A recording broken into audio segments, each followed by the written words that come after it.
The boy chose the family master's sword. During the family ritual, his killer sister, determined to make him the strongest in the world, spared no cost to bring him the heart of an immortal phoenix. He was supposed to become the strongest magic swordsman in history, but fell victim to villains' jealousy, who planted a curse in his body, imprisoned his talent, and reduced him to a useless person. In the Roncade family, there was only one fate for a useless person: to be expelled from the family. The Roncade family was a prestigious sword clan that dominated half the world. Their members stood at the world's peak through absolute martial prowess. Those without sword talent simply could not survive. In the Roncade family's survival of the fittest environment, however, through a stroke of fate, Jean accidentally awakened the magical talent that the family considered forbidden. During one magical experiment, his magic power suddenly went berserk. Overwhelming black magic instantly consumed him, plunging him into endless void. Just as Jean panicked, a massive figure emerged behind him. When he focused his gaze, before him stood a being radiating terrifying aura. The being stared at Jean and slowly lifted him with a large hand, saying, "I am Soul Drake, the shadow god, master of all shadows in the world. I wish to make a contract with you. You will then be able to use weapons and be immune to all curses." As soon as Uldric finished speaking, he discovered there was indeed a curse within Jean's body called the Lost Path of Blades. Soul Drake continued, "It is this that imprisoned your sword talent. But perhaps it is precisely because of this that I was drawn to you." Soul Drake lightly snapped his fingers.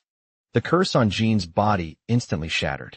So Drake said, "From now on, all curses will be ineffective against you, and you will become an unparalleled magic swordsman. I have great expectations for you." After speaking so, Drake transformed into wisps of black mist and gradually disappeared. He returned to his room once again to verify that what just happened wasn't a hallucination. He grabbed a long sword and rushed out of the room. He drew the long sword and slashed horizontally. In an instant, the blade's body rippled with light, emitting gentle humming sounds. The sword in his hand became like part of his body, and with each movement, his sword techniques continuously reached new realms. Then he covered the long sword with magic. Sword instantly erupted with terrifying power, lightning flowing around it, space trembling. The first useless person of the Roncade family would exist no more. Now was his moment of revenge. However, just then, the surrounding mountains could not withstand the sword. Energy's aftershock with a tremendous roar.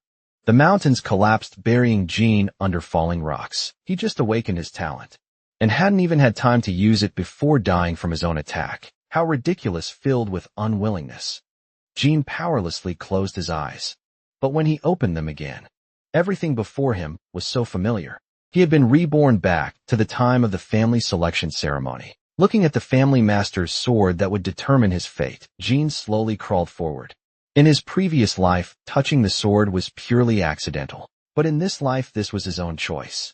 Under the horrified gazes of those around him, Jean resolutely chose the family master's sword. Seeing this, his father ordered him to be sent to Hurricane City to study. In a flash, Jean had been studying there for 6 years. According to family rules, children under 10 were not allowed to leave Hurricane City. That day, a dead pigeon was suddenly thrown into his room. Only those two could do such a thing. His two brothers appeared in his room. In his previous life, they had taken pleasure in bullying Jean. Later, they became notorious killing maniacs. And now, to bully Jean, they tortured and killed innocent little birds. They looked at the silent Jean, thinking he was scared silly. So they became even more smug and mocking. Then Haytona swung his fist at Jean unexpectedly. Jean caught it with one hand. Haytona's face showed disbelief. Jean looked at Haytona with murderous intent. Strange power flowing from his hand to block the punch. Then he countered with a punch that left Haytona dazed. Jean instantly appeared behind him. Then he gathered shadow energy in his fist and sent Daytona flying. With a backhand punch, Jean thought to himself, "In this life, I will show no tolerance for you two." Just as Jean was about to disperse the shadow energy, Hurricane City's guardian knight Kane heard the commotion and rushed over. Seeing the black energy in Jean's hand and the two unconscious people, he asked what was happening. Jean turned his head away and said forcefully, with a murderous expression, that the two had fought each other and then collapsed. Though Kane didn't believe it, he didn't dare contradict him. Just as he was about to take the two to the infirmary, Jean told him to bring his two brothers and follow him outside. After casually leaving them both in the heavy rain, Jean ignored Kane's dissuasion and turned to leave. I recalled that the energy in Jean's hand earlier was more like magic power. In the Roncade family famous for swordsmanship, magic power was considered taboo by the family, because with magic power as an obstacle, swordsmanship would be difficult to reach the ultimate peak, and Jean was the next family head. He had to report this to the current family head. Kane couldn't care about the pouring rain, and immediately rode off to the front lines. Jean watched Kane leave through the window, but didn't stop him in this life. Thanks to Soldier's contract, he hadn't been cursed and had his talent imprisoned. In this life, he would definitely shock everyone on the other side. Their father at the front lines summoned the family's Vanguard Night Order and headed straight for Hurricane City. He wanted to personally confirm whether Jean had really used magic power and whether he could become the family's future assistant, leading the family to even greater prosperity. Then he brought the two brothers before him. But his first words left them puzzled. "Where do you think you went wrong?" The two brothers looked at each other and retorted, "We did nothing wrong. It was Jean who used some unknown power to attack us, and it seemed like the forbidden magical power of the family." They showed gloating expressions. But after hearing their answer, their father's face darkened. Clearly he was unsatisfied with this response. Then he said to the children present, "If you maintain this attitude, you cannot survive in the Roncade family. Bring Jean to see me." Their father was currently the strongest person, but after reaching the demigod realm, he had lost human emotions, becoming a ruthless person who only cared about the family's prosperity. In his previous life, Jean, who had no sword talent, was like a transparent person to him, but now things were different. In this life, he wouldn't let anyone ignore him. Under the watchful eyes of many powerful Vanguard knights, Jean solemnly knelt on one knee and said, "I greet the family head." Hearing this, his father was slightly surprised and said, "Why do you call me family head instead of father?" Jean said, "Today, over 100 family members have arrived. I believe you are visiting in your capacity as family head, so I address you as such." His father was very satisfied with Jean's answer and said, "I came today for personal reasons. You should still call me father. Let me ask you the same question I asked your brothers. In the conflict with you, what did they do wrong?" Hearing this, Jean clenched his fists. He said with determined eyes, "They were wrong not to retaliate against me. As members of the Roncade family, regardless of grudges, we must repay every slight." The sister Mary beside them smiled wickedly upon hearing this. Clearly Jean's answer pleased her. But their father fell silent after hearing Jean's words. He immediately ordered everyone else to withdraw. At these words the knight stirred. Had the young master passed the family head's test? Even the sister Mary looked at Jean with new respect. "This little brother of mine is quite impressive." After a moment, only the two remained in the hall. Their father questioned what power Jean had used. Oh, Jean didn't know what Soldrake's power was. It was neither righteousness nor magic. Through years of research, he was certain it wasn't magic. He extended his palm and gathered energy. A ball of shadow energy appeared in his palm. He said, "Please give this power a name."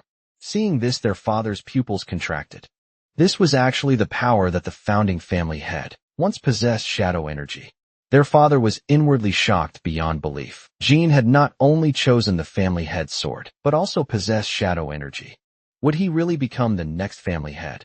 The shadow god Soldrake had once made a contract with the founding family head, but since the founding head's death, Soldrake had never appeared in the Roncade family again. Their father said, "I never expected Lord Soldrake to return to the family through you." Hearing this, Jean asked curiously, "Is that Lord Soldrake stronger than you?"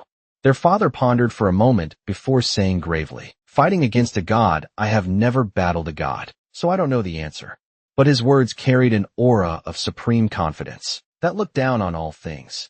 To challenge gods with a mortal body, truly the domineering presence of the world's strongest. Then their father reached out to stroke Jean's head and said, "Your performance has greatly surprised me.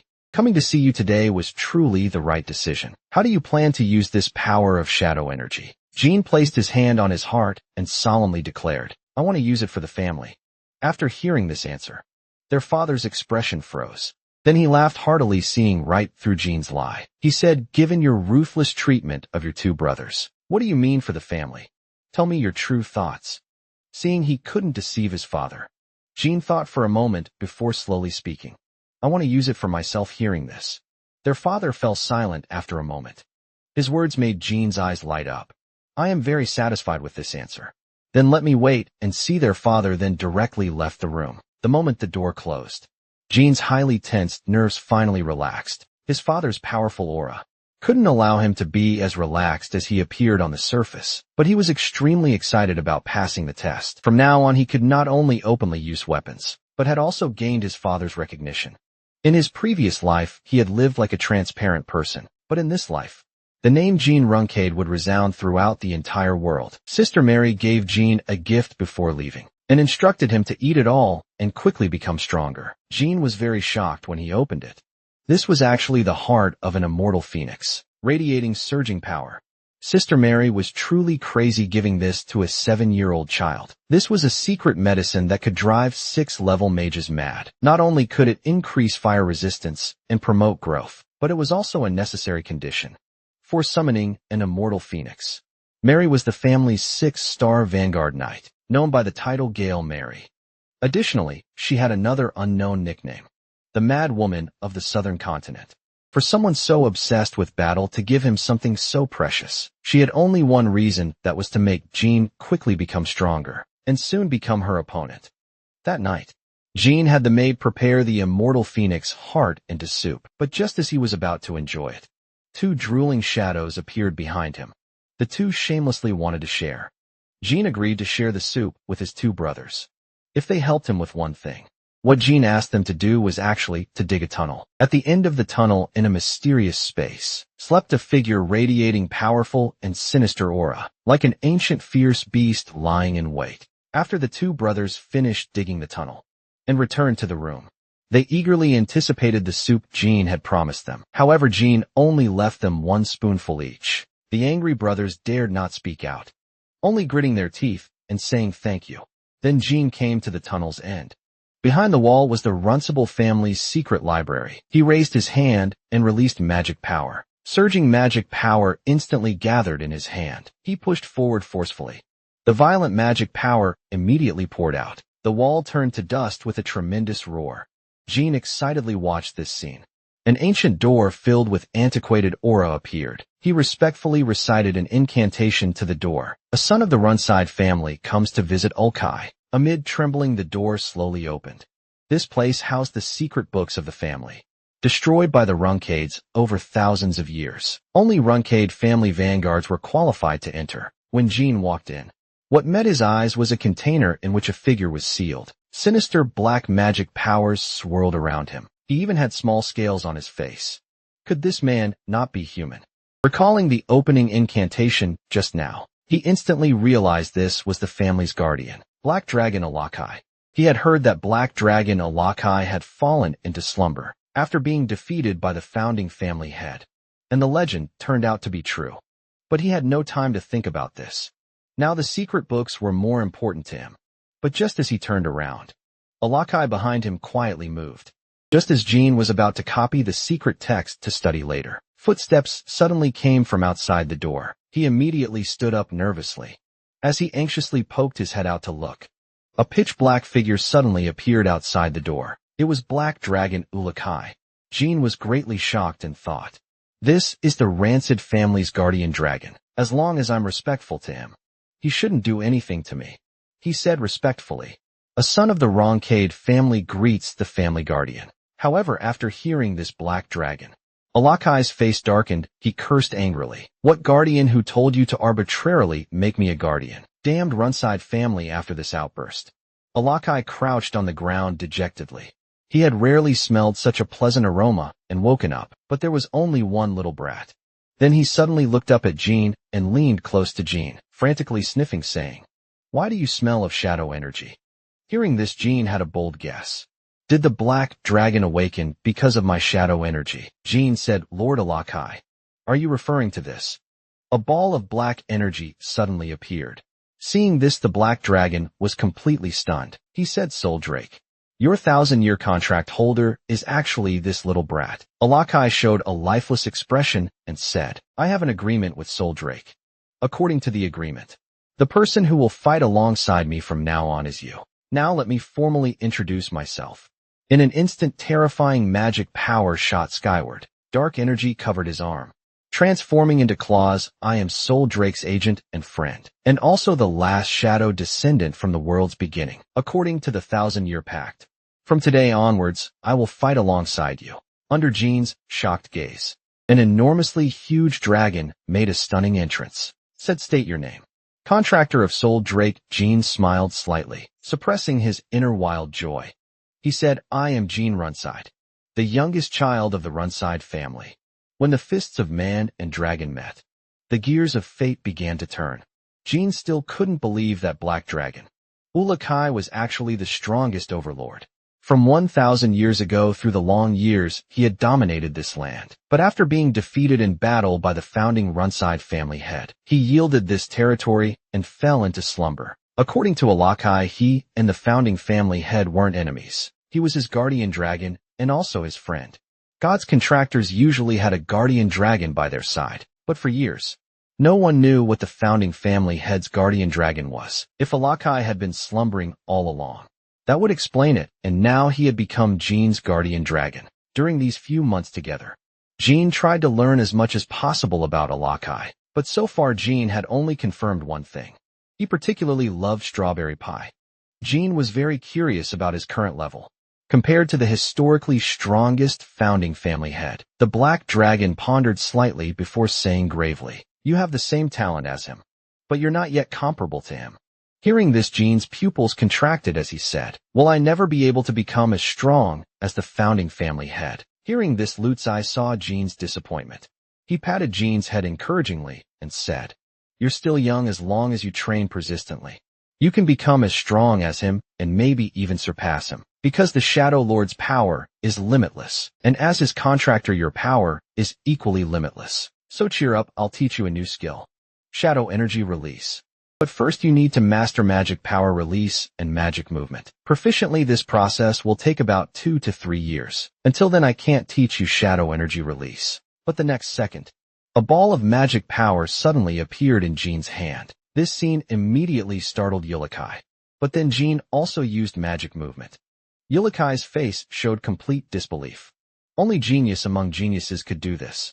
So he immediately demonstrated Shadow Energy Release to Jean. Overwhelming shadow energy instantly swept through the space. All shadows of everything were under his control. This left Jean extremely shocked, as he felt the terrifying power contained within these shadows. Over the next 2 years, Jean trained hard day after day. Soon his 9th birthday arrived. On the other side, in the Demon Beast Forest, corpses of fierce beasts lay everywhere, and that blood-stained 18-meter great sword demonstrated the cruel strength of the woman before them. But she now showed tender expression, as she asked her subordinate a question. "What kind of gift do you think a 9-year-old child would generally like?" She was the Roncade family's 9-star knight, and the strongest of the younger generation. She had withdrawn from the Roncade family's dirty succession struggle. Like her nickname White Whale, she was like a solitary white whale. Therefore Luna had never paid attention to her other siblings, even in the previous life. They were like strangers, but what Jean never expected was that sister Luna would travel great distances to celebrate his birthday. This made him suspect her motives.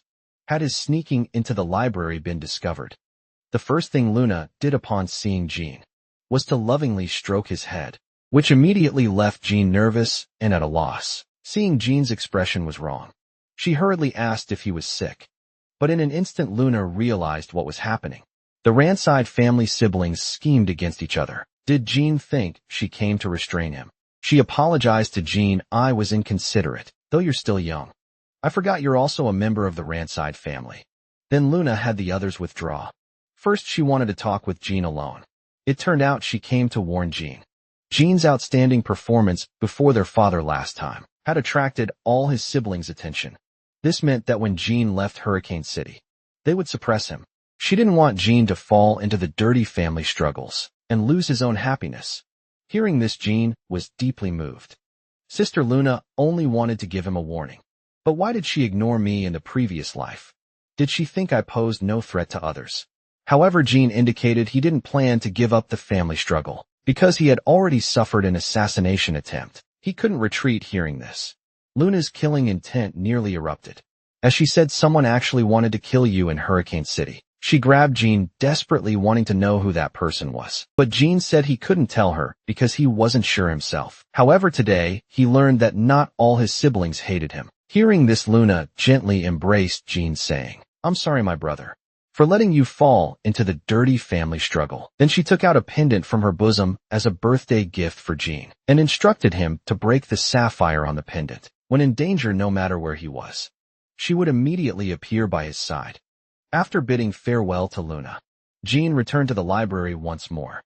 After seeing the pendant around Jean's neck, Alakai was so scared he fell flat on his bottom. It turned out this pendant belonged to the Beast King Orga. It was a divine artifact that countless people had risked their lives to obtain. Not only could it resist magical attacks below 5-star level, but it could also strengthen the holder's power and had summoning functions. Alakai asked, "Was it given to you by that person with very strong aura? Just now she should have sensed my presence." Hearing this, Jean was greatly shocked and worried whether Sister Luna would tell other family members. Alakai said, "Someone who can give you such a precious gift and loves you so much, how could she inform on you and push you to a dead end? Your sister is trustworthy. No matter what choices Jean made in the future, she would unconditionally support him for day-by-day training." Jean welcomed the day to leave Hurricane City. During his time in Hurricane City, he had not only gained his father's recognition, the immortal phoenix heart from Mary Luna's care, and the contract with Shadow Dragon King Ulakai. These were things he couldn't have dreamed of in his previous life. Now he needed to prepare to leave Hurricane City for the main house. After instructing the maid to pack the books he had copied, Jean went to the library to find Ulakai and remind him to leave together tomorrow. Just as Jean wondered how he would follow, Alakai said confidently, "I am the legendary Black Dragon, though I'm still relatively weak now. This small matter won't trouble me." However, Jean was alarmed and said, "You're weak now. Why are you only telling me such an important thing now?" Alakai waved his hand. "Did you think I slept for 1,000 years without any consequences? But don't worry as your guardian dragon. As long as you become stronger, my power will recover accordingly. So you need to quickly become a magic swordsman, as powerful as the founding family head." The Ronkid family was originally a magic swordsman family, and the founding head was the strongest magic swordsman in history. It's just that almost no one knows this now. The current Ronkid family instead views magic as taboo. This was all because of that shameful pact from 1,000 years ago, and Alakai said he would leave an illusion in the library and wouldn't expose the fact that he had left. Hearing this, Jean felt relieved. He took out the prepared strawberry pie and red wine for Alakai, instructing him not to get drunk, lest he leave some strange illusion. Alakai was so excited his saliva flowed everywhere, promising earnestly there would be no problems. The next day, under the escort of 2 family knights, Jean set out for the main house's residential compound. He thought the journey would be peaceful, but the carriage suddenly shook violently, only to hear the guard shout about enemy attack and instruct them never to come out. Then they chased after the enemies. But hearing this, Jean's heart shook. He hurriedly pulled wet Nurse Gilly to escape the carriage, because Runkade family guardian knights would never leave family children behind under any circumstances. That meant one of the 2 had to stay by his side. But they all left, so those 2 were either imposters or traitors. There might be some device hidden in the carriage. They had to leave immediately. Hearing Jean's explanation, Gilly immediately understood. Her eyes became sharp as she swung her hands, suddenly extending a pair of adamantine claws. From now on, she would stake her life to protect Jean. Gilly carried Jean and fled into the forest depths at great speed. But Jean told Gilly to take him to find those 2 knights. If those 2 knights were enemies, then those fighting them must be our allies. When they arrived, they indeed saw the real guardians, respectively from the Utah Magic family of Mytel and the Black King mercenary group. Upon seeing Jean still alive, the mercenary leader immediately flashed to Jean's side to protect him. This completely cut off the 2 fake knights' assassination plans. In an instant, they were surrounded by guards. Gilly angrily questioned their purpose and who was behind them, but the man dismissed them disdainfully and laughed loudly. "Just a bunch of Runkady family dogs." Jean said coldly, "Kill one first, then and sever the other's arm and bring him before me." Then Gilly instantly burst forth like a cannonball, carrying infinite killing intent straight at the man. In just one encounter, she delivered 49 strikes, taking the man's life on the spot. His companion immediately fought back upon seeing this, but Gilly swung her claws at extreme speed. The next second the man's arm was severed. In just a few breaths one was dead and one injured. Then Gilly dragged him before Jean. Their plan failed. Because the wet nurse was strong enough to become a renegade family. Wet nurse 1 had to reach at least 7-star warrior strength to assassinate a renegade family child. At least 3 8-star knights had to be sent. The man still shouted unwillingly. Don't get carried away, the rancid family's era is about to end. But Jean's words were shocking. What you say is exactly what I hope for. Because what I want is not the Roncade family's era, but an era belonging to Jean Roncade. Hearing this, the man's face bulged with veins. Then he shouted loudly for the great Gipple family. Hearing this name, Jean's eyes narrowed. The Gipple family was the magic, noble house that dominated the other half of the world. Unlike the Roncade family that pursued the peak of swordsmanship, the Gipple family pursued the ultimate peak of magic. 1,000 years ago, after the founding family head's death, they forced the Runcible family to sign a humiliating pact, forbidding the use of magic, and sealed everyone's magic power to the Rancid family. The Gipple family was their 1,000-year nemesis. These two were followers of the Gipple family. But today's events didn't match the Gipple family's usual style. These followers must have acted on their own. However, Jean found it strange because no matter how perfect a disguise, it would be hard to fool a 7-star warrior's eyes. That guy had been involved too.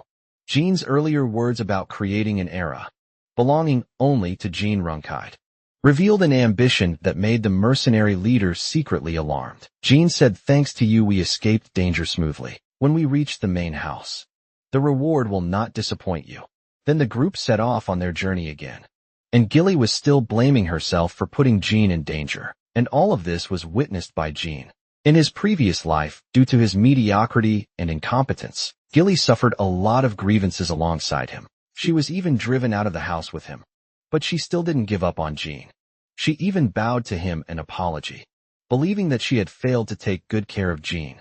Jean didn't want to say harsh words to such a kind Gilly, but things were different now from his previous life. He had to completely overturn everything from his past life. Gilly also had to become strong. So he loudly scolded Gilly, who was still blaming herself. Don't blame yourself, this is my order.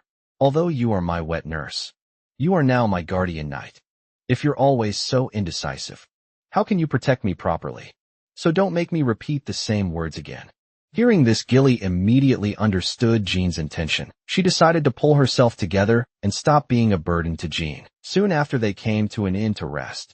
After arriving at the room, the exhausted Jean fell asleep immediately. The next morning, Jean was awakened by a cat's meowing. He turned to look out the window, and a black cat was lying on the windowsill, staring at him with contemptuous eyes. Jean suddenly realized that this was the black dragon Alakai. Thinking of this, Jean couldn't help but laugh out loud. So his so-called method was to turn into a cat.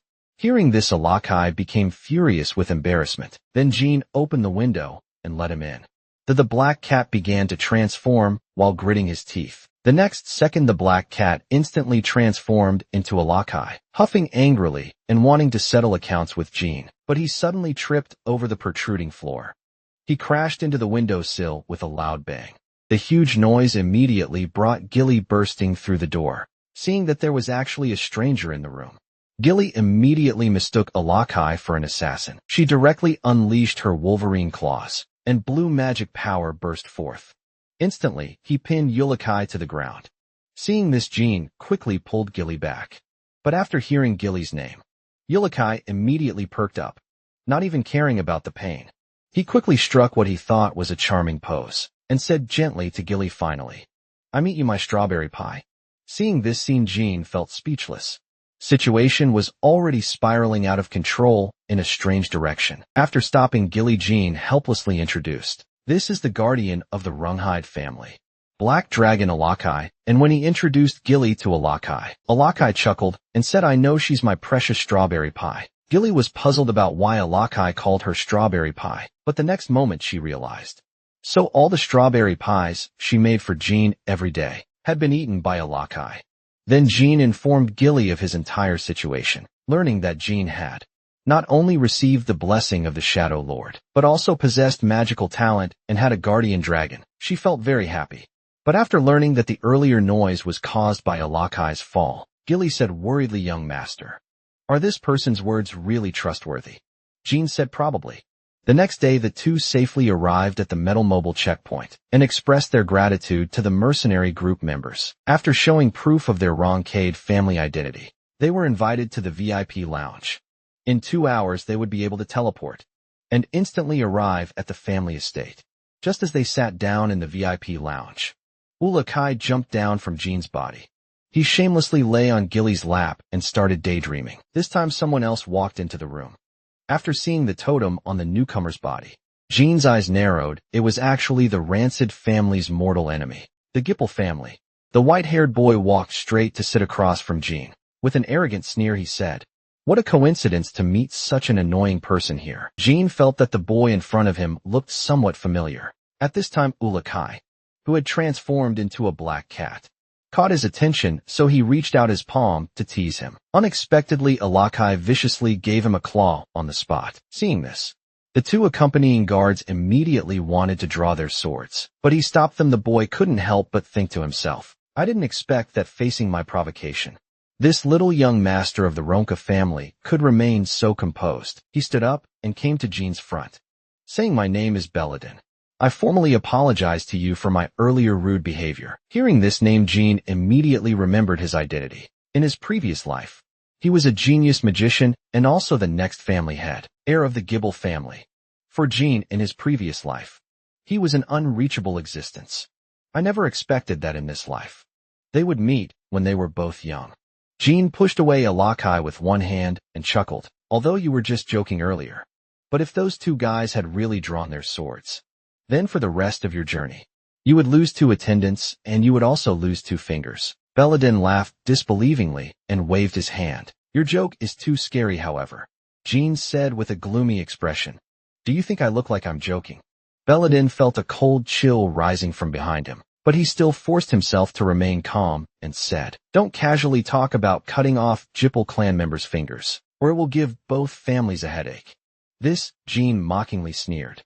"Do you think they would start a war between families over children's quarrels?" At these words, Belladonna fell silent, but the next moment he burst into laughter. "I did learn a trick from you today. I'll definitely repay you in the future."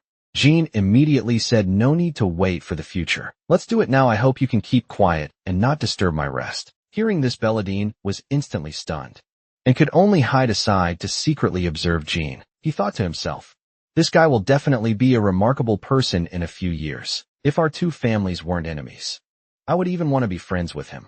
However, Jean felt helpless. Was this guy possessed? His fingers almost got cut off, and he was still this excited. 2 hours later, a voice came over the broadcast. Instant teleportation was about to begin. At the same time, a massive blue magic power enveloped the entire room. At this moment, Belladonna suddenly stood up. He said, "Jean Runkide." "We'll meet again," Jean said. "Forget it, let's not meet again." Then Jean arrived at his destination. Butler Petro had been waiting there for a long time. The butler said, "You've had a hard journey. Welcome to the Runkide family's main house, the Garden of Swords." Then Jean came before his father, mother, and numerous brothers and sisters. Alakai, who was lying on Jean's shoulder, was very conspicuous. His father seemed to sense something unusual about him and said, "Is this a cat you picked up?" But Jean corrected his father's words, saying, "No. He's something I obtained." Jean's clear and bold answer earned his father's approval, because in the Roncade family, when obtaining anything, one should display a strong attitude. His mother took Alakai into her arms and asked Jean what the cat's name was. Jean said his name was Nabi Runkide. Jean's answer immediately caused an uproar among his siblings, giving a lowly animal the Runkide surname. His father gestured for everyone to quiet down. He questioned Jean about why he did this. Jean answered seriously, "Because this is the first cat I've adopted. I will take responsibility for him. So I believe his name must have meaning." Hearing this, his father found it interesting and said, "But do you understand the meaning of the Rancid surname?" Jean said with conviction, "I understand if someone wants to harm Nabi, I must personally make that person pay the price." His father pointed to the brothers behind Jean and said, "Look at your siblings grinding their teeth. Seems you're quite good at making enemies. But Jean didn't care about this at all and said confidently indeed, "But I'm also very good at killing enemies." Hearing this, his father grinned and said, "Did you all hear that? If you don't want to be trampled underfoot by the strong Jean, then you'd better pull yourselves together." For years passed in a flash, and Jean was now a 2-star knight. After finishing his morning training, it was lunchtime. The instructor hoped he could join the young masters. Jean waved his hand, indicating he didn't want to compete with them. Even at the dinner table a moment later, Belop brought lunch to Jean. He was a trainee, guardian knight of the Roncade family in the previous life. He was eliminated in the next training session and expelled from here. Then he joined another swordsmanship school called Highland. Then he became a lackey of the Baiman Empire, and eventually became a cruel slaughterer. Perhaps seeing a similar shadow of himself in Belop, Jean decided to help him in the next training session, because a life of misery and tragic death needed to be experienced. Only once Dean's current shadow energy had reached 2-star magic power. For star swordsmanship 2-star.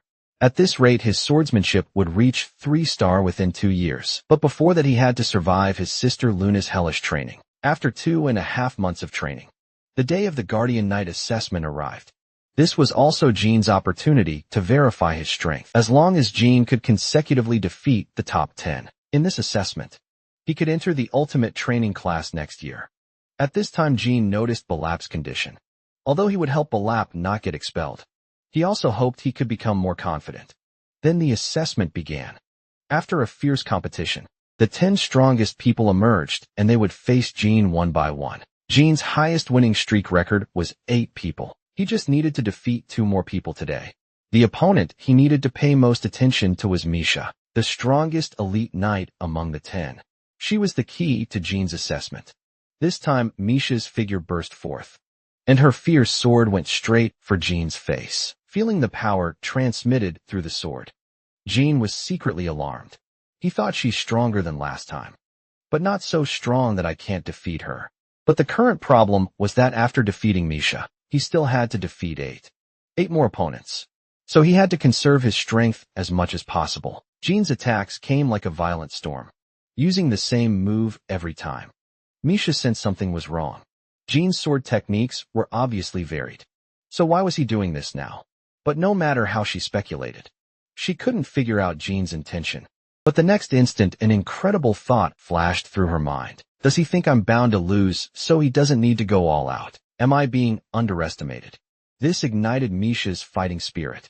She shouted, "Bring it on, young master!" Then the two engaged in fierce combat again. Misha raised her wooden sword high and leaped up, slashing down at Jean. The clash of the 2 swords made a huge noise. Unexpectedly, Misha's wooden sword was cut in half by Jean. She looked at the broken wooden sword in her hand in disbelief. Then Jean's sword tip was pressed against Misha's throat, declaring victory in this battle. When she saw Jean's wooden sword, Misha suddenly realized. It turned out that Jean's every attack had landed on the same spot, which was why her wooden sword broke. But this required unparalleled persistence and precision. What was this? The strongest genius in Rancid history. After witnessing Jean defeat Misha with overwhelming strength, the remaining 8 people felt tremendous pressure. And this was exactly Jean's strategy from the beginning, making them believe that direct confrontation couldn't defeat him, thus making them hesitant. Just like that, Jean successfully defeated all 10 opponents. But at this moment, Jean turned his gaze to Belap. I saw him pick up the wooden sword again.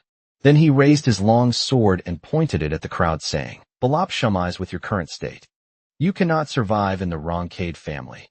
Come out and fight me, I will completely crush you." To prevent Belap from going astray, Jean challenged him to awaken his proud sword talent. Looking at the timid Belap, Jean directly raised his wooden sword and shot forward. Belap just stood there passively defending, because he still couldn't understand why Jean was suddenly like this. The next moment, Jean flashed forward to attack again. The 2 long swords kept clashing.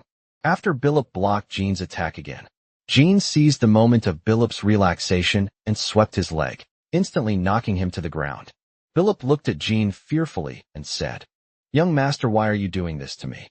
Jean said coldly, "I said, I wanted to fight you actually. I could have killed you just now. Stand up, I'll give you another chance. Use your strongest power to defeat me." Hearing this, Bella finally understood that Jean was serious. Golden light flowed from the long sword in his hand. Seeing the scene, the crowd was shocked. That was actually the righteous energy that could only be awakened by comprehending the sword's mystery. Everyone immediately asked the instructor to stop this duel, or Jean would be in danger. But Jean shouted, "Don't move. What you've seen and heard today must be kept secret forever." Bellhop still hoped Jean was joking. He said, "Young master, is this really what you want?" But Jean's cold answer shattered his last hope. "Come on, give it your all. Go for broke." Hearing this, Beelzebub gritted his teeth and made up his mind, saying, "Young master, you've made a wrong decision." The next instant, he burst forth with all his strength and charged at Jean. Jean raised his long sword to block. But in just one exchange, Jean's long sword was cut like tofu. Jean quickly retreated. I hadn't expected that Balop going all out would be this strong. Although Jean had long known he was powerful, he didn't expect he could already use righteous energy. Landing a hit, Balop pressed his advantage. However, Jean suddenly burst forth with unimaginable speed and struck Balop's sword hilt with one blow. The powerful force made his palm numb, and he couldn't even hold his long sword. Just then, Jean flashed behind Balop and grabbed his neck. Despite Balop's desperate struggle, it was all in vain. But then Jean released Balop, letting him lie on the ground, gasping for breath. Balop said, "Didn't you say it was a fight to the death? Why did you stop? Do you find it fun to toy with others?" Balop questioned Jean hoarsely about why he was treating him this way. Jean crouched down with a complex expression and said, "It's painful for me to stimulate you like this too. But one thing I'm very clear about. Only when you become strong do you have the right to care for the weak. You're weaker than me and kinder than me. I like your kind nature, but kindness alone isn't enough to survive. Balop, I hope you can become strong. Strong enough to protect that kind heart of yours. Together with me, together with everyone here. I'm sorry for doing such terrible things to you." Bellhop was already crying after hearing this. At this time, the maids happened to bring lunch over. Seeing that training wasn't finished, they asked if they should come back later. Jean indicated they should bring it over now. At this moment, Bellhop said stubbornly, "Young master, please get today's lunch yourself." Jean smiled indulgently and said, "All right, today, I'll bring your lunch over too on the other side." When Jean's father heard about this, he laughed heartily. So this was the belief Jean upheld. Though he would walk the path of a hegemon, he would also care for the weak. So his father immediately made a decision. He wanted to test whether Jean's belief had value. He ordered, "Pass on my command." Assigned Jean his first mission on the other side. Jean entered the ultimate training class at 15 and became a 3-star knight. After becoming an ultimate trainee, he could no longer use wooden swords. Therefore, he had to select his own sword. At this time, Luna volunteered to pick an excellent sword for Jean, but when Jean saw it, he was dumbfounded. Luna had pulled out an 18-meter-long sword. Luna said this was the sword she used in her youth, named Bells of Slaughter. It was also the prototype of the weapon she now used. Jean was speechless and said, "Sister, thank you very much for choosing a sword for me. But this sword doesn't seem suitable for me." Luna was a bit disappointed upon hearing this. She said, "It's okay. I was just joking with you." Then she said there was another sword, a king's sword that no one but Jean could wield. Jean's eyes lit up when he saw this sword. This was actually the twin sword of the family head, Sword Bradamante. It was the weapon once used by the strongest founding family head. Jean fondly caressed Bradamante. This was originally the sword he would obtain at any cost, and Sister Luna had actually given it to him, because both Bradamante and Barisata were swords most suitable for using shadow energy. If he had chosen this sword himself, he would definitely have faced opposition and protest from his other siblings. Now that Sister Luna had given him this sword, Jean didn't know how to repay her. Hearing this, Luna smiled. "We don't need to talk about repayment. You're my most beloved younger brother."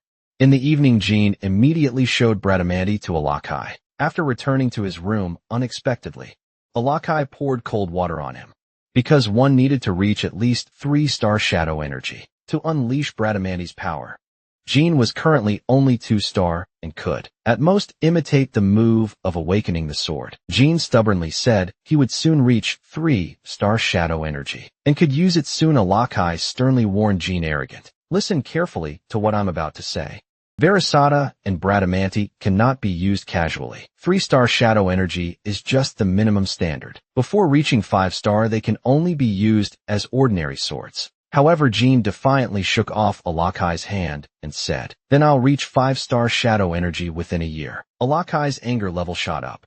Upon hearing this, he grabbed Jean's head and said, "Do you think cultivating shadow energy is as simple as eating? I'm saying all this for your own good." Jean quickly agreed verbally, but secretly reached for Yulakai's favorite comic book. He picked up the book and was about to tear it apart. Yulakai said, "Please put the book down. Let's talk this through." Just as the two were fooling around, Lily suddenly burst in to tell Jean that Instructor Galen had assigned him his first mission. She asked Jean to go there immediately. Then Jean came to the mission operations room. This mission was to search the southern region of the Gon Kingdom, including Jean and 9 other junior trainees. But that place was very close to the Beastman's territory. Such a high difficulty mission shouldn't be assigned to junior trainees. Moreover, the team members were either trainees with mediocre grades or the unpredictable Blob. It looked very much like someone's deliberate arrangement. Jean suspected that news of his duel with Blob had reached his father, which was why he had this mission test. Jean thought, "I will definitely prove to him how firm my beliefs are." The content of this mission was to rescue the heir of the Bill family of the Gon Kingdom. Although this mission seemed simple, it was fraught with danger. Because the mission location was at the border with the Beastman tribe, a slight mistake could result in death. At this time, Balup hurriedly told Jean that the second group members had been attacked, and there were 3 known human enemies.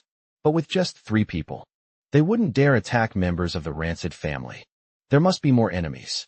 Jean had 2 team members return to the camp to guard, while he immediately went to the rescue, although he didn't know who the enemies were. Since they dared provoke the Rancid family, Jean would make them pay then. Jean discovered blood stains that hadn't yet coagulated on the road. From the traces, it appeared that the second group had fought enemies here before fleeing.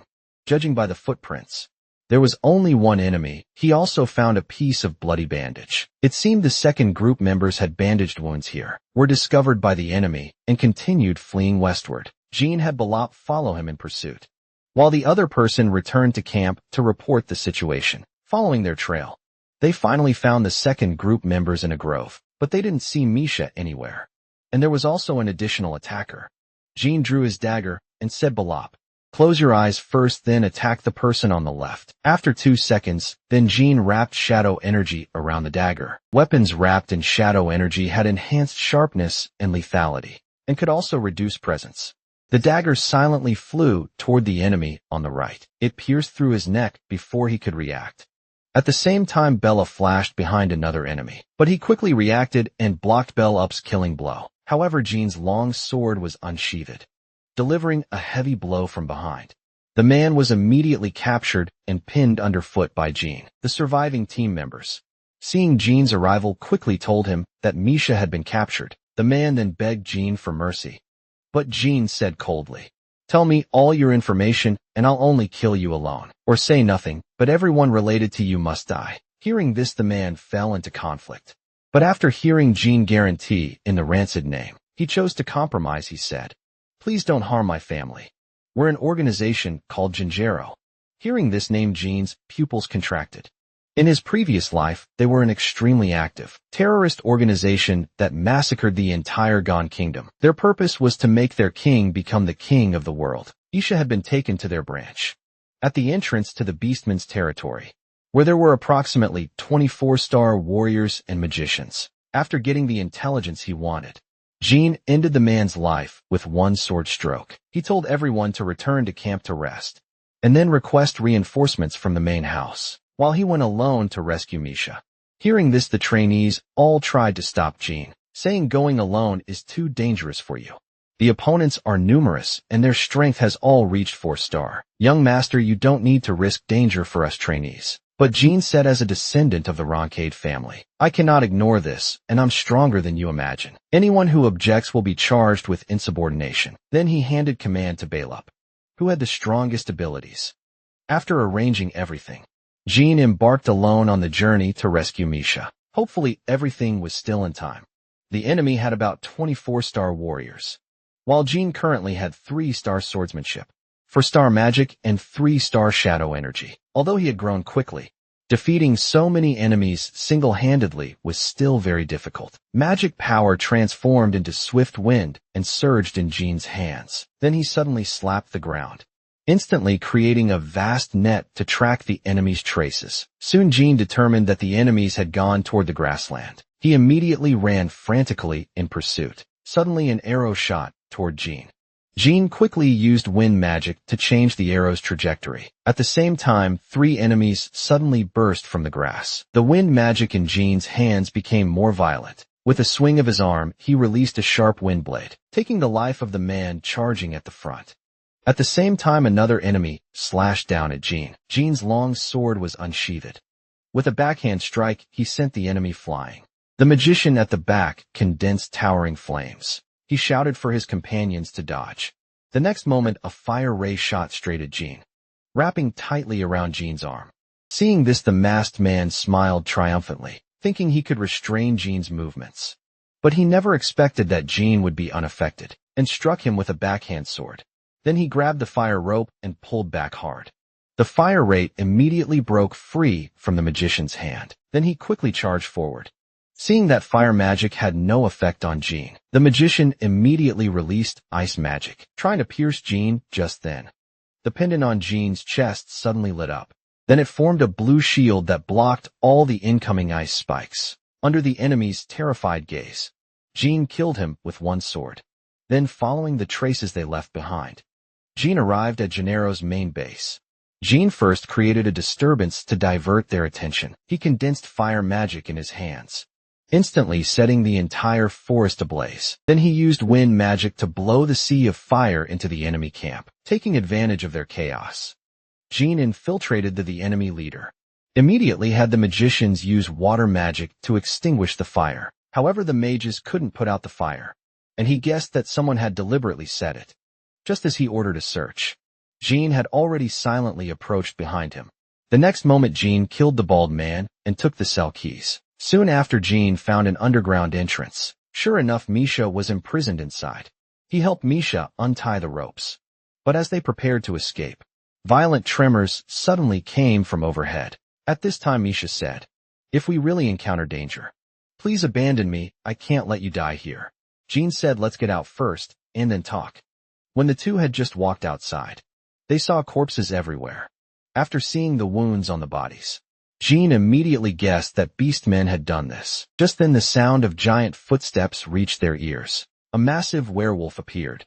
Misha was about to tell Jean to leave first, but before she could finish speaking, Jean knocked her unconscious. After settling Misha, Jean stood up to face the bloodthirsty werewolf. The werewolf said, "Did you set the fire?" Jean said, "That's right. I am Jean Runkide, son of Shilin Runkide." Hearing this, the werewolf's face showed a dangerous smile. So it was from the Runside family. The founding head of the Runside family had killed their revered wolf, Lord Habiel. So the White Wolf clan hated the Runside family. With Misha in tow, Jean couldn't possibly escape its pursuit. Currently, there was only one option. That was to fight it to the death.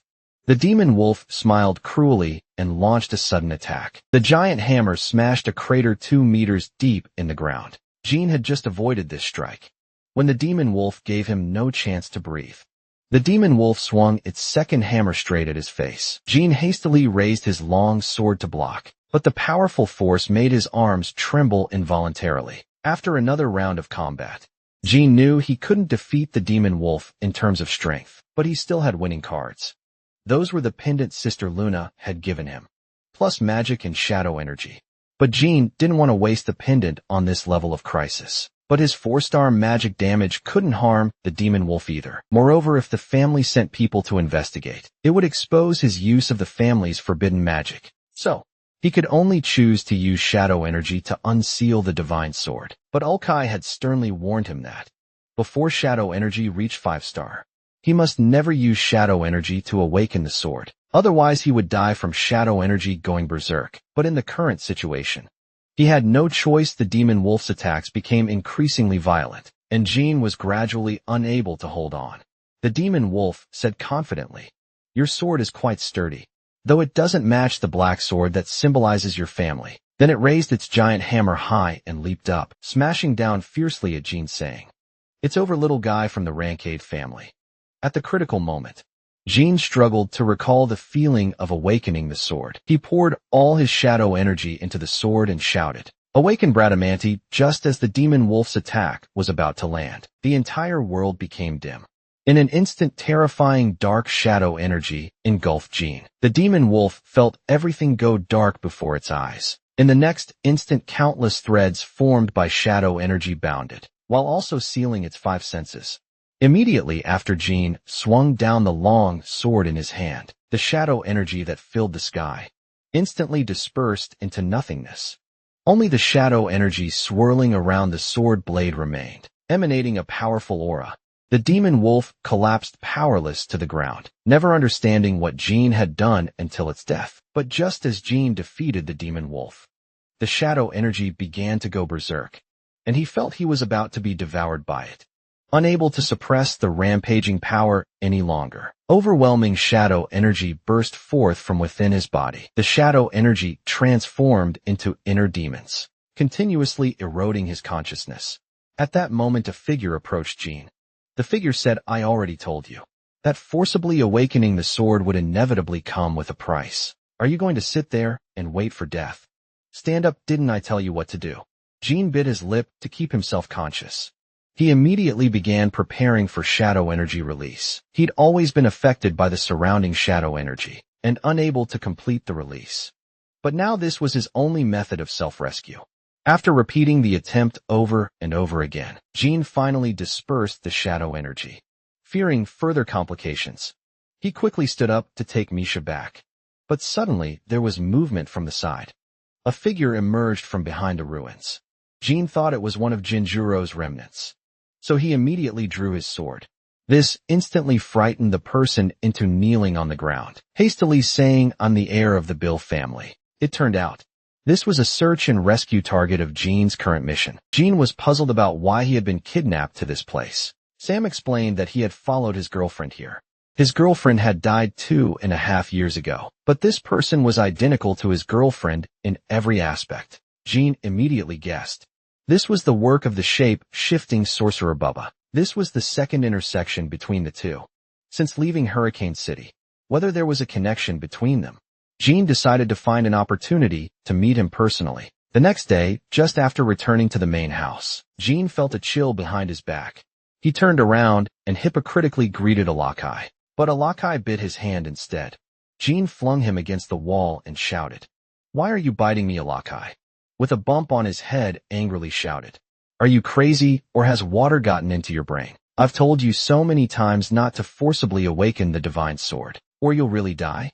Then Alakai transformed into human form and grabbed Jean, shaking him frantically, saying, "You're Soul Drake's only contractor. No situation is worth risking your life for. Why didn't you use the pendant around your neck?" In that critical moment, Jean clutched the pendant and said, "Who knows what powerful enemies we'll encounter in the future? It would be such a waste to use it now." Upon hearing this, Ula Cai was thunderstruck. He staggered in anger and nearly fell.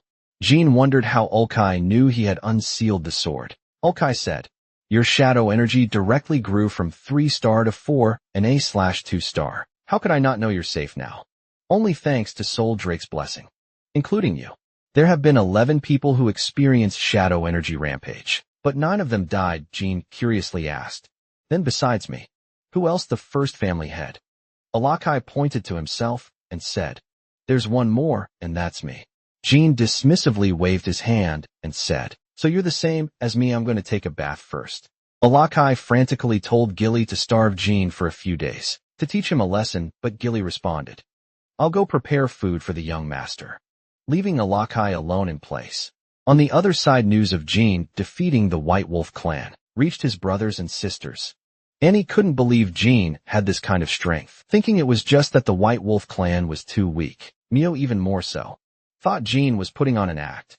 But Haytana and his companion were very nervous, because Jean was about to enter the ultimate class, and then they'd inevitably be tormented by him again. Just thinking about this made the two brothers feel depressed. At this time, Annie decided to help them out. She lent them her slave from the ultimate class to help them suppress Jean. Hayton and his companion were immediately overjoyed, but Annie showed a dangerous smile and said, "But if you fail, you'll have to accept punishment." Meanwhile, Jean, who had just finished bathing, was calculating his own strength. Now his shadow energy had reached 4-star, but to perfectly utilize the shadow energy. He needed his swordsmanship to reach 6-star within 5 years. 6-star swordsmanship could be called a sword master. 7-star would be classified as an expert. An 8-star and above was a qualitative leap. Among the continent's 2 billion population, there were fewer than 100 9-star and 10-star powerhouses. In addition, there was one person who transcended the level standards, his father, known as the Holy Knight. Jin's goal in this life was to become an existence that surpassed his father, but the immediate problem was that, after advancing to the intermediate class, he would face oppression from his brothers. The trainees in the beginner class were young and had similar abilities. The atmosphere was harmonious, but the intermediate class was a world where the strong reigned supreme, and Jin's way of doing things absolutely couldn't be soft. So there was only one thing he had to do: use his strength to dominate the intermediate class. Soon it was time for Jin to enter the intermediate class. Before advancing to the intermediate class, Jin gathered the trainees who would enter the intermediate class with him. He said, after entering the intermediate class, factional struggles will emerge. You belong to my faction, so you'll be bullied.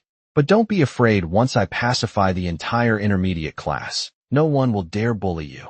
But until then, you must avoid acting alone.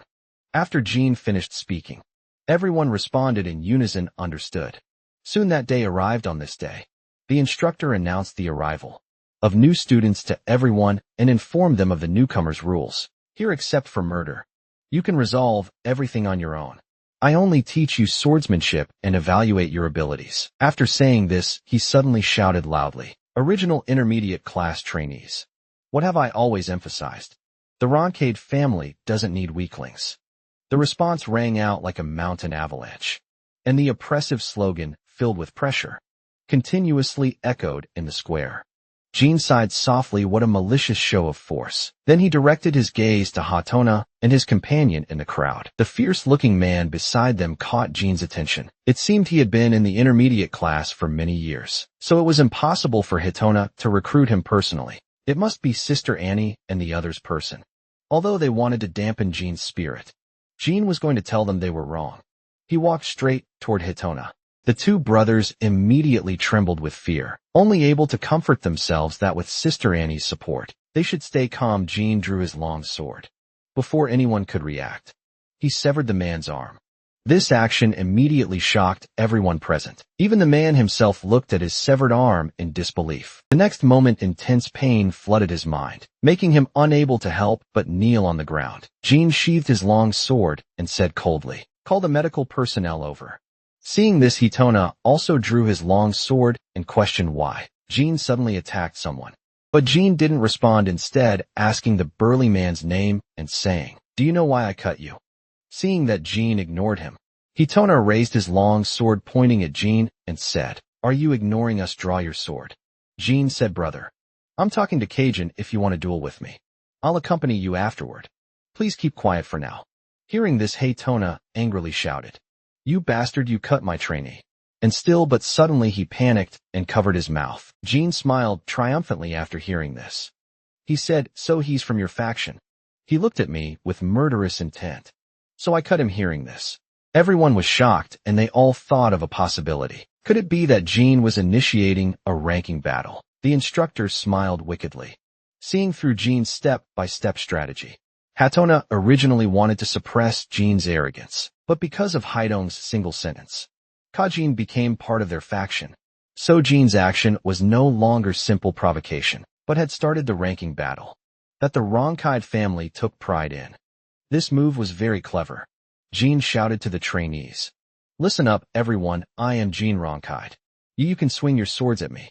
You can challenge me, but if anyone harbors hostility toward me, I will not hesitate to strike them down." Just then Jed suddenly called out to Jin. He was an 8-star Knight Elder of Roncade. He said, "Do you think you can be so arrogant in front of me?" Jin replied without changing expression, "Yes, because I'm not confronting my brothers." But you hearing this? An icy killing intent rose from around Jed. He summoned his long sword with a gesture, his whole body erupting with terrifying murderous intent. He pointed his long sword at Jin and said, "Explain yourself. After hearing your answer, I'll decide whether to cut off your head." Facing Jed's terrifying killing intent, Jean remained calm and composed. He said, "You clearly knew I was among the newcomers, yet you still encouraged the veterans to suppress the newcomers. This was your attack on me." Jed's face darkened upon hearing this. Directly swung out a sharp sword energy.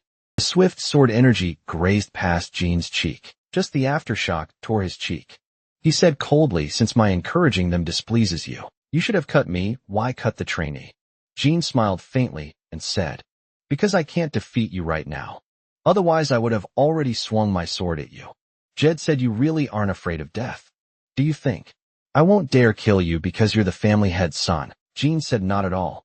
Submitting to adversity just because the opponent is stronger isn't the style of the Runcible family." Hearing this answer, Jed grinned and said, "You really are a newborn calf unafraid of tigers," then sheathed his long sword. The next moment he burst into laughter and said, "What an ignorant little brat. I acknowledge you're qualified to survive in the Roan Cave family." Then he shouted to the trainees, "Remember this moment. Today you've seen a true member of the Roan Cave family. He's shown the nature of a swordsman. Throw your whole heart and soul into battle. And don't forget your nature. Training starts tomorrow." Dismissed as he was leaving, Jean reminded Haytana, "Although you're more afraid of our brothers and sisters now, don't be so short-sighted in the future. Think more about the future before you act." After returning home, Jean told Gilly about what happened today and guessed that behind Haytona should be Sister Mio and Sister Annie. After hearing this, Gilly couldn't help but worry, because the sisters were already vanguards. But vanguards could only fight with vanguards. This was an unwritten rule. So they couldn't personally make things difficult for Jean. All they could do was use their vanguard authority to increase the difficulty of Jean's missions. This would increase his chances of death or injury, and high-difficulty missions were mostly solo missions. On solo missions, he could act without restraint. That meant when he executed missions alone, he could freely use all his power. Gilly immediately understood. This was actually a good opportunity for Jean, and he could accumulate achievements with full effort in the future. Not only that, by then it wouldn't be a problem even if he brought a cat on missions. But Jean said, "I won't bring a Lakai for now, because there are other things I need him to do. But before that, you all need to behave yourselves." The next day, Jed took Haytona and Jean for private special training. This was special training exclusive to the Roncade clan. Jean looked at Haytona and his companion, who were bruised and battered. It seemed they had been severely beaten by their sisters. Jed said, "The family possesses an intangible swordsmanship, with no fixed methods. This is the difference between Roncade and other martial families." "Do you know why?" Jean answered. "Because of the unique qualities and perceptual abilities of the Runcible family members, and because the bloodline is blessed. So they possess robust physiques unimaginable to ordinary people, as well as keen perception of swords."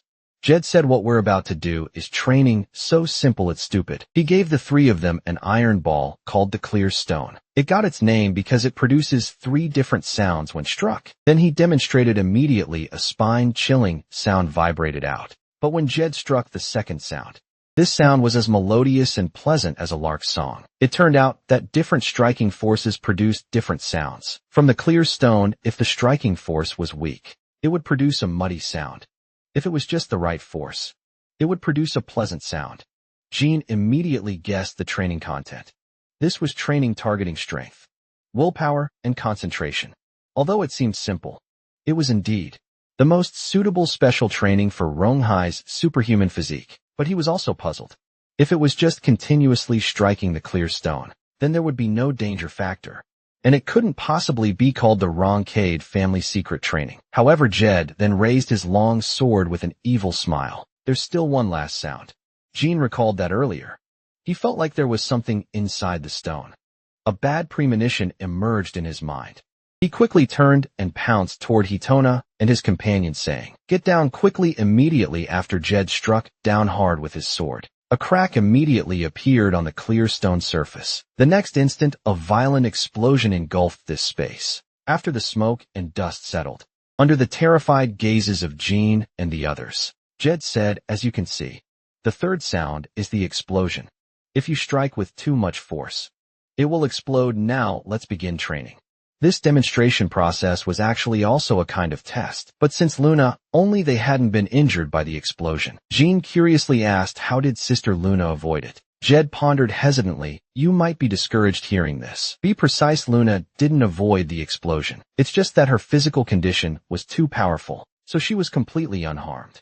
Upon hearing this, the three were stunned in place. Then Jed told them to for special training every afternoon. Meanwhile, Luna was investigating the assassination attempt on Jean years ago. With the wet nurse said, based on recent circumstances, Mio and Annie are the most suspicious.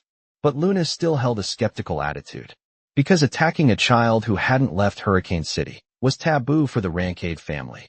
If their plan reached their father, they would certainly face death.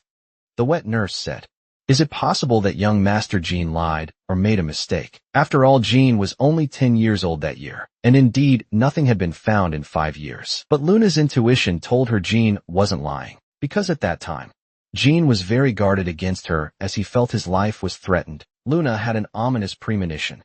She asked the wet nurse to investigate Mio and Annie first. Then she inquired about Jean's recent training situation. The mind's eye training she had Jean do should be taking effect by now. Thinking of Jean's continuous progress, Luna's face was full of affection. Watching him grow was really interesting. The next day afternoon, 2.5 hours after training, Jean was being tormented by this special training. Because once he couldn't control the striking force properly, that awful sound made his scalp tingle. And Hitona and his companion had vomited countless times. He originally thought this was training for controlling strength and willpower. But first he had to improve his righteous energy's destructive power. Otherwise he couldn't meet the striking conditions at all. Jed secretly observed the three. Although they all performed well, the most impressive was still that little guy. He might be able to break Luna's record soon. Training continued into the evening. Hitona and his companion were exhausted. By now, although Jed verbally despised them, they had exceeded his expectations. After all, they were worthy of being Rancade family children. What surprised him most was Jean's talent. But why did he have to be the youngest child? If he had been born 10 years earlier, he would definitely have become a big shot controlling Rancade. Thinking of this, Jed squatted on the ground in great pain. 2.5 months later, the Ultimate Class's first batch of missions for this year had been issued, but when the third mission was read, the personnel list for exterminating the demon beast, the man couldn't believe it and froze. Only reading the list after repeated confirmation, the personnel on the list were actually the 10 new students. Except for Jean, even Hitona and his companion couldn't believe that such a difficult mission was assigned to a group of newcomers. It seemed half of them would be lucky to return alive. The burly man whose arm Jean had severed advised them to write their wills. The blond man mockingly told them to beg Jean to save them. Timon couldn't stand their disrespect toward Jean. He was about to step forward to argue when Misha pulled him back. Misha told him not to cause trouble as it would be bad if he got injured before the mission. Timon said, but then Misha interrupted him. Shut up, have you forgotten where this is? This is the Rancid family. We must execute our mission and return safely with everyone. We'll slap their faces hard with our strength. Meanwhile, when Hitona was striking the clear stone during training, due to using too much force, the clear stone exploded. Explosion fragments scattered in all directions, flying straight toward Jean. In that split second, Jean reacted in time and barely blocked it. Calling that instant, a mysterious feeling suddenly emerged in his eyes. He clearly saw the trajectory of the flying iron pieces, just like arrows being shot. The trajectory was very clear. This must be related to Sister Luna's special training. If iron pieces flew at him again, he would definitely be able to dodge them precisely. This time Jed interrupted them, saying the three had new missions. Hitona and his companion's mission was to attend the Bamonte Empire's banquet. The two brothers felt sick hearing this news. Jean guessed this was the sisters' prank, punishment for their previous failure, making the two, who had no eloquence, attend Bamonte Empire's social events. Next was Jean's mission, but Jed paused. He confirmed the mission content before speaking again. Your mission is to assassinate Terraliz's lover Akarin, the master of the secret palace. Hearing this mission, even Hitona and his companion were surprised, because the secret palace was a giant tower, standing in the center of the Western Sea, not under the rule of the Rungade or Jippel families. Terralis was a top-tier powerhouse, comparable to their semi-godfather, nicknamed the Spider of the Abyss. If someone targeted her lover, she would mercilessly retaliate. Karen was currently in the lawless Mammoth region, with secret palace members accompanying him for protection. Hitona and his companion couldn't believe Jean was assigned such an extremely high difficulty mission because missions in the Mammoth region were assigned to Guardian Knights, not to trainees like Jean, who had only been training for 2.5 years. Jed also felt this mission was very arduous and solemnly asked if Jean could complete it.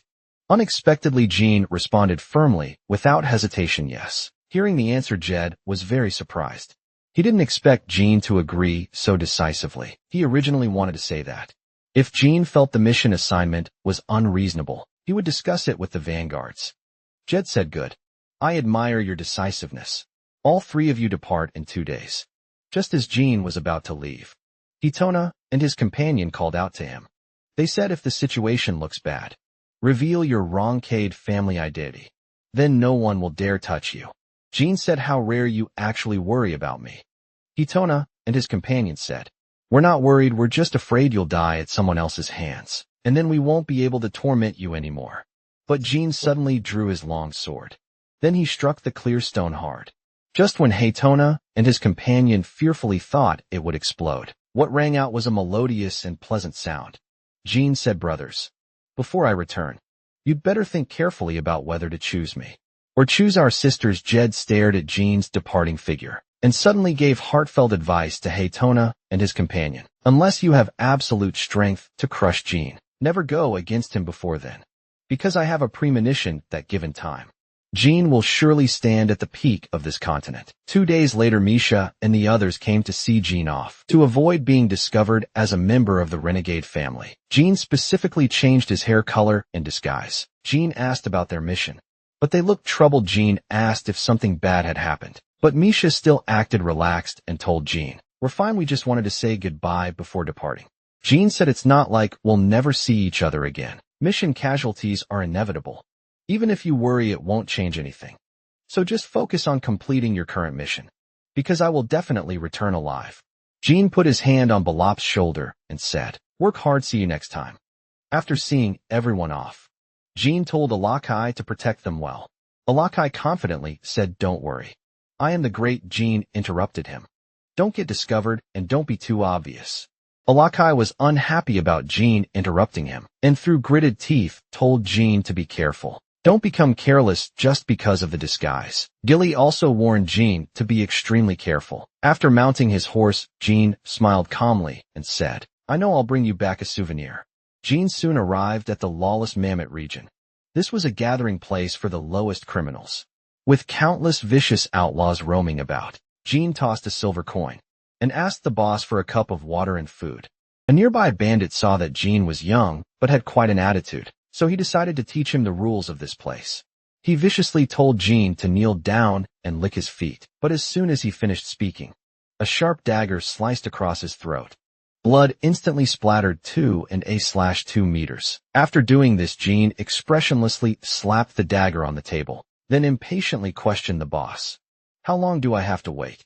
Everyone around was shocked by this unexpected scene, but the next second everyone gloated and mocked the burly man's fate, as if just an ant had died. This made Jean experience the madness in these people's bones, reminding him of what his teacher from his previous life had taught him. If you want to gain recognition from the lawless desperados here, you must show your dominance and strength, whether in his previous life or this life. His teacher had helped Jean, and Jean hoped to repay his kindness in this life. Moments later, the boss brought Jean food and water, stating he wouldn't poison the food because poisoning was taboo here. Seeing Jean's unfamiliar face, he asked if Jean had family locally, but Jean said it was none of his business. Then he took out a gold coin to ask the boss for information. "Is there a woman named Hest here?"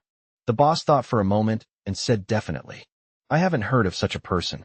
Jean hadn't held much hope anyway. Then asked the boss to recommend a place without snakes, rats, or insects. The boss told him there was only one such place. That was the Moonlight Well Inn on the west side of town, where various kings of Mammoth resided, so no one dared cause trouble there.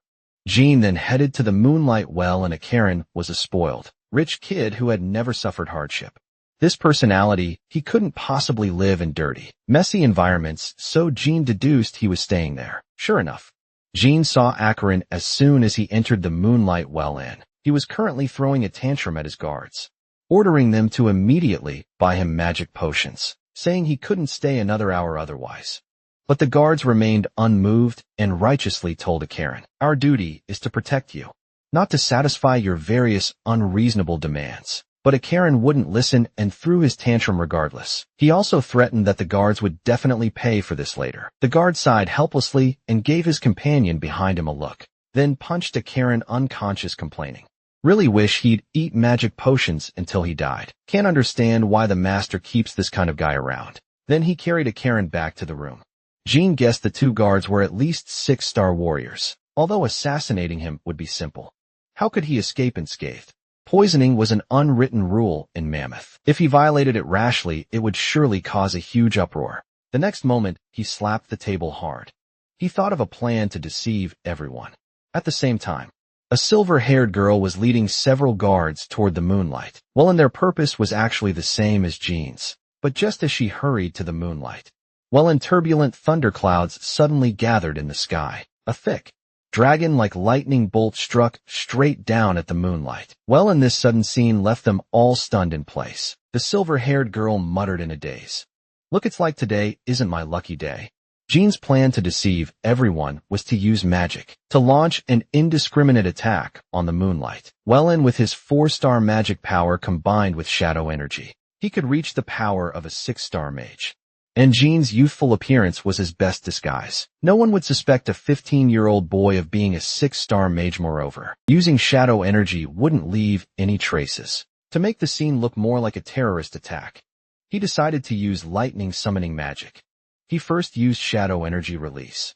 The room instantly fell into nothingness. Then he raised his hand and gathered lightning. The next moment, Jean's entire body was wrapped in lightning summoning as soon as he spoke. A thick dragon-like lightning bolt struck straight down. Powerful thunder force rampaged wildly. Karis, who witnessed this scene outside the inn, stood in a daze, expecting someone in the moonlight. And had made an enemy of a high-level mage. But it could also be targeting the secret palace, since there were 6 secret palace members, and the palace master's lover inside. Charisse quickly led her people into the ruins. Although they didn't care whether Akarin lived or died, they had to confirm the safety of the secret palace members. Just then the thunder clouds above churned again. Another thick lightning bolt struck down, sending everyone in the inn tumbling. Just as the guards were anxiously about to rush in, Charisse quickly stopped them. A massive thunder comparable to 7-star magic crashed down. The entire inn was blown to ruins. Cherry stood there in a daze, guessing that should have been the final strike. Looking at the ruined and emanating dust everywhere, she could only pray that the members were safe at this time. Jean also crawled out of the ruins in a sorry state, having been affected by his own attack. But fortunately, he had Sister Luna's pendant, so he didn't suffer fatal injuries. Jean searched for Karen's whereabouts. If he wasn't dead, yet now was the best time to strike. But suddenly a figure approached him. Charisse came close to Jean and looked at him curiously, saying, "I didn't expect there to be someone my age in Mammoth. Are you alright? You'd better leave this place quickly." At this time a secret palace guard came to report Miss. The members only suffered minor injuries. "But they're all alive." Charisse turned and said, "That's great if they're still protecting Akarin. Just kill Akarin directly. If you find the mage, capture him immediately." Jean observed the silver-haired girl before him. She was the daughter of the secret palace master. What she just said, she had come to kill Akarin. So even if Akarin survived by chance, he would still face death. What Jean needed to consider now was how to escape, to prevent Charisse from seeing his face. Clearly he messed up his hair and covered his face, planning to escape with the chaotic crowd. But just then, Charisse raised her long sword and shouted to the crowd below, "I am Charisse, daughter of the secret palace master. From now on, the moonlight well and will be controlled by the secret palace. Anyone who resists will be considered an enemy of the secret palace." As soon as these words were spoken, they immediately caused a commotion in the crowd. Someone protested, saying, "The secret palace has no authority to control here. You've overstepped your bounds." Upon hearing this, Charisse's face darkened. She instantly transformed into a beam of light that flashed by, and wherever her sword passed, everything was frozen by frost. Carisse's eyes were cold, her face showing murderous intent as she said, Since when do you people get to criticize how the secret palace conducts its affairs? Without finding that mage, none of you are leaving this place. But then Charisse found Jean again, asking him irritably why he hadn't left yet. Jean put on a frightened expression, claiming that his leg was injured. Upon hearing this, Charisse took out a box of potions. She said, "You're so lucky to have survived a terror attack, and I'm even personally applying medicine for you. This is the blessing you've accumulated over 8 lifetimes. When you get the chance, you'd better repay me properly." Jean then smiled and waved goodbye to her. But in the next moment, Jean's expression completely changed. The assassination mission was complete. After Bill UPS Group was assigned the task of exterminating orcs, Jean entrusted Ula Kai to accompany them, secretly protecting them. Orcs were powerful monsters that acted in groups, and with their strength, they would only face annihilation. But now they had already killed 18 of them. Because all the orcs they encountered were acting alone, everyone's confidence soared. If they killed 7 more, they could return alive with all their limbs intact. They would let those who laughed at them know how powerful they were. Misha felt grateful, thinking it was because Jean had received divine protection, so they too were blessed by luck. Little did they know all of this was the doing of Alakai. In the shadows 2.5 days ago, all the orcs in this area had been summoned together. Alakai commanded them that from today on, they must act alone. If anyone dared to travel in pairs, he would kill them. The orcs who received the command let out low growls and scattered in all directions. Afterwards, Olkai muttered complaints. "This guy will definitely make me do these troublesome things often in the future just because he's a Millennium contractor. Does that make him so great? How dare he order me around so casually? When I get back, I'll definitely make him buy me new manga books." Just then a deep, thunderous roar echoed from the distance. Alakai immediately became alert. He sensed a powerful aura approaching this way. He couldn't understand where that thing had come from, but it seemed like it wouldn't return. Obediently, Alakai spread his palm and summoned a mass of shadow energy. Then he swept it downward, instantly forming a barrier that enveloped this entire area. Belup immediately noticed something strange, but he only felt that the sky seemed darker than before. Then Alakai revealed his true form, flying straight toward that massive figure. "Who dares to let its aura leak out freely without my permission?" When he looked closely, he discovered that it wasn't a living creature, but a relic from the old era. A cemetery giant, but 2,000 years ago, the dragon clan had clearly destroyed them all.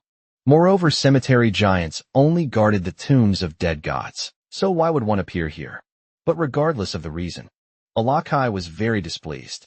He opened his mouth wide and condensed shadow energy. In an instant, the energy gathered in his mouth like a storm. At the same time, the giant also sensed danger and immediately took a defensive stance. The next moment, a terrifying and powerful energy poured out, instantly devouring the giant. That massive body was torn apart by dragon breath. In a single encounter, Alakai flapped his wings and returned to the ground. After transforming back into human form, he came before the giant, pondering how this cemetery giant had appeared here. He suspected this was related to the Gipple family. What conspiracy was behind this? After weighing the pros and cons, Alakai decided not to tell Jean about this matter for now. If there was any danger later, he would protect Jean himself. As long as Jean could grow for another 10 years, he would have the ability to confront the Gipple family. Meanwhile, in another room, a figure was nervously pacing back and forth, till another figure walked in. The fat man said in panic, "Lord Bishikai, something terrible has happened. The cemetery giant I created has been destroyed, and he is the famous shape-shifting sorcerer Bubble." The man before him was Bishikai, the vice captain of Jinjero. He said, "I've already heard about this matter, and I even went to the scene personally to confirm. What destroyed the cemetery giant was a dragon, and it was a shadow dragon." Upon hearing this, Babel's heart skipped a beat, and he said, "Have the dragon clan discovered our plan so quickly?" Bishikai said, "We can't be certain yet, but this is definitely a warning. I need to arrange a meeting with the Gipple family on the other side." Jean returned after completing his mission, but his abilities were questioned by other members, because they heard that on the day Jean was executing his mission, a mage had coincidentally attacked the inn, where the assassination target was staying. So they believed Jean had relied entirely on luck. Otherwise, with his abilities, he couldn't possibly have survived. Another person said, "So what? He's the young master of the Runcated family, not a trainee like us." Just then, Jean suddenly walked up to them. Trainees' hearts immediately jumped had Jean heard their conversation. Jean spoke calmly. Unfortunately, I heard it all, Kajin. How's your arm? Kajin said sarcastically. Thanks to your swift and decisive action. The medical staff said it was quite easy to reconnect. Jean said, is that so? You all seem to be discussing an interesting topic. Kajin said, that's right. Lowly people like us can only gossip about you behind your back. Please forgive us, but Jean said. There's no need to seek my forgiveness. I'm not a vanguard yet, so strictly speaking. I'm not your superior, but Kajin sneered. With your status, dealing with me would be just a matter of one word. Jean said, you do disgust me. Jean stood up directly and said, in my eyes, you only completed your mission through luck. You don't earn my recognition at all. Jean's expression turned cold as he said, you've misunderstood. I don't feel disgusted because you mock and ridicule me. It's because you, as the strongest 5-star knight in the ultimate class, only talk behind my back. Jean pointed his sword at Kajin and said, I've said it before, you can challenge me at any time. Upon hearing this, Kajin confirmed again. Are you serious? When he heard Jean's affirmative answer, he immediately drew his sword, fiercely slashing at Jean. Frantically, venting the anger that had been suppressed in his heart for so long, Jean felt the force transmitted through the sword blade, and was secretly alarmed. Kajin's strength was indeed very powerful, but compared to the enemies he would face later, it was nothing. But in the next moment, Kajin suddenly pressed close to Jean's front, carrying fierce righteousness. As he swiftly struck down, Jean could only raise his sword to desperately parry. Kajin quickly seized this opening, kicking Jean away hard. At the same time, sword light followed closely. Just then a mysterious feeling surged in his heart. Jean dodged Kajin's attack at an incredible speed, just like the day when he was attacked by the iron block. He could also see the trajectory of Kajin's attacks, facing Kajin's furious sword strikes. Jean was already able to handle them with ease. Unable to break through, Kajin fell into even greater rage. Jean was confident he could end the battle in the next 3 rounds, because he had already seen through all of Kajin's techniques. Facing Jean's arrogance, Kajin roared, young master, you really won't shed tears until you see the coffin. Immediately after, his attacks became even more violent, like a raging ocean under a storm trying to overturn Jean. This small boat, but after just 3 moves, Jean smoothly moved to Kajin's side, pouring all his tremendous power into his sword, slashing upward with tremendous force, instantly cutting Kajin's sword in half. Kajin stood frozen in place with disbelief. He said, was I deceived? Your swordsmanship has actually reached 5-star level. Then a sword was pointed at his face. Jean's gaze was cold as he said, I never said I was still at 4-star level. You just don't understand me. I never fight battles I'm not sure of winning. Just then, the Haytona brothers heard the sounds of fighting and rushed over. When they saw the scene, their hearts were filled with shock. What was happening? Had Jean really defeated Kajin? Jean didn't explain much, saying it was nothing to be surprised about, then left the scene, leaving the brothers standing there unable to calm down for a long time. Soon Kajin reported this matter to 2 sisters. They said in disbelief, Jean is only 15 years old, and his swordsmanship has already reached 5-star level. Upon hearing this, Kajin responded. Everyone present saw that Jean's righteousness indeed exceeded 5-star level. After getting a definitive answer, Annie said, is he showing his fangs to us? Mio's gaze was fierce, her face full of murderous intent, as she said, he's not showing his fangs to us, but to everyone in the family. When assigning Jean's next mission, arrange for our people to go with him. We must ensure he never returns on the other side. The news that Jean had defeated a veteran knight caused a sensation throughout the family, because in the entire history of the Roncade family, only 3 people had become 5-star knights at age 15. They were the founding family head, father and sister Luna. But elder sister Luna had no interest in the position of family head. Therefore, second brother Joshua became the first-in-line successor, and with their mother's full support, his position was now very secure. But Jean's strong rise broke this stable situation, except for sister Luna.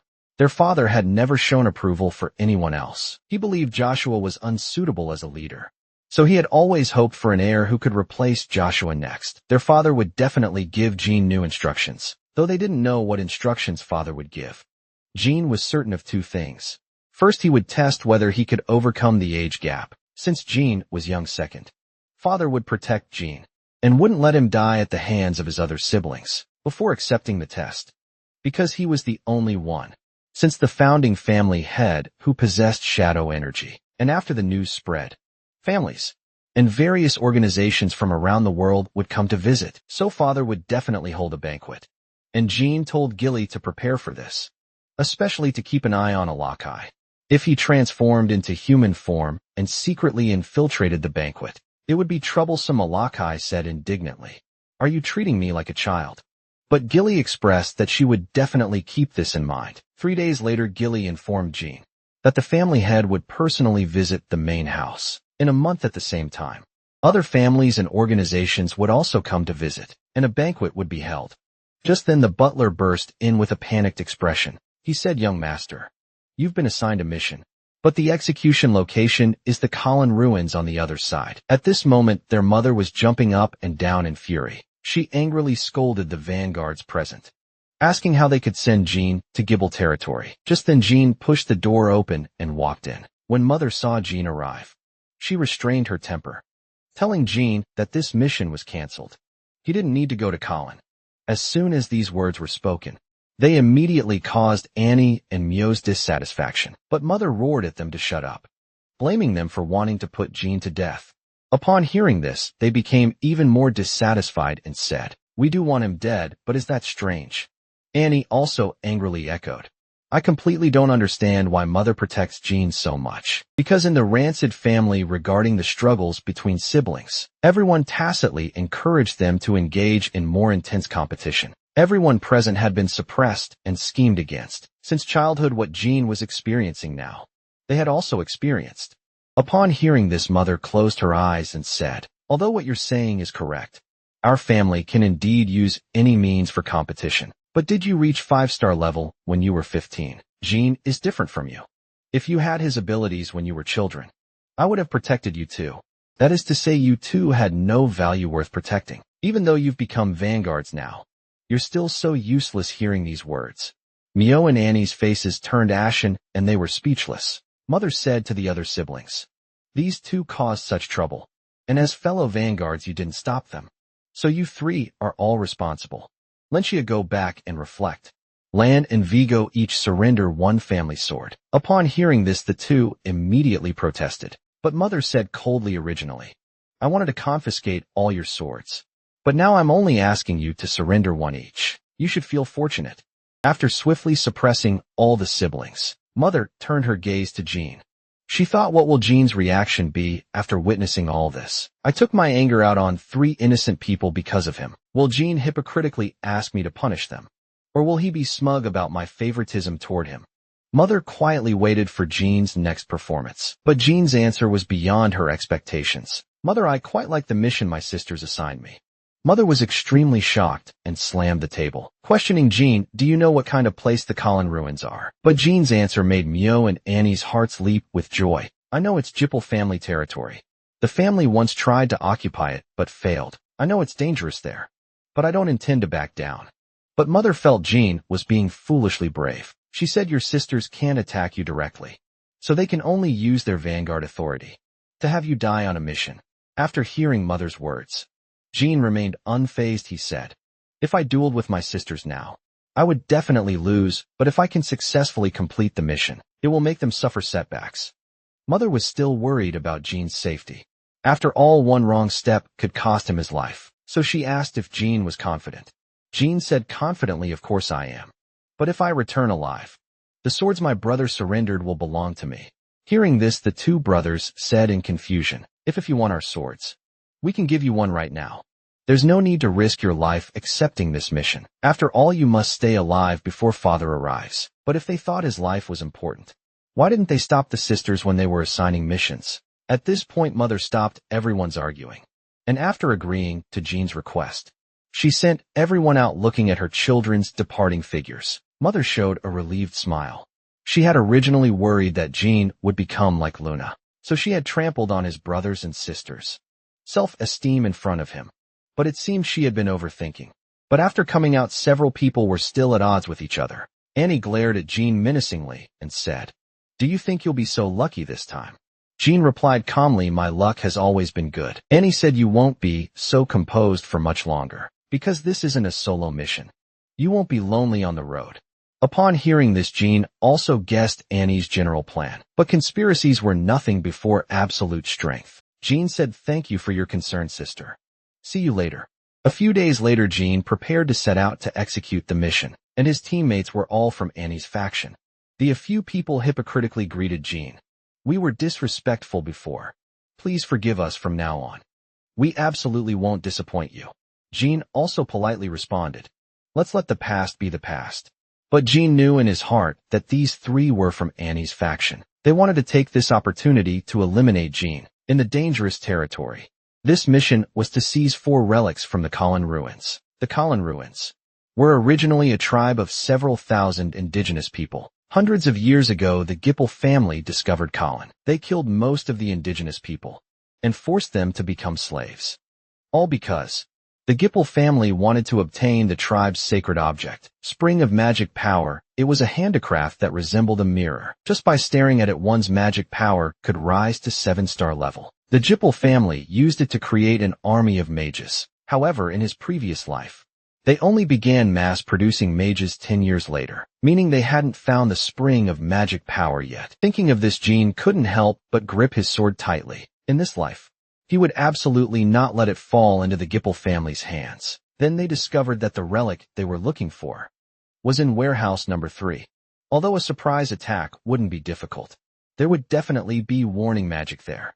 Just then, Jean suggested that, considering the stamina needed for the return journey, they should rest for an hour before launching the surprise attack. He took out a pack of beef jerky and handed it to them. After seeing all 3 of them eat the jerky, Jean put on a mask and looked at the 3 coldly, saying, "You just sleep here for a while. I'll be right back." The 3 only felt dizzy. Then they collapsed and fell into unconsciousness. Jean thought, did they really take me for a fool? If they had treated me with their usual arrogance, I wouldn't have been so wary of them. Then Jean infiltrated the Gipple family's warehouse number 3 alone. Although there were guards here, they showed no vigilance whatsoever. After all, no one dared to oppose the Gipple family. Just then, Jean suddenly appeared and killed 1 person. The other guard panicked and raised his weapon, shouting. Then his spear thrust fiercely at Jean. After spinning 2.5 times in the air, Jean charged fiercely at the guard, knocking him unconscious with an elbow strike. Then Jean came to the warehouse door. This was just an ordinary lock. No warning magic on it.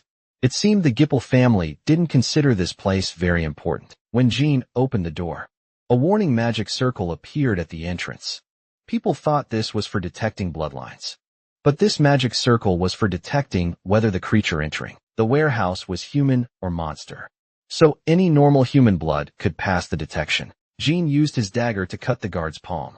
There was no need to use his own blood to avoid leaving evidence. Then Jean sprinkled the guard's blood on the magic circle. The magic circle immediately lit up with red light. Just when Jean thought he had successfully broken the magic circle, the magic circle suddenly erupted with an intense reaction, and blinding red light shot up into the sky. Jean couldn't believe it. He had clearly used the guard's blood. So why was the magic circle still activated? That meant either the blood's owner was diseased or he wasn't human. Just then, the 2 guards underwent a transformation, their bodies becoming incredibly strong, with red light emanating from their eyes. Jean quickly distanced himself from them. While releasing wind magic from his hands, a tornado spread out, covering the space and isolating it from the outside world. He originally hadn't planned to use magic to avoid being detected by nearby mages through magic fluctuations. But now he couldn't worry about that. Facing the monsters charging at him, Jean drew the dagger from his waist. At the moment of the attack, Jean quickly crouched down. Then, taking advantage of the monster's attack opening, he thrust forward fiercely. The monster cried out in pain and roared, then furiously swung at Jean. Jean dodged to the side, then he drew his sword from his waist, the blade's tremendous righteousness emanating a powerful aura. Seeing this, the monsters immediately showed terrified expressions. They seemed very afraid of Jean's righteousness. The monster pulled out the dagger stuck in its abdomen. The wound began to heal in just 2 seconds. Jean was secretly alarmed, as that was the second speed regeneration ability that only high-level magical creatures possessed. Jean speculated, could they be living golems? But creating living golems was a special grade crime. Could it be that the Gipple family was using this place as a laboratory to research forbidden magic. Living golems had strength equivalent to 4-star warriors, compared to 4-star knights. Their attacks were more singular. To defeat them, one had to shatter their cores, which were generally hidden in the head, heart, or dantian, so Jean decided to target one of them first. He held his sword and gathered his strength, then thrust fiercely, piercing through the golem's skull. Unexpectedly, the golem didn't die. Immediately, Claw struck down at Jean again. Jean felt that the golem's strength hadn't weakened at all, but had become even more violent than before.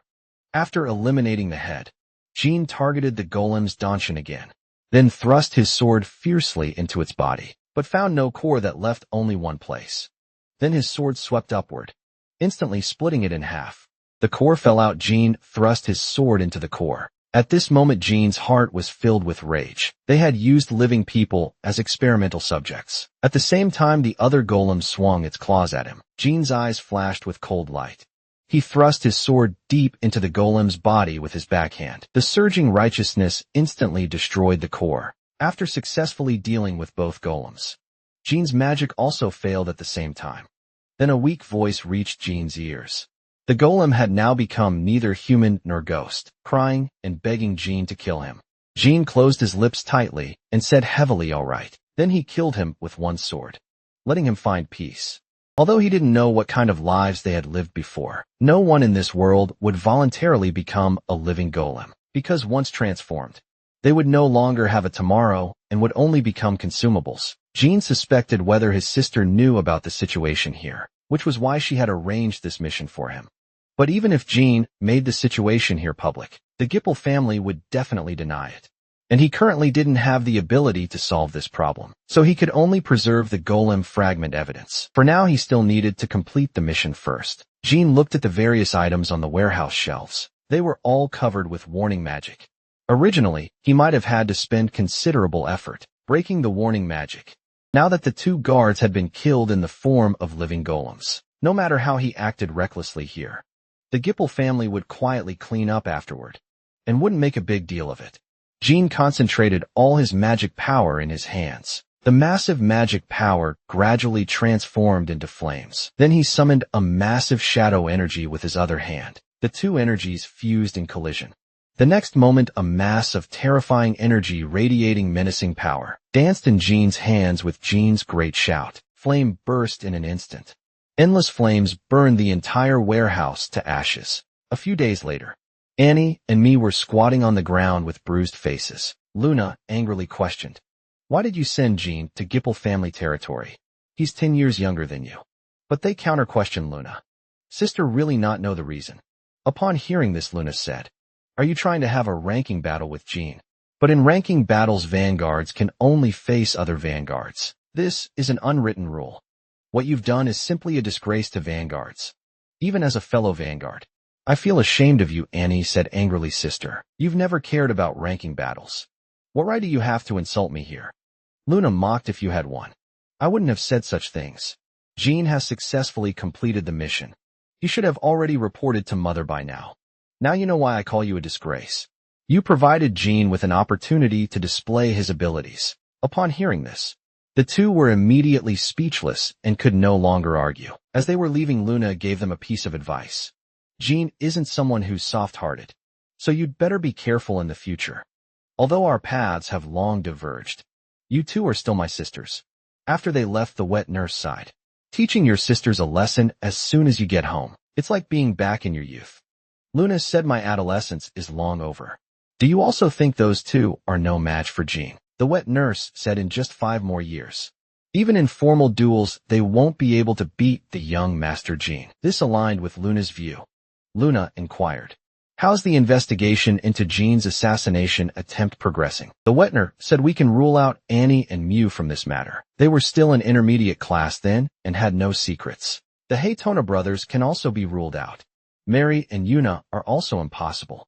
That leaves only young Master Joshua and young Master Dips as suspects, as well as young Masters Lan and Vigo and Miss Lentia. Setting aside young Masters Lan and Vigo, we can't easily investigate the other 3, because those 3 have very secure positions in the family. If we investigate secretly, we might get into trouble." The wet nurse told Luna not to worry too much about Jean. After all, Jean was currently safe, and his strength was improving at an astonishing rate. On the other side, Jean also returned to his room. Yulikai came over to ask if Jean's mission had gone smoothly. Jean said he had something to show them. He took out a small bottle containing a golem specimen, brought back from the Kolin ruins, and told them this was what the warehouse guards had become. Living golems. Yulikai was immediately shocked. Last time he had discovered a cemetery giant, and this time Jean had encountered living golems. He didn't understand what the Jippel family was up to. Yulikai turned around and seriously confirmed with Jean. After getting Jean's definitive answer, Yulikai seriously suggested that Jean find time to go there with him. Again, he wanted to personally ask the Jippel family what they were trying to do.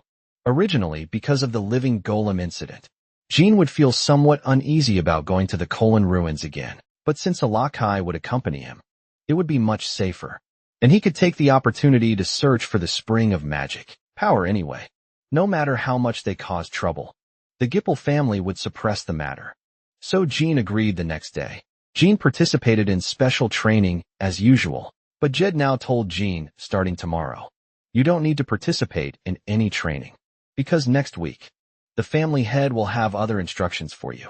The Hatona brothers nearby were shocked when they heard this, speculated whether father was going to appoint Jean as a provisional vanguard. A provisional vanguard was someone who left the family before becoming a true vanguard to accumulate prestige. After leaving, the family wouldn't provide any help. Everything would depend on oneself. But Jean was excited and clenched his fist upon hearing this news. He could finally stop worrying about others' opinions and freely strengthen his own power. Time flew by, and it was the day of the banquet prepared for Jean. All the visiting dignitaries were either wealthy or noble. Father led a large army and arrived personally. Originally, father had planned to seclude himself in the Black Sea for 10 years, but he hadn't expected this youngest son to keep interfering with his training. Kane said, I knew Jean was no ordinary person when I was in Hurricane City, but I didn't expect him to become this powerful.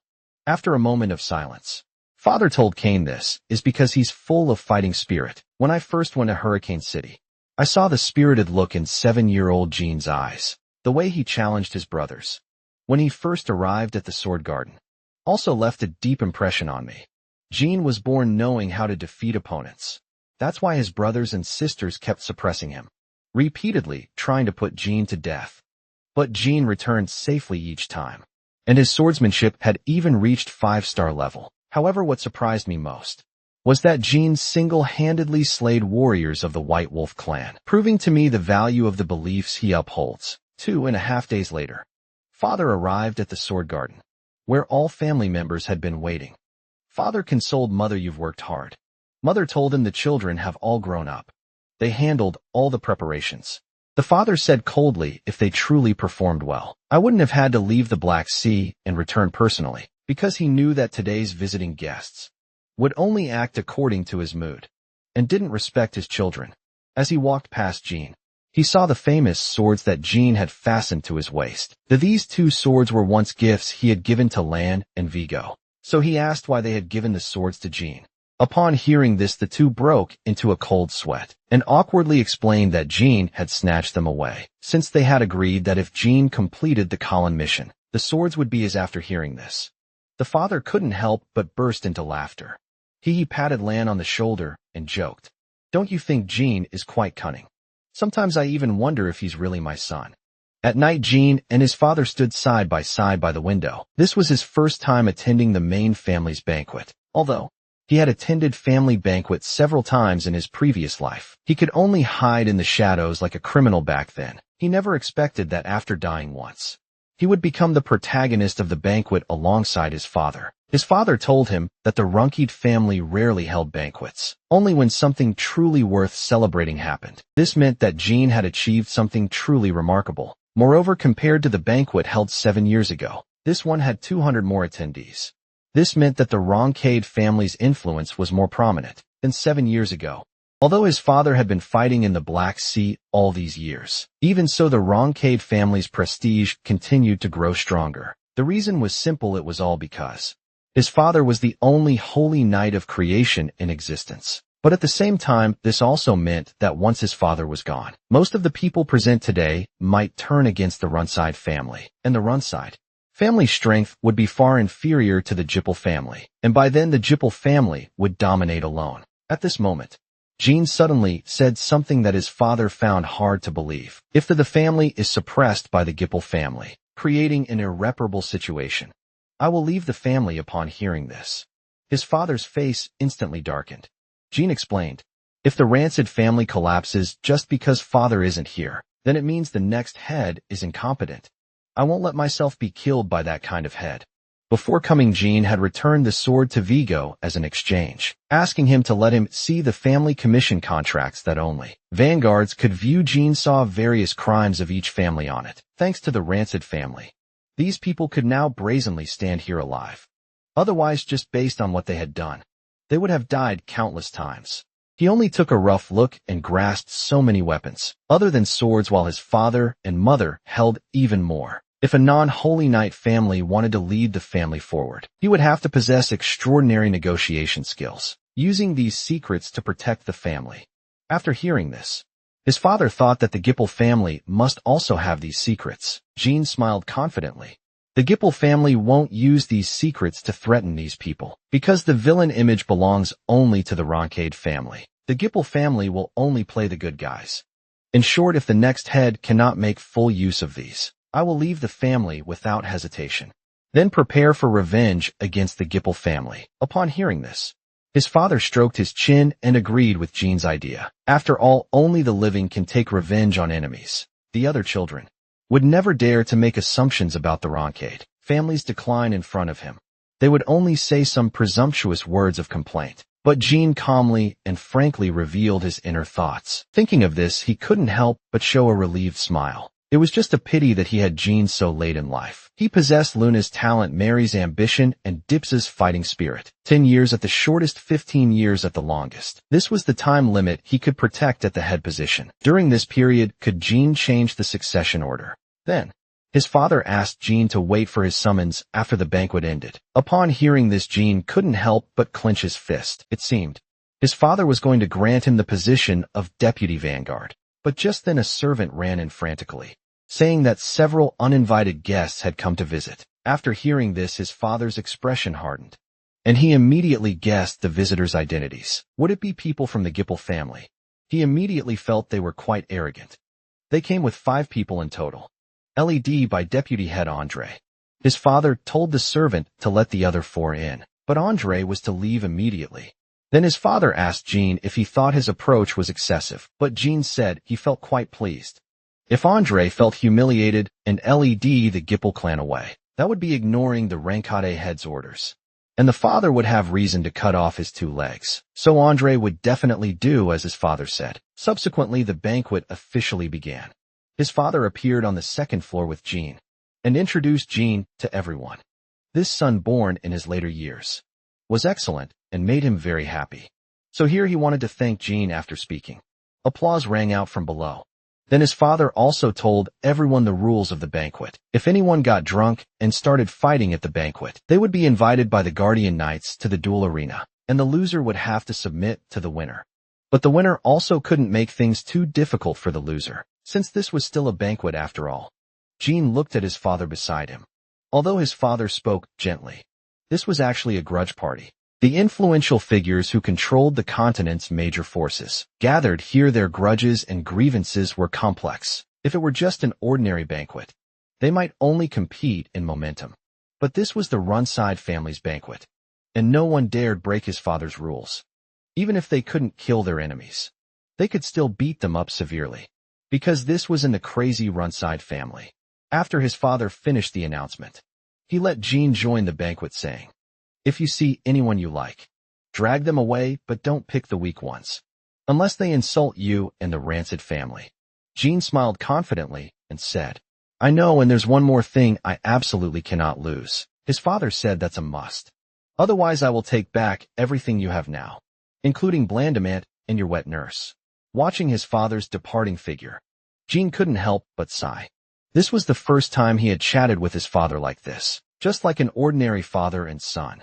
But Jean's goal in this life wasn't to be a pleasing son, to surpass his father. After Jean joined the banquet, the Haytona brothers carefully approached Jean's side. They stiffly and enthusiastically greeted Jean. After exchanging pleasantries with the two brothers, Jean leaned close to their ears and whispered, "Say a few proud words appropriately, and then leave." The two brothers nervously stammered their agreement with Jean. Just then a long-haired man came before Jean to greet him. He was about to introduce himself when Jean preemptively revealed the visitor's identity. "You're the first vanguard of the Khan family, right?"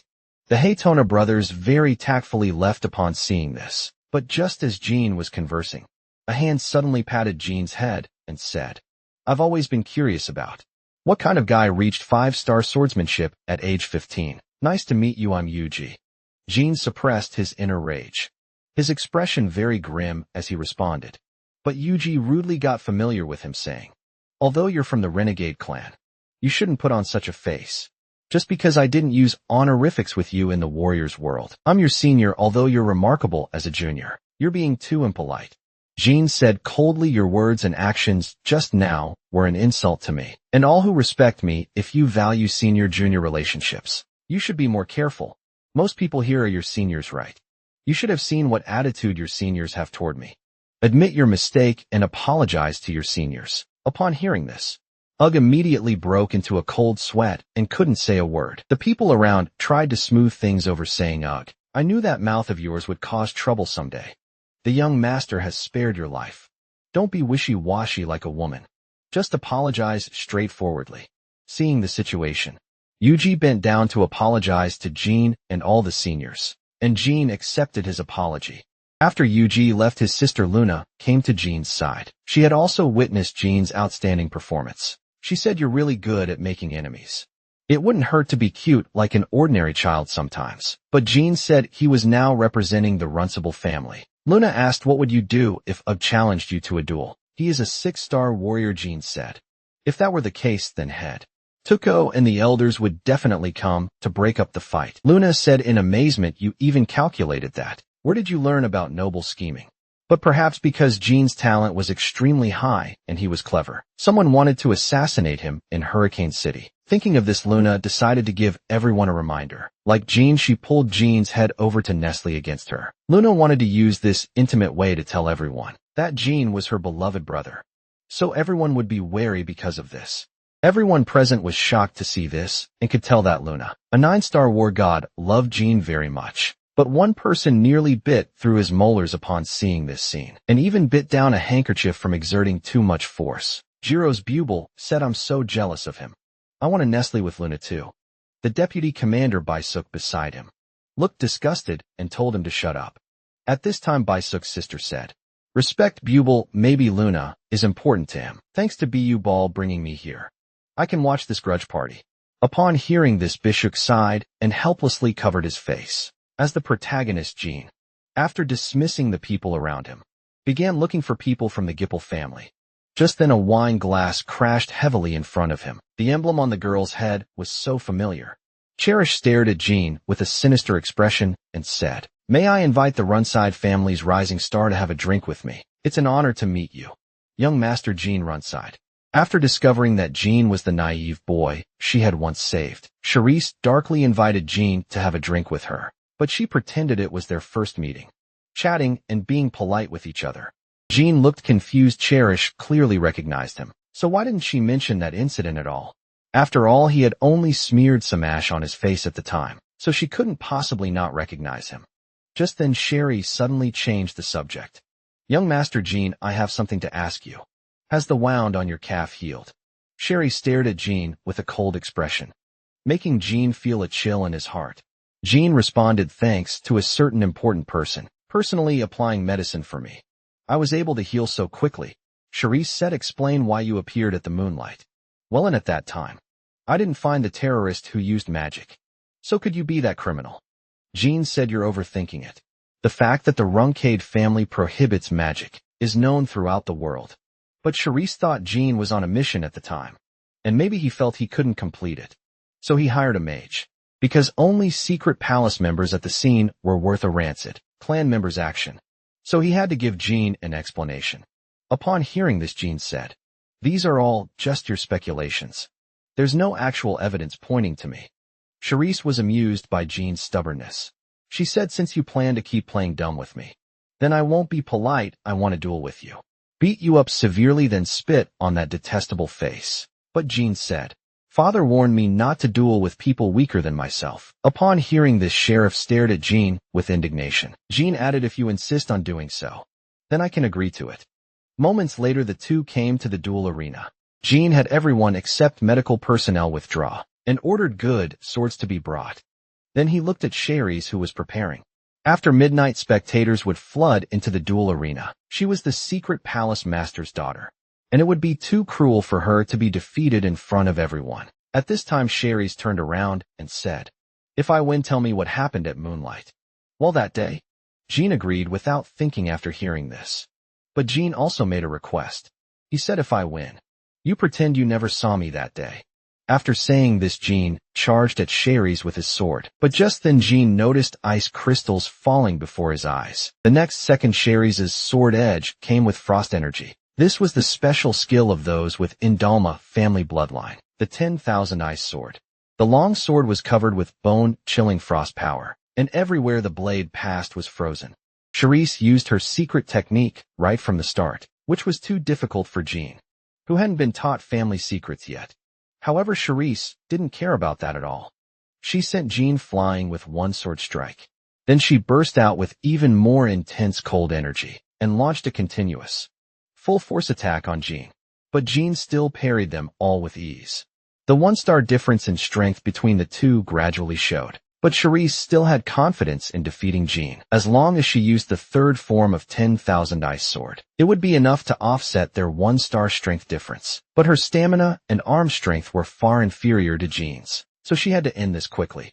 During the battle, Jean also clearly saw Cherise's sword techniques. Although she could use 10,000 ice sword, her offensive and defensive moves were completely inferior to his. So next, Cherise would definitely use even stronger secret techniques to win. But Jean wasn't clear about how strong Cherise's secret techniques were, so he also had to use his own secret techniques to counterattack, and he mastered several of the strongest.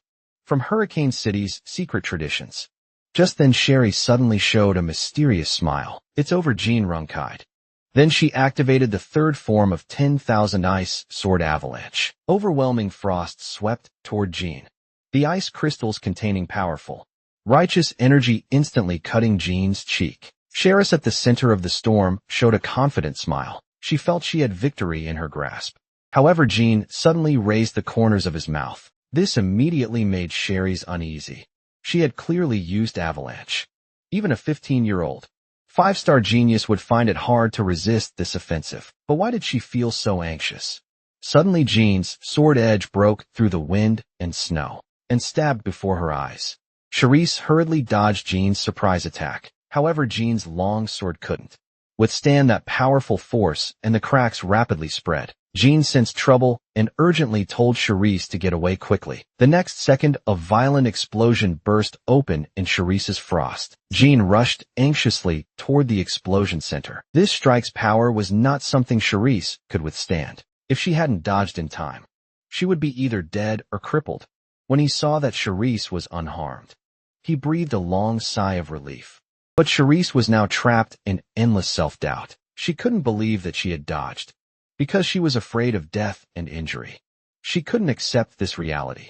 Jean hurriedly went over to ask about Cherise's condition with concern. At the same time, he could see that Cherise's mindset had problems. Although she had heard Jean's warning at the time, she still wanted to take Jean's secret technique. But when faced with life and death, she still retreated. Even though she had strong self-esteem and valued reputation, she was too young to suppress her survival instinct. Jean comforted her. I would have dodged too, and you would have loudly warned me, so you don't need to blame yourself too much. After listening, Cherise silently took out a box of ointment from her bosom. Then she applied it to the wound on Jean's face, saying, consider this repayment for sparing my life. Because this life was given to me by you, I will also be my important person, so you don't need to worry about me. After speaking, she turned and left directly, saying, by the way, today is our first meeting. See you tomorrow.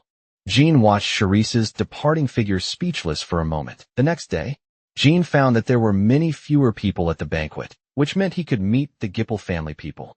He heard that the several visitors were all between 15 and 20 years old, similar to his age. He could take this opportunity to compare magical abilities, although he still wanted to ask about Colin. He decided to investigate together with Alakai when the time came. With Alakai's help, finding the spring of magic power would be much easier, and could also cut off the Gipple family's future. Creation of a mage army. Just then, a familiar cat appeared before Jean. Jean stood there stunned, thinking how a cat could appear at the rancid family banquet. But when he saw clearly that it was Alakai, his anger value rapidly rose. Charisse looked at the name on Alakai's collar and asked Jean, "Did you give it this name?" The moment Alakai saw Jean, its fur instantly stood on end. Jean's eyes flashed with uncontrollable rage, as if he wanted to devour Alakai alive. Just then a voice suddenly came. "I knew it if I followed that cat. I would definitely find you." A white-haired boy jumped in front of Jean and said, "I finally met you, Jean Runcade. I think about you every day." Upon hearing this, Charisse and Alakai were shocked, as if they had discovered some secret. They then turned and left, not wanting to disturb their passionate exchange. The boy pointed at Jean, telling him to think about who he was. However, Jean said he had no impression of him at all. The boy didn't expect Jean's memory to be so poor, so he planned to tell him directly. "My name is Jean," interrupted him. "Belladine Gipple, the reason I pretended not to remember is that I don't want to interact with you." Upon hearing this, Belladine showed a simple expression of realization. Jean was speechless. Would this foolish guy really become a 9-star mage at age 30? Then Belladine proudly showed off to Jean that his magic had reached 6-star, 1 star higher than his swordsmanship. Jean was stunned. He couldn't believe that Belladine, who had the highest magical talent in the Gipple family, was only a 6-star mage at 18. Jean predicted that his own magic would reach at least 7-star by age 18, which made him doubt whether Belladine was hiding his strength. But when he saw Belladine's proud expression, he dismissed this thought. This allowed Jean to objectively confirm his own potential. That is, after the current Gipple family head, he would be the one to reach the peak of magic. Then he said to Belladine, "Your family didn't receive an invitation. Why did you come to the banquet?" Upon hearing this, Belladine grinned and said, "I pestered Uncle Andre to bring me here." Jean was a bit speechless. Child's tantrum made the Gipple deputy head agree to let him set foot on enemy territory. Jean waved his hand, telling him to behave himself here, then was about to leave. Belladine immediately felt neglected and said, "Your father showed mercy to my uncle. In exchange, I won't harm you if you attend Gipple family banquets without notice in the future." Jean glanced over and said, "What if I launch a terrorist attack?" And smiled, "Even if you launch a terrorist attack, I won't kill you if fighting breaks out. I won't attack you either." Jean looked at this strange guy, not knowing what to say. For a moment he said, "You're really a fool," then turned and left. He had to deal with another troublesome person someone unpleasant had, and staring at him from the start. Jean came behind a figure and said, "This guest, do you have something to say to me?" This person was Jinjero's Booball. Booball asked when will Luna appear again. Then he pulled out a book and handed it to Jean, wanting Jean to pass it to Luna. It was a poetry collection he had created through the night for Luna, filled with his love. Luna would understand his feelings when she saw it. Then he showed a perverted smile and said, "Maybe in the near future I'll call you brother-in-law." As soon as these words came out, Belladonna immediately spat out the red wine he had just drunk, and Jean's anger value instantly maxed out. He snatched the book from Bobua's hands and tore it to pieces on the spot. Then he stomped on it hard. Jean was furious, almost about to explode. Booball not only casually mentioned his sister's name, but also dared to say brother-in-law. He really didn't take the rancid family seriously at all. He immediately had the Guardian Knights drag this guy to the duel arena. But Booball still didn't repent and said, "I just expressed my love. You can't treat me like this, and I'm still a guest of the rancid family. What kind of hospitality is this?" But Jean turned a deaf ear and pressed him into the duel arena. He threw him to the ground. Jean looked stern and fiercely tore off his coat, saying, "I want to fight you with bare hands." This scene was just seen by Bishuk and his sister. They couldn't understand why Bubal had provoked Jean. Even Charisse and Alakai found it baffling, unable to understand why Jean would pick that kind of guy for a duel. The most confused was Bubal. He suspected whether Jean had discovered that he had helped the Gipple family assassinate him 5 years ago. Then the host announced the duel participants. Just as Booba was about to introduce himself to Jean, an angry fist had already smashed into his face. Jean stared at Booba coldly and said, "I don't want to know what a guy like you is called." Seeing this, Booba also didn't plan to be polite with Jean anymore. His fist burst with righteousness and smashed down fiercely, hitting Jean hard in the face. Spectators could see that Bubu was a 6-star warrior and was quite skilled in combat techniques. It would be embarrassing if Jean lost. After landing a hit, Bubu arrogantly mocked, "With your level of skill you dare duel me. I'll make you cry in pain." Before he finished speaking, Jean's large hand grabbed his face fiercely, then fist fell like a violent storm. He beat him until blood sprayed everywhere, leaving him powerless to fight back. At this time, Myella said indignantly, "Since the outcome has been decided, why is Master Jean still so brutally torturing his opponent? Brother, as Bu Ball's friend, are you going to just stand by and watch?" Bishuki wanted to explain that it was a fair duel, but Myella didn't give him a chance. She said seriously, "Brother, I'm very disappointed in you. I hope you can teach Jean a lesson." Upon hearing this, Bishuki rubbed his forehead and sighed helplessly, having no choice but to agree. He walked straight toward Jean and said, "Young master, let that guy go. Let's have a match." Jean threw Bubalo aside and prepared to face Bishuki. He was a 7-star knight of the Eves family. Win or lose, Jean could gain something. The Bishike family's swordsmanship was very worth learning, because their former head was a strong person. Even his father acknowledged. Jean then turned his gaze to Myella. This willful lady was willing to make things difficult for her own brother for her own selfish desires. How ridiculous! He could see that Bishok loved her very much. Jean could understand his feelings, just like how his sister Luna loved him. So he couldn't tolerate anyone insulting Luna. Jean warned Bishok to control his subordinate's mouth, but Bishok said, "He's not my subordinate. Someone traveling with us." Did Bubba say something wrong? Hearing this name, Jean's heart shook. Only now did he know that the fat guy just now was the famous transformation master, Bubba from his previous life. But at the same time, more questions arose in Jean's mind. What was the relationship between Bubal and Bishuk in his previous life when Bubal was arrested? There was no news of his involvement with the Eves family. Did Bishuk know he was a transformation master? But he couldn't think much about it now, because he was facing a 7-star knight. He had to concentrate on dealing with this battle. The next moment, Bishok rushed to Jean.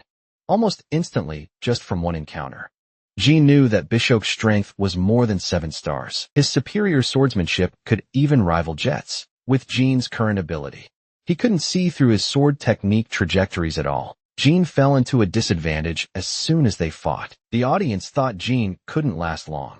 But Bella Jean didn't think so, because only he knew that Roncade family members became stronger when facing stronger opponents. If the Eves family swordsmanship was a cunning snake, then the Roncade family swordsmanship was a charging rhinoceros. Even if the horn broke, the rhinoceros wouldn't stop ramming. Just then, Bishuk's long sword cut through Jean's chest, but Jean's counterattack was easily dodged by him. Jean felt that Bishuk wasn't even using his full strength, but it was also true that he was fighting evenly with Bishuk, despite his 5-star strength. Although Jean felt he was almost at his limit, he began to experience that mysterious feeling again in the duel. So Jean closed his eyes and concentrated on feeling it, and tremendous righteous energy gushed out from his sword. Bushikai also wanted to end the battle at this point. He held his long sword and suddenly charged forward, leaping toward Jean, but facing Bishuk's offensive. Jean remained motionless. The next moment, accompanied by a crisp shattering sound, the long sword in Jean's hand was instantly swept and shattered, finally stopped in front of Jean's neck. The sword energy's remaining force immediately made Jean faint and fall down at the same time. A thin sword mark appeared out of nowhere on Bishuikai's neck, although it only broke his skin. It shocked him immensely because in that instant, he felt as if a sword was about to cut off his head. If Jean had reacted a bit faster and he had been a bit slower, then he would have been decapitated. To comprehend the heart sword. At only 15 years old, he was truly a terrifying guy. 2 days later, a big fat cat was pressing down hard on Jean's face. Jean woke up from suffocation. He grabbed a lakai and found himself in his own room. Seeing Jean wake up, Gilly hurriedly brought a cup of water and told Jean he had been unconscious for 2 days, and the banquet had ended. Jean said the guests at this banquet all came for me, yet I didn't say goodbye to them. How improper. Gilly comforted Jean. Your battle with Bishuk has been talked about by everyone. That duel was enough as your return gift.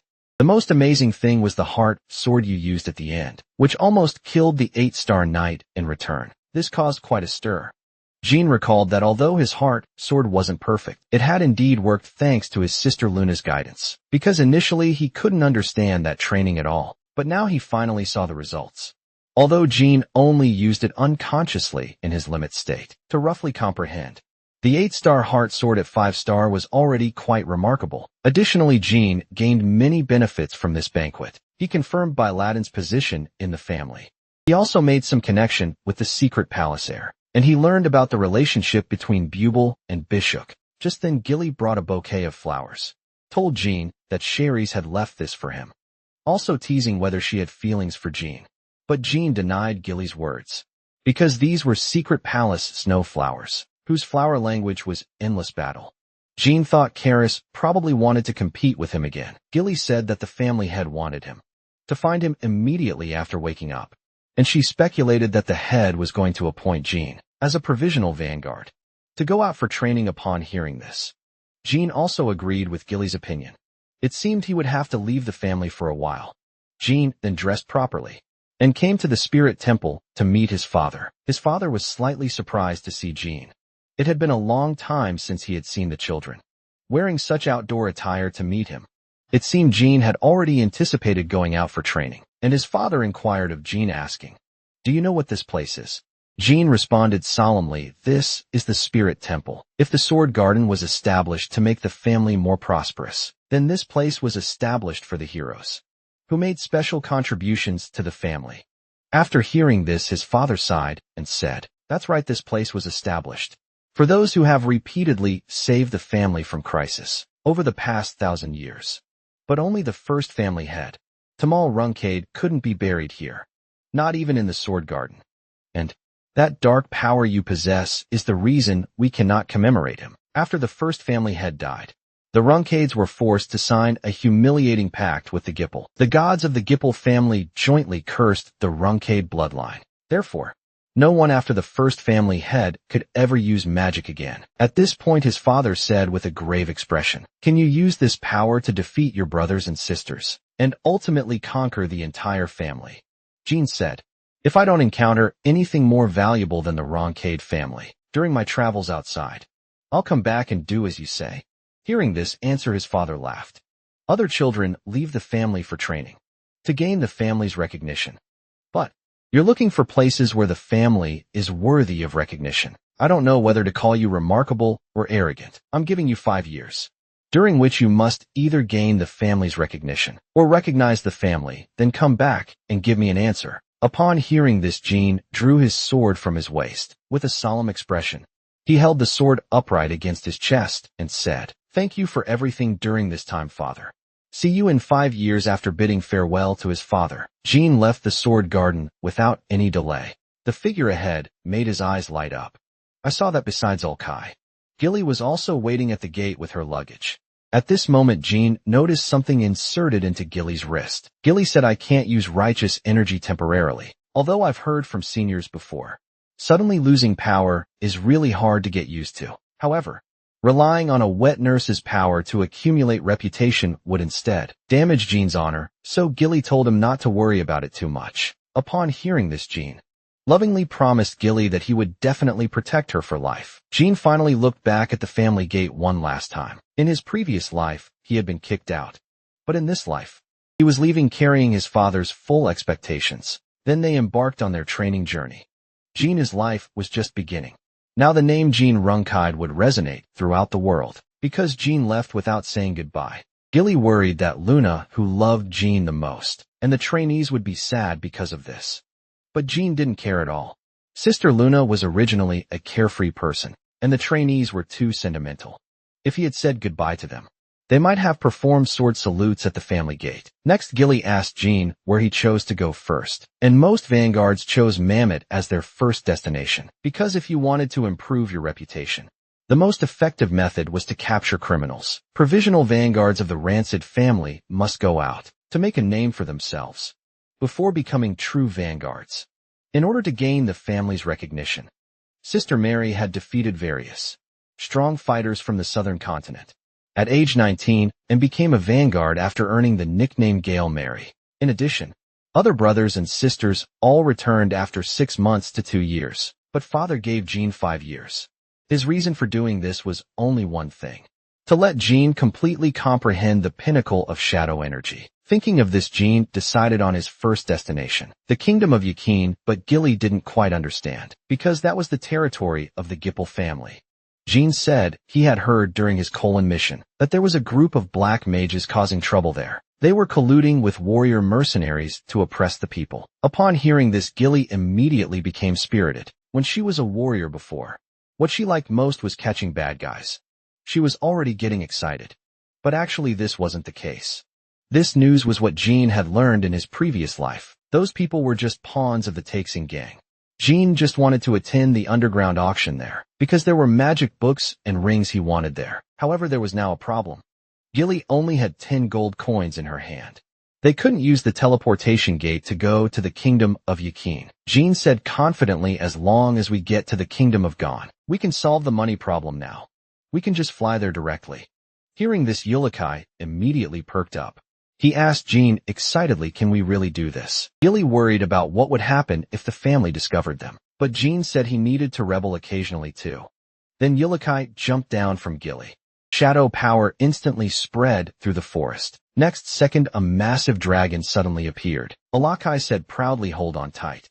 I need to fly non-stop to reach the kingdom of Gon by tomorrow. At the same time, in the Sword Garden, Luna suddenly started. She sensed a powerful force suddenly appearing. She looked out the window. A giant dragon was soaring through the sky. She immediately guessed a possibility. Could it be that Jean flew away on a dragon as soon as he became a provisional vanguard? What a bold guy! Luna smiled helplessly, her eyes full of indulgence. Then let me wish my heartless brother, who left without saying goodbye to his sister, victory in all battles the next day. They appeared within the kingdom of Gon's borders. Except Gilly was violently vomiting from motion sickness. Alakai shouted complaints at Jean. It's all because of you that Gilly is suffering like this. Jean was speechless. It was clearly because he wanted to show off, doing aerial acrobatics in the sky. Really full of bad intentions. Afraid others wouldn't know his dark heart.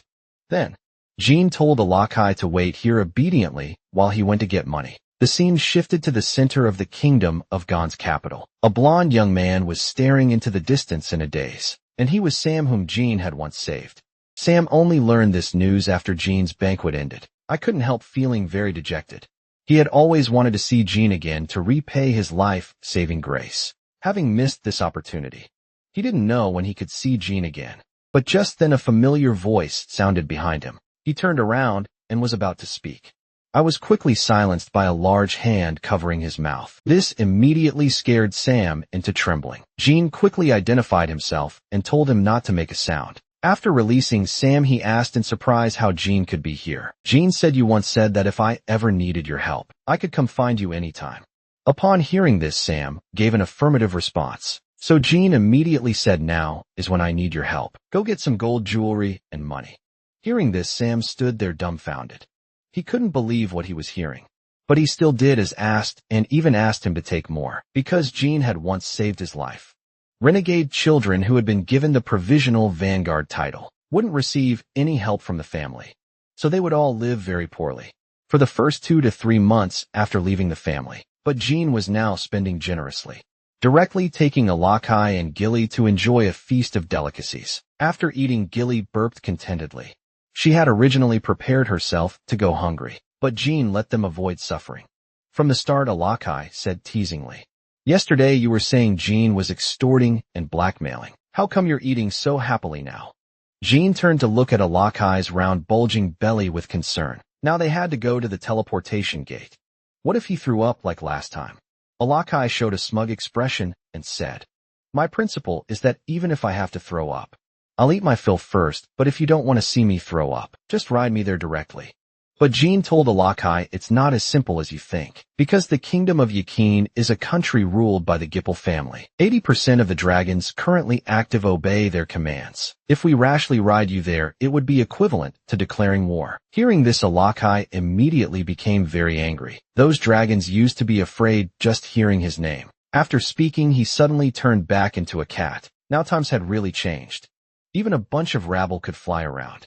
Seeing this, Jean dissatisfiedly told him not to transform randomly on the street. Soon they came to the teleportation gate. After showing the fake identity documents made by the family, they successfully entered the waiting room, under the cover of blue magic power. The next moment they arrived at their destination. Kingdom of Yakin. Jean's last visit here was in his previous life. He had spent the last year of his previous life here. Although 15 years had passed, the scenery before him hadn't changed at all. Homeless people could be seen everywhere, as well as pedestrians with numb expressions.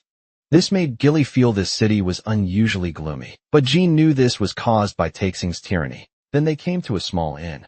Alakai said with great disdain, "We have so much money. There's completely no need to stay in such a shabby place." Really persuaded Alakai, saying the young master must have his own thoughts.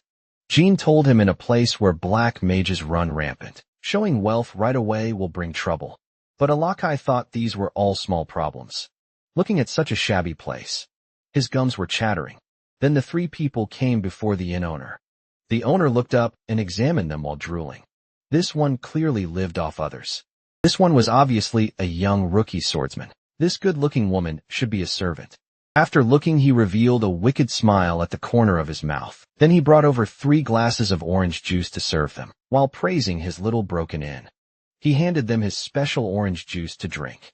Alakai examined the orange juice carefully with a dark expression. The next moment he flew into a rage and glared at the owner. He smashed the orange juice onto his face, then jumped onto the table and gave him a kick. His already unpleasant mood became even more furious. He said, "You dare give me poison stuff to drink? You're dead today." The owner's identity wasn't that simple either. He was a special intelligence merchant jet. In his previous life, Jean had owed him a favor when he was just expelled from the family. Jean had received his help to settle here. But his purpose in approaching Jean wasn't pure. He had repeatedly deceived Jean through various methods. Afterward, thinking of this unbearable past, Jean felt angry in this life. It was his turn to use this bastard. After being beaten for a while, Jet remembered he was also a 5-star warrior. But as soon as he got a bit tough, he was punched by Alakai. He immediately cried and begged for mercy repeatedly. After a few more punches, Jean said, "That's enough, I still have questions to ask him." Don't beat him to death. Hearing this, Jet grabbed onto this lifeline like a drowning man, saying, "I will definitely make amends." After Jean sat down, he told him to answer a few questions. He would use his intuition and sixth sense to judge whether what he said was true or false. And Jean asked about his profession. He said, "My name is Jet. I'm an intelligence merchant and the owner of this shop. I occasionally do some human trafficking." Upon hearing this, Jean asked, "Where did you want to sell us after drugging us?" But before he could answer, a Bigfoot extended toward his hand. Under his stunned gaze, it stepped down hard while screaming. He answered, "Taixing Underground Auction House." That's an underground auction house run by the Taixing gang. They have all kinds of stolen goods. After getting the answer, Jean said he would find someone to treat him, hoping he understood what to do afterward. Then Jean went out to find a doctor. But as soon as he stepped outside, Jean breathed a sigh of relief. Clearly knew everything, but still had to pretend not to know. Although this acting was tiring, he didn't plan to tell anyone about his rebirth. Soon Jean found a doctor to heal Jet. This place was indeed worthy of being a magic federation. Even doctors found randomly on the street were so skilled. Jet speculated whether Jean's identity was the heir of a warrior family or some Bama TE special team. But regardless of which side it was, if he betrayed them, he would definitely die miserably. Just then Jean came before Jet, asking him to lead them to the underground auction house. Soon, under Jet's guidance, the group came to the auction house entrance. As soon as they entered, Jean was blinded by the magnificent splendor before him. Where was this like a black market? It was clearly a concert hall. Jet took out several masks and handed them over, saying although Taixing's boss is called Shaka, there's actually someone else behind him. The real boss is a guy called Spider Hand Arua, who is also a 7-star warrior. Jet lowered his head and whispered to Jean. I heard he's also connected to people from Runcade. But Alakai didn't believe this at all, frankly, saying it was impossible for Rancid to associate with bottom-level scoundrels. Gilly thought the same way. But only Jean knew there was indeed such a person, the person who cast the curse on him. That prevented him from improving his swordsmanship. That was a 9-star level curse. Lost Path of Blades.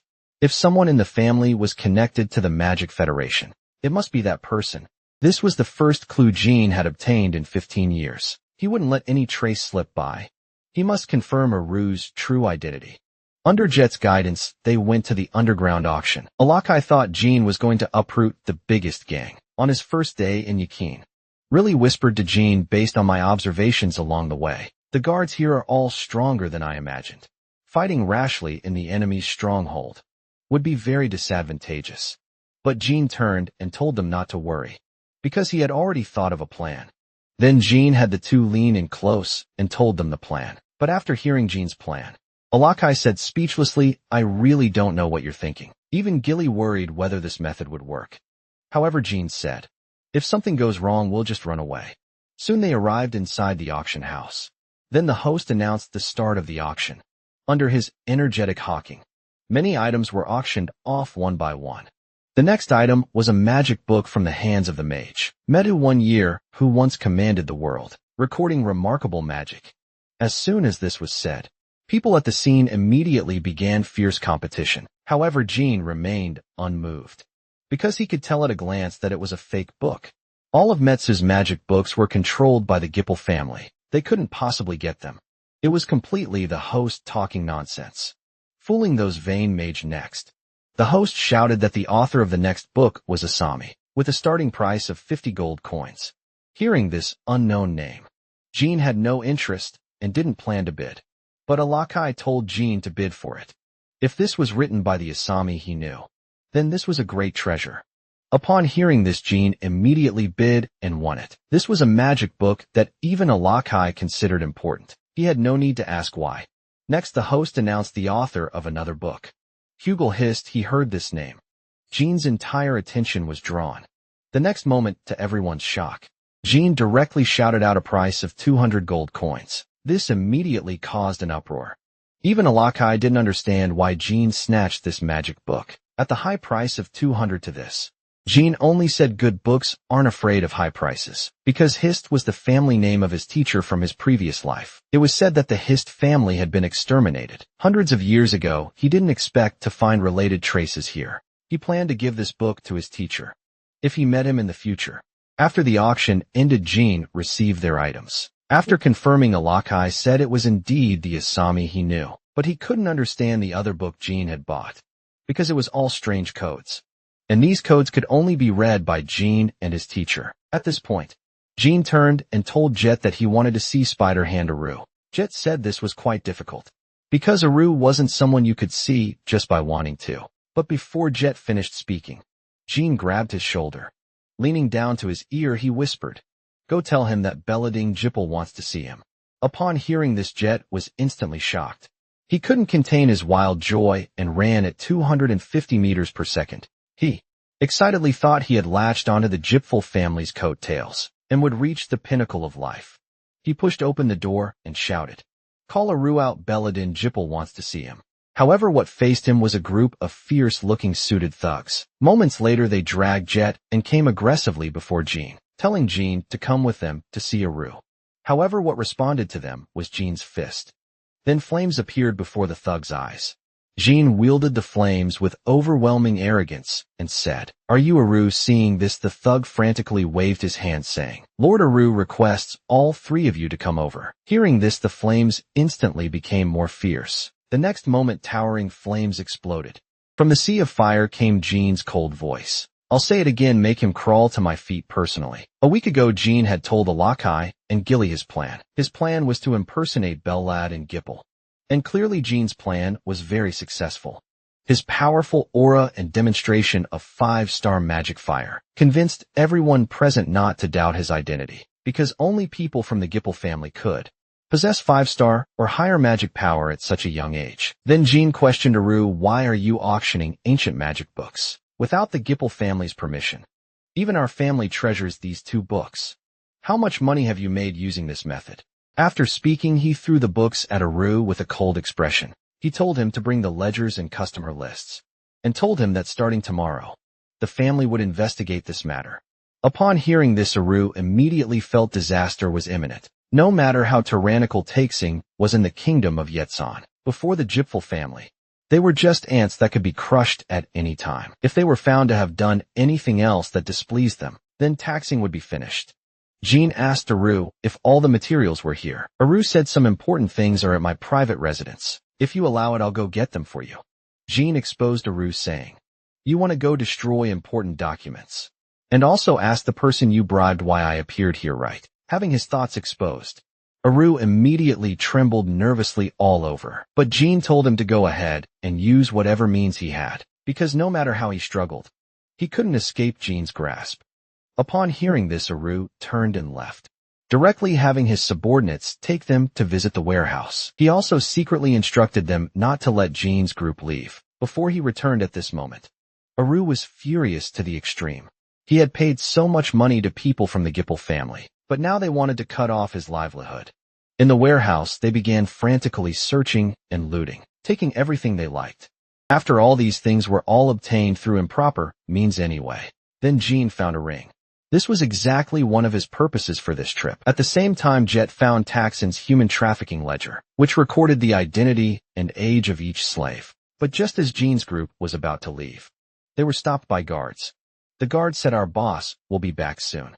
Please don't leave yet." However, as soon as he finished speaking, Jean's fist smashed into his jaw, knocking him unconscious on the spot. Jet, seeing this, looked completely confused, not understanding why Jean suddenly attacked. Jean told Jet to take his family and flee to the Bamani Empire, to use the ledger to expose them so he could survive. Hearing this, Jet thought Jean was afraid he'd be implicated. He passionately and indignantly swore loyalty, wanting to follow the Gipfel family for life. However, Jean said calmly, "I myself am not Beladen Gipfel." As soon as these words were spoken, Jet instantly turned to stone, even already thinking about his funeral arrangements. 2.5 hours later, Aru discovered that Beladen had silver hair, meaning that guy was an imposter. They had also taken away the slave intelligence, and even other customers thought Taixing was finished and fled. After hearing all this, Aru's veins bulged with rage. He suddenly grabbed his subordinate and angrily threw him hard, smashing him against the wall. He was furious, roaring angrily, "Go chase them all, I want to skin those liars alive." After leaving Taixing, Jean's group didn't go far, but waited nearby for Aru to catch up. He wanted to confirm whether Aru was really connected to the renegade family. Alakai was surprised to see the ring on Jean's hand, because it was something very ancient that Jean could still recognize. Just then Aru also caught up to this place. Jean stood up ready to have a good chat with him. Aru shouted at Jean, "I will definitely behead you publicly. Let everyone know the consequences of offending me." But Jean's words made his pupils contract. "I've already used magic mail to spread your black ledger, and the list of dark nobles backing you to the whole world. Simply put, you're finished." Upon hearing this, Aru immediately cursed angrily, determined to skin Jean alive. Jean suddenly told Alakai that he wanted to duel Aru one-on-one. Hearing this, Alakai immediately understood Jean's meaning and sighed complainingly. What a hassle! Then he walked alone toward the 8,000 thugs in front. Seeing this, Aru thought Alakai was overestimating himself, actually wanting to challenge them all alone. Then the thugs swarmed toward Alakai. But facing the incoming attacks, Alakai merely raised his hand lightly. One hand chop took down one person, then instantly took care of 2 more. Seeing Alakai so easily kill them, the thugs froze in place for a moment. The next moment, Alakai was like a storm, instantly rolling into the crowd. Wherever he passed, he killed one thug with one punch like a humanoid tyrannosaurus. Unstoppable. Seeing this, the thugs couldn't help but retreat in fear. At this time, Aru's angry shout made them stop. Aru told them to aim at Jean behind and launch magic. Then 3 magic spells locked onto Jean. But Jean was unmoved by this. He told Gilly to stand behind him. The pendant on his chest emitted a blue glow, forming a shield that blocked all the magic. This was the pendant Luna had given him, capable of blocking magic attacks below 5-star level. Ulkai and the crowd also roared.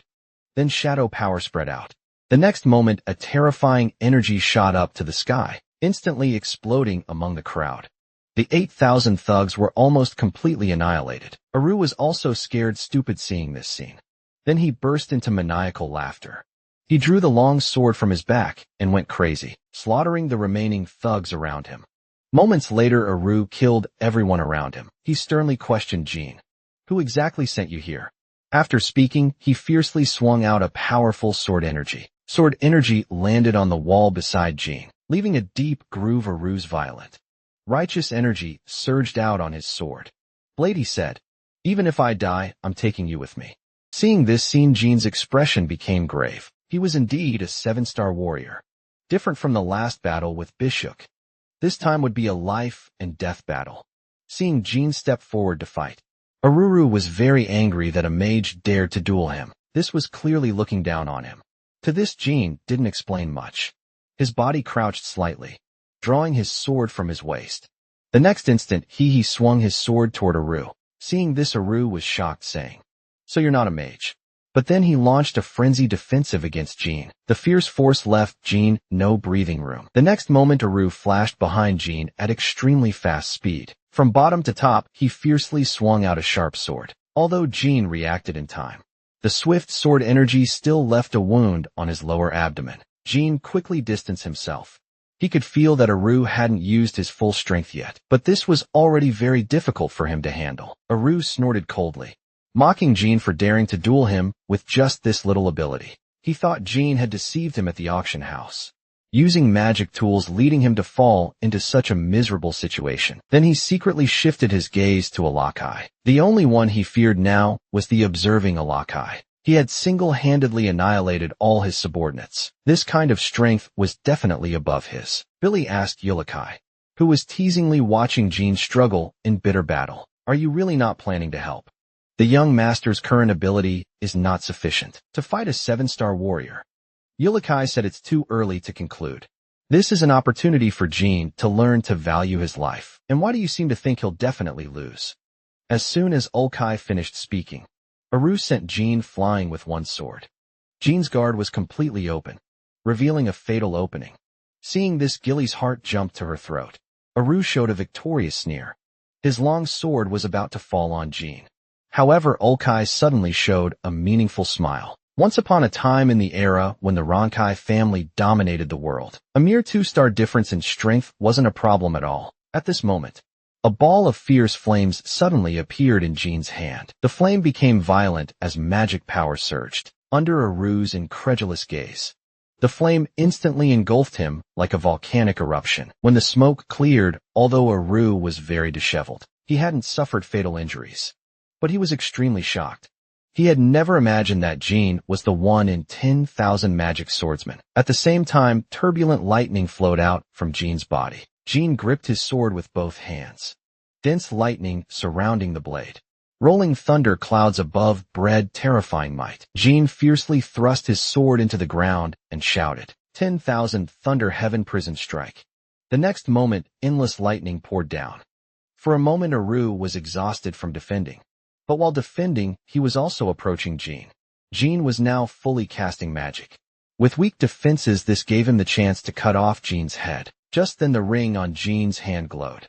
The next moment, Aru's long sword struck Jean's head, but he didn't smile. Instead, his face was full of disbelief, because his long sword was blocked by an energy-formed helmet, unable to advance even a fraction.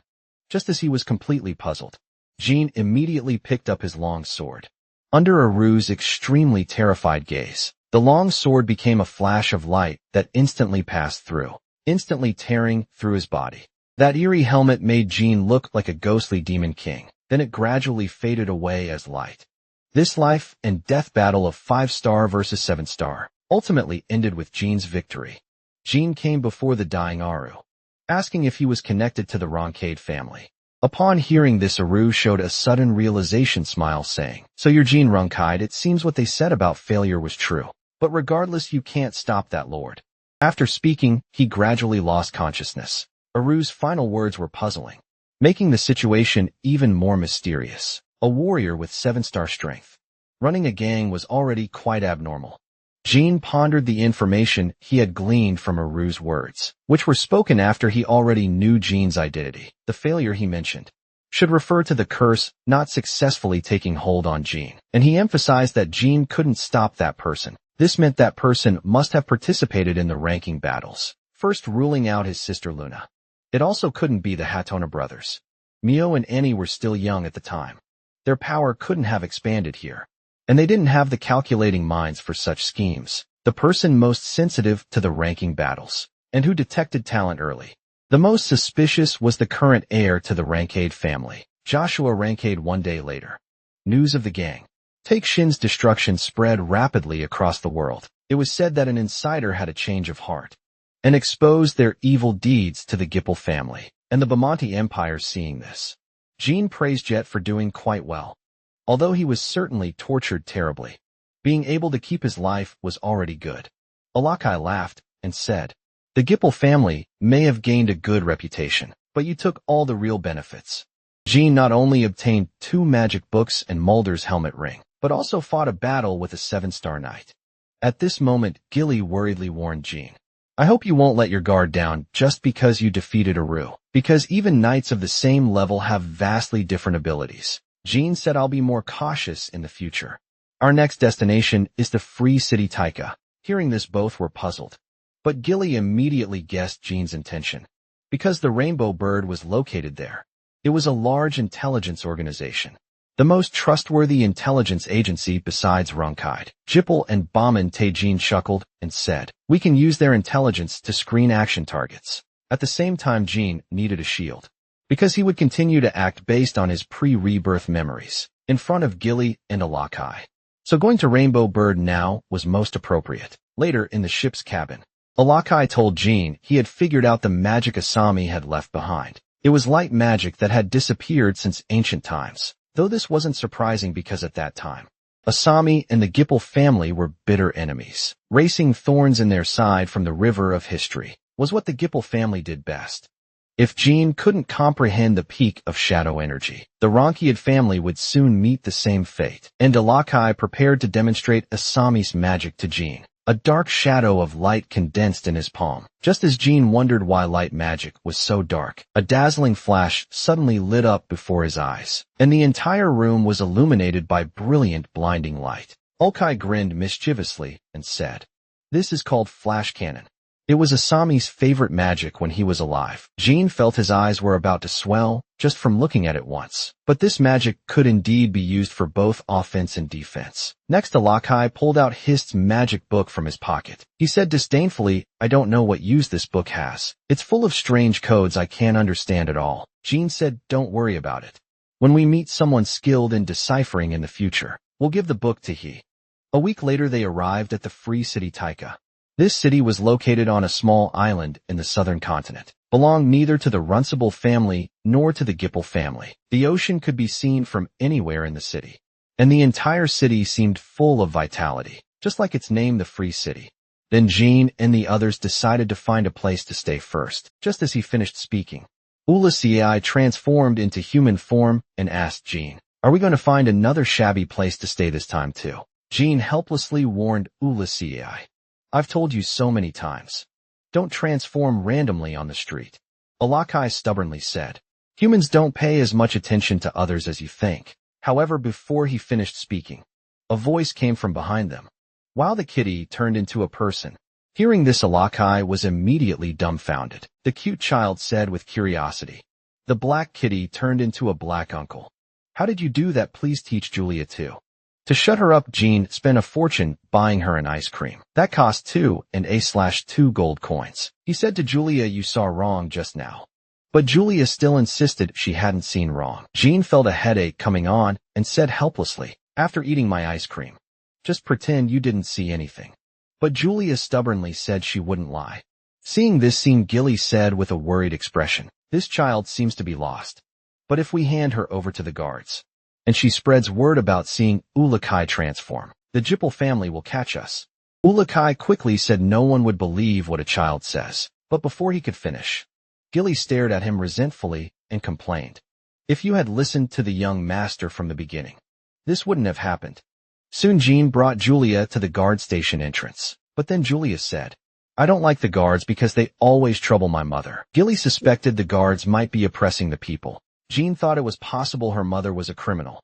However, the guard recognized Julia at first sight. He immediately shouted inside, "Captain, come out quickly." Jean asked if they knew this child, and the guard laughed heartily, telling Jean this was their captain's daughter. Soon a figure walked out. Seeing this, Jean's expression grew serious, recognizing at a glance that her strength was exceptional. Being a guard captain seemed like a waste of such talent. Then she picked up Julia and scolded her for sneaking so far away. Lisa then introduced herself, thanking Jean for bringing Julia back. She asked if there was anything she could help him with. Jean said he was here for tourism, and asked if she could recommend a good place to stay. Just as Lisa was about to speak, Julia interrupted her. She leaned over to whisper something in Lisa's ear. After listening, Lisa had her subordinate bring paper. Then she wrote a letter of recommendation and gave it to Jean. With this, they would be well received wherever they went. Jean expressed his gratitude. Annie left under Lisa's watchful gaze. After they had gone far, Lisa asked Julia, "Did you really see the kitty turn into a person?" Julia confirmed it. But she also said they didn't seem to want others to know about it, so she hadn't told anyone. Hearing this, Lisa poked Julia's little face and praised her for doing well, because everyone has their own secrets. However, Lisa's heart was far from calm. Transformation. That was something only dragons could do on the other side. After showing Lisa's letter of recommendation, Jean successfully checked into a relatively comfortable inn. Gilly sighed that it was thanks to that recommendation letter. Then she suddenly wanted to try the ice cream Julia had eaten, saying it was Taika's specialty. So she hummed a little tune and happily went out to buy ice cream. Alakai asked Jean how they should contact Rainbow Bird next. Jean told him they first needed to find someone. The core figure of Rainbow Bird. Ghost Sword Casimir, he was a very famous swordsman. Even the Rancid family wanted to recruit him as a training instructor. According to Jean's memories from his previous life, 10 years later, he would publicly reveal that he was the abandoned prince of Banished, and use the intelligence Rainbow Bird had gathered over the years to make Runkai, Jippel, and Bamonti recognize his right to rule. Becoming the first king of the free nation of Taika, he was not only skilled in swordsmanship, but also very good at hiding himself and being thorough in his actions. If possible, both he and Rainbow Bird could become powerful allies for Jean. Just as Jean was thinking about how to make contact with him, Gilly suddenly rushed into the room, nervously telling Jean something was wrong with this place. The entire inn was empty, not just the guests, but even the staff had disappeared. Just then a hand appeared behind Gilly. Then a figure reached out and placed his hand on Gilly's shoulder, saying in a low voice, "Excuse my rudeness. How are you doing?" The newcomer was actually Ghost Sword Casimir. However, upon seeing the hand on Gilly, Alakai's eyes immediately blazed with fury, as if his reverse scale had been touched. His entire body exploded into motion instantly, rushing in front of Casimir. Jean quickly called out for Alakai not to kill him. Alakai pulled Gilly into his arms, entire body radiating a terrifying ghostly aura. He said, "You asked me how I'm doing. I really want to kill you right now, bastard." If Alakai made a move here, everyone would be caught up in it. Jean quickly told Alakai to calm down. Otherwise, Gilly would get hurt too. Hearing this, Alakai's movement paused. A moment later, Alakai dispersed his shadow energy and returned to human form. He shouted at Carl, "You're pretty arrogant. Coming over out of nowhere asking how we're doing. You think you're so great." Seeing Alakai calm down, Jean breathed a sigh of relief. After witnessing the terrifying aura Alakai had displayed, facing his aggressive demeanor, Carl didn't dare even breathe heavily, only carefully backing away, afraid of angering him and getting killed. Jean said, "Alakai, stop making trouble, Carl. If you're not here to attack us, put away your sword and let's talk properly." Carl was puzzled that Jean had directly called out his identity. So Jean directly revealed his identity, saying, "I am Jean Runcade. You must have many questions. Let's change locations and talk. I'll answer all your questions." Hearing this, both Gilly and the others were shocked, not understanding why Jean would reveal his identity. A moment later, Carl had all his subordinates withdraw and met with Jean alone, which gave Jean a feeling of being trusted. Carl was now nervously observing the 2 men and 1 woman before him. He had come here with soldiers, after hearing that a dragon had appeared, but he hadn't expected his rash actions to anger the other party. It seemed this impulsive man was the dragon. Humans couldn't release such terrifying pressure. If Jean hadn't stopped him, they would all have died here. Then Carl posed his first question to Jean. If you're a member of the Rancid clan, why are you with a dragon? Dragons only form contracts with mages who have contracts with gods, or people with special abilities. Like the Gibble family, not Rancid clan members. Does the Rancid family know you have a dragon by your side? Jean told him the family didn't know about this. Carl said in shock, then I've really learned something incredible. If the Rancid family knew about this, they definitely wouldn't spare you. Jean said let's skip that question. Whether I'm a Rancid clan member isn't important. What matters is why did you come looking for a dragon? After thinking for a moment, seeing Jean's honesty, Carl also decided to tell Jean his secret. He had come here because of what his daughter Julia had said. Julia wasn't an ordinary child, but a contractor of the eye goddess Smear. So it was impossible for her to see anything wrong or be mistaken about situations. But then Alakai suddenly interrupted Carl. He slammed the table and questioned, if that little brat is a contractor, where is the guardian dragon? He hadn't sensed any dragon's presence nearby. Smear's dragons were famous for doting on their contractors. They couldn't possibly abandon the child. Carl said Julia's guardian dragon disappeared a year ago. I suspect the Gipfel family did it. Hearing this, Alakai shouted in disbelief. What dragon in the world would be stupid enough to get kidnapped, and for a whole year at that? Then he thought of something, and quickly asked if Julia was 5 years old this year. After getting Carl's affirmative answer, Alakai's expression became grave. If Julia was really Smear's contractor, and had been without a guardian dragon's company, then she would go mad soon. Upon hearing this, Carl's pupils constricted, unable to believe his ears. Alkai said Smear's contractors can foresee the future, but foreseeing the future places enormous mental burden. Julia is still young now, and can't distinguish between dreams and reality, so there's no big problem for now. But if she goes another year or two without a guardian dragon's company, her condition will be irreversible. This relates to the law of cause and effect. Those who see the future must follow the future, even if they see someone about to die. They cannot interfere otherwise. Disrupting the natural law of cause and effect leads only to death, meaning Julia lives in a world different from ours. The only way to save her now is to get the guardian dragon back to Julia's side. Their encounter with Julia upon arriving in Tika was no coincidence, but Smear seeking help from them for his young Julia. Hearing this, Carl suddenly knelt before Alakai, saying powerlessly, although I'm the leader of the Rainbow Bird organization, I haven't been able to find my daughter's guardian dragon for a year. No matter what, so I beg you to help me. However, after hearing this, Alakai waved his hands repeatedly. No good, begging me is useless. You need to ask our guy here. Jean crouched down and said, although we just met, this matter concerns a child's life. I won't stand by and watch. From today on, we'll help you search for Julia's guardian dragon together. Hearing this, Carl was moved beyond words. He bowed his head and swore he would never forget Jean's kindness, but Jean became worried. If even Rainbow Bird couldn't find traces of the guardian dragon, what method could he use to succeed?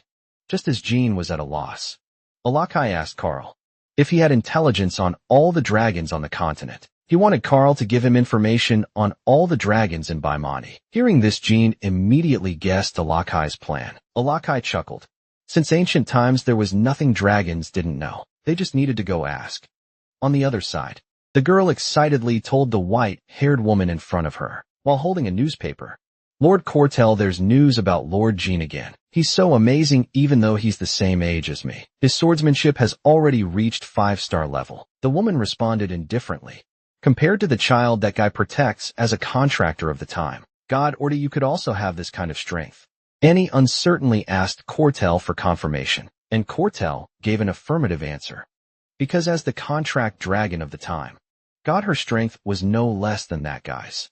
Just then Cortel's movements paused. Her expression grave, she immediately told Annie to go home and not come out until she called for her. Annie asked what had happened. Cortel's face darkened, killing intent evident, as she said nothing. Just that guy found his way here. Earlier, Alakai had asked Carl for a list of dragons in Bamonti. When Alakai saw the names recorded on it, his expression showed slight hesitation. Jean noticed and asked if there was a problem, but Alakai waved his hand, saying it was nothing after all. Interactions between dragons were naturally somewhat dangerous, and Carl bowed to both of them. My lords, thank you very much. I entrust my daughter's life to you. Alakai told Carl before leaving. I need to tell you two things. First, you must play with Julia constantly every day to exhaust her energy. Make her fall asleep from exhaustion. Because when physical strength decreases, a smear's power also weakens. Second, go buy the ice cream for my strawberry pie. It's all your fault she couldn't eat the ice cream. Hearing this, Gilly praised Alakai for truly being a good person. Alakai laughed heartily. Weren't you just wanting to eat some? But Gilly said she wasn't referring to that, but to how he had deliberately said those things to put Carl at ease. Although Alakai stubbornly denied it, they already understood. He pretended to be cold and indifferent to others on the surface, but was actually very kind. In a flash, Alakai brought Jean to the territories of other dragons. He told Jean to hide his presence well, so he wouldn't be discovered, because after he released his aura, the dragons in Bamonte would automatically appear before him. Soon 2 dragon silhouettes appeared in the sky. They were Labs and Wendell.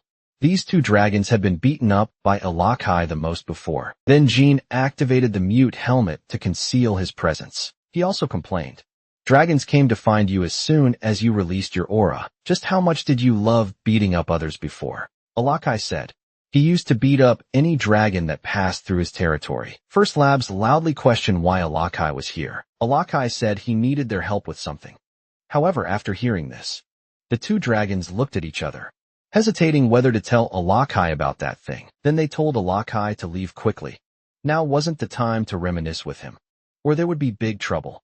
But Alakai acted as if he hadn't heard anything, arrogantly saying he never feared anyone. Seeing Alakai wouldn't listen, Lab shouted, you need to run quickly. Cortel said she'd kill you. She's heading this way now.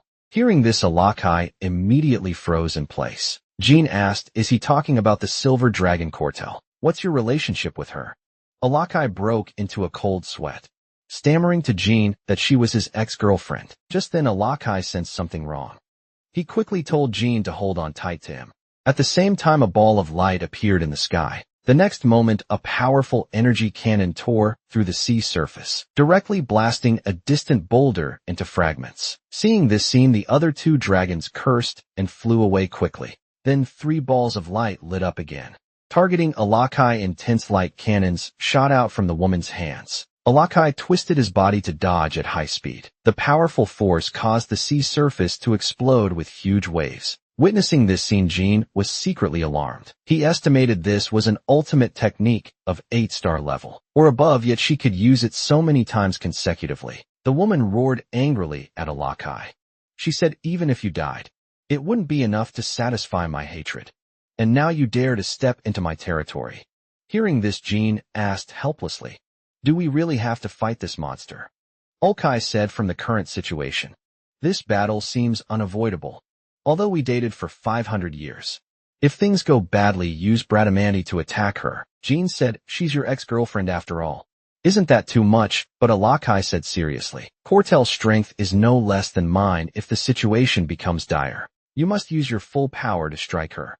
Only that kind of attack will be effective against her. At this time, Cortel also revealed her true form. The terrifying aura around her made space itself slightly distort. She said coldly, Alakai, even if you want to escape now, it's too late. I'll make you die here.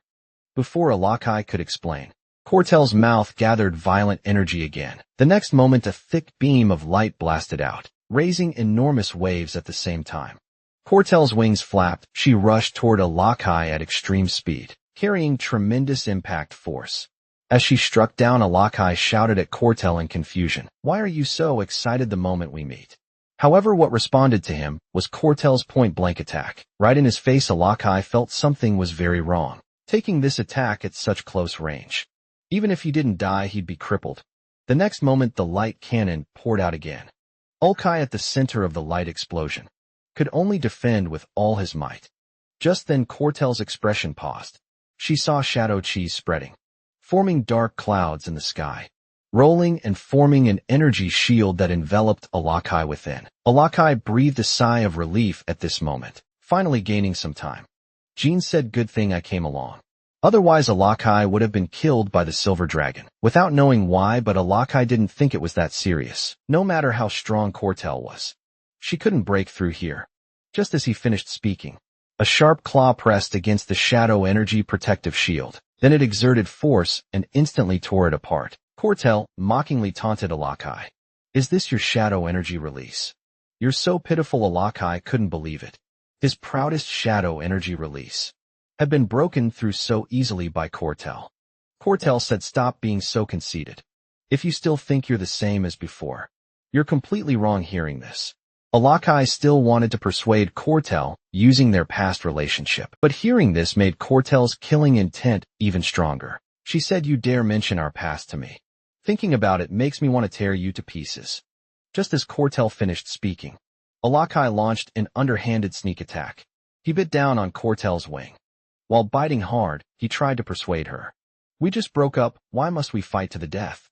Hearing this, Cortel's anger spiked. She backhanded a punch hard into Alakai's face, saying, you can still say such things so casually. You deserve this beating. Just then, Alakai suddenly opened his eyes wide, staring at the figure behind them. Jean moved swiftly, then suddenly leaped up. The suddenly appearing human made Cortel freeze. Jean seized this only opportunity. Raising Bradamanti, high shadow energy power erupted, and Jean's mind raced. Even Alakai's hard teeth couldn't break through her skin, meaning his strike would have difficulty injuring her. But she had small wounds on her body and shadow energy left by Alakai. So Jean slashed at the wound Alakai had bitten. Shadow energy immediately rampaged like a storm. Taking this hit, Cortel roared in pain. But Jean still pressed his advantage, the power on his sword growing fiercer. The next moment, there was a cracking sound.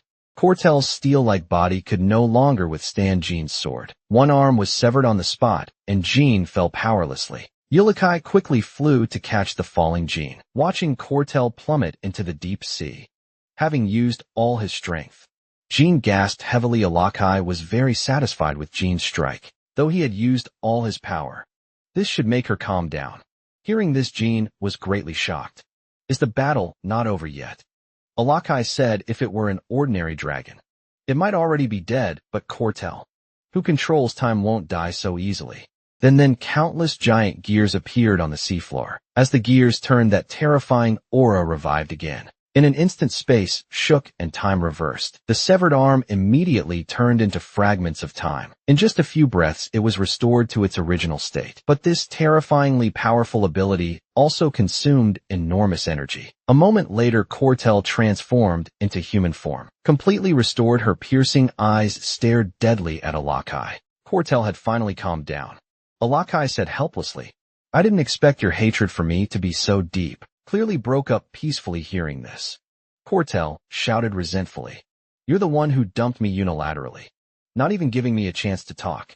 Hearing this, Alakai also became emotional. You got angry the moment you heard about breaking up. You couldn't listen to anything I said at all.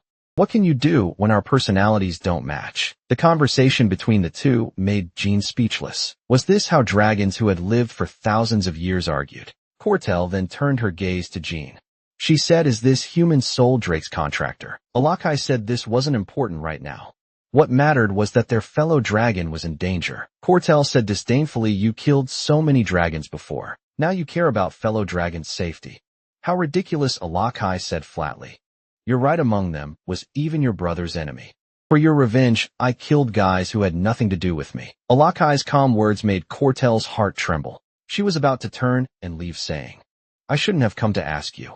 Cortel quickly called out to Ulkai, telling him to ask whatever he wanted and apologizing to him. Ulkai told Cortel about Asnir's guardian dragon going missing. Cortel found it strange he was taken away by Burita not long ago. He said he wanted to teach Ratli dragon language magic. However, hearing this name made Jean's pupils constrict. Wind Dragon Burrito was a descendant of Wind God Mazel, and also the guardian dragon of Gipple deputy family head Andre, meaning this matter was related to the Gipple family.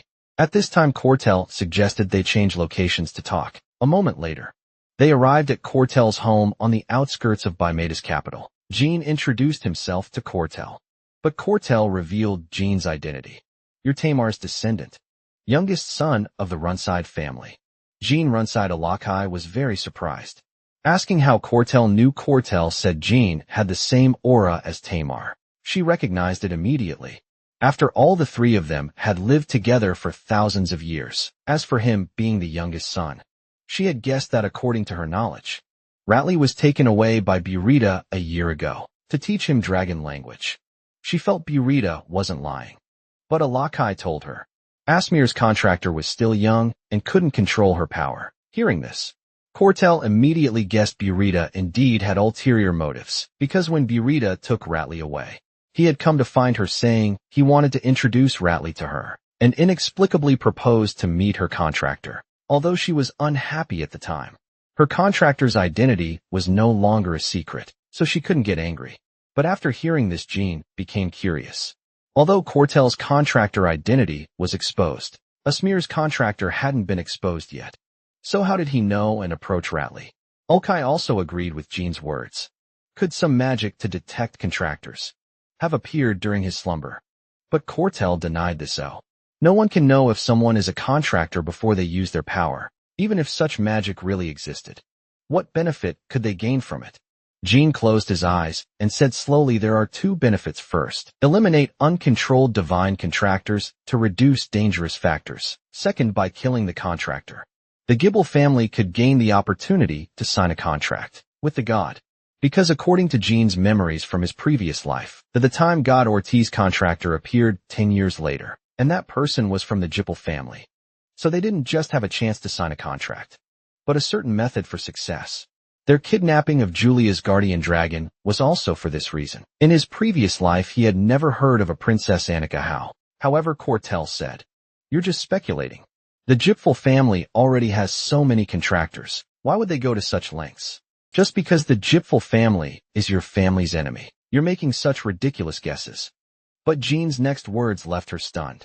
"Lord Cortel, you don't even believe what you're saying now regarding dragons. I indeed don't know much, but humans are insatiably greedy. Some people won't be satisfied even when standing at the peak. From the current situation, they're clearly planning something. I don't know why you're playing dumb. Are you afraid of the Gipple family?" Upon hearing this, Cortel's face darkened. Alakai quickly stood up to explain for Jean, afraid she might become angry and explode. But Cortel's lips curved into a smile. Then she couldn't help but laugh heartily. "Alakai, you've really changed a lot. You even read people's expressions now." Then Cortel suddenly stood up. "I'll have my contractor hide first, and I'll help you find Rofli." Cortel came to Jean and placed her hand on his shoulder. She saw Tamar's shadow in Jean. Being with his descendant reminded her of times past. That's why she had deliberately provoked Jean, saying, "You're the same kind of arrogant." Cortel said she would call Burita over to confirm the truth of the matter, face to face. Just then, Annie suddenly pushed the door open and burst in. Seeing two strangers in the room, she stood there bewildered. Cortel then introduced them to each other. "This is Time God Orders contractor Annie. These are my old friend and the contractor he protects." Jean runkied upon hearing this. A scream echoed through the room. Annie was overjoyed, unable to believe the person she had been thinking about day and night had actually appeared before her. Jean looked confused, asking Cortel what was going on. Hotel sighed helplessly and said, "I forgot to tell you, Annie is your super fan." After coming to her senses, she realized her improper behavior and quickly apologized, introducing herself to Jean. Although she was a commoner, she was currently attending the academy on a scholarship. Jean smiled and greeted Annie, secretly surprised by her commoner status. According to his knowledge, Order placed great importance on contractors' bloodlines, which meant Annie's talent must be exceptionally outstanding to receive this exception. But even with her excellence, commoners would still face discrimination from nobles at school. Jean could easily imagine how severely those despicable fellows would bully Annie. Then Annie curiously asked Cortel why Jean had come here. Before Cortel could answer, Jean stepped forward and said to Annie, "I came here for you, because someone might want to persecute you or his contractor. So would you be willing to come with me?" Jean extended his hand with a warm smile, causing Annie's face to flush red. Instantly unable to believe Jean had come for her, the next moment she could no longer contain her overwhelming joy. She shouted, "Lord Orda has finally heard my daily prayers and made my dreams come true." Annie was so excited her brain seemed to be smoking, frantically asking Jean to take her away immediately. Cortel, who had been watching from the side, finally couldn't take it anymore and knocked Annie unconscious with a punch to the back of her head. Cortel sighed helplessly. She'd been worried Annie wouldn't want to leave. But now it seemed unnecessary. Just with Jean's words, she would follow him without hesitation, even to Roncade's prison. Jean felt unfamiliar hearing the word prison. He had no memory of such a place in his family. But Cortel said don't play dumb. There are even dragons in prison there. Just as Jean was about to ask more questions, Alakai's thunderous snoring interrupted him. Seeing this, Cortel felt speechless. Alakai couldn't even endure this short while. She then told Jean, I decided to help you because of my friendship with Tamar, and also to ensure any safety. But mainly it was for that exhausted fellow lying there. Cortel looked at Alakai, who had collapsed from exhaustion. With concern in her eyes, that guy had no idea how weak he had become. Her attack on the sea surface would have been mere child's play for Alakai from 1,000 years ago. But in his current weakened state, he was no match for Burita. If they were to face Burita in battle, she would take on the fight herself. At this point, Cortel turned to Jean. Before that, you need a place to stay. If you're willing, you can stay at my house. You'll have to convince Alakai, because this is his ex-girlfriend's house after all, and he'll definitely object. Jean chuckled and agreed. Silver Dragon. Cortel was giving him a different impression than before. She was actually much more farsighted. Then Cortel told Jean to prepare himself, as Annie would wake up in about 10 seconds. Needed to carefully organize his words to explain the current situation to Annie. As soon as Cortel finished speaking, a voice came from behind Jean. Annie had already awakened. A moment later, Jean explained the whole situation to Annie. After listening, Annie showed no fear, but was instead filled with excitement. Her head was full of romantic adventure stories about children, girls and dragons, but most importantly, Jean was involved. Annie then decided to go back tomorrow to prepare her family for the trip to Taika. Though her family consisted only of her 7-year-old brother and a dog. After reaching an agreement, Annie returned to make preparations. As for the academy, they would simply request sick leave for her. Applying for withdrawal would attract investigation. Just then there was a knock at the door, with someone claiming they wanted to ask for some firewood. Cortel sighed helplessly, complaining about what kind of people lived in the neighborhood, then got up to open the door. But Jean stopped her. Lady Cortel, do you really think someone would come asking for firewood in the middle of the night? Dean activated his mutal helmet to conceal his appearance and said, the people at the door must be from the Banished special team. Because of any, they must be monitoring this place. And now they're here to confirm the outsiders you brought back. Hearing this, Cortel's pupils contracted. Her face darkened as she yanked the door open. Without a word, she grabbed the man by the throat and lifted him up. With murderous intent, he demanded to know who had sent him. Just as the man was about to suffocate, a figure appeared behind Cortel, directly revealing his identity as the captain of the Banished special team. He told Cortel that if she killed that man, others would arrive soon. Hearing this, Cortel released the man in her grip, and she raised her fist and lunged forward with explosive force. She said, if you're the captain, then it would be better to kill you instead. The next moment, a tremendous sound echoed through the house. When the dust settled, the red-haired man had taken the hit completely unharmed. He said calmly and quietly, does this satisfy your anger? Now he was the Emperor's confidant. Special Team Captain Number 3. Code-named Rays, with strength exceeding that of an 8-star knight. Rays apologized to Cortel, but explained that confirming the illegal immigrants she had brought back was also their duty. Now that confirmation was complete, they were preparing to leave immediately. Cortel's face darkened as she said, you trespassed into my residence and think you can just leave with an apology. Do you not take me seriously at all? But Rays bowed his head and said, not long ago Miss Annie left in a hurry. Don't you think it's dangerous for her to walk alone at night? Although you could certainly subdue me if you acted now, we cannot guarantee Miss Annie's safety during that time. Do you still want to fight? Rays' threatening words greatly displeased Cortel, but she indeed didn't dare attack him and could only let him leave. Just then, Rays felt a bone-chilling, killing intent sweep over him from behind. Cortel's entire body erupted with terrifying, murderous aura. Her cold gaze, seeming to devour him, said, remember this next time. What you hold dear will also become your weakness. Your actions today will cause you to lose everything you've desperately protected. So far, Rays then left Cortel's house with his subordinates, instructing his subordinates to investigate Jean and his companions' identities, to temporarily withdraw the personnel monitoring Cortel. Having taken a punch from Cortel, he wasn't as relaxed as he appeared on the surface. If they continued to provoke her, the situation might become even worse.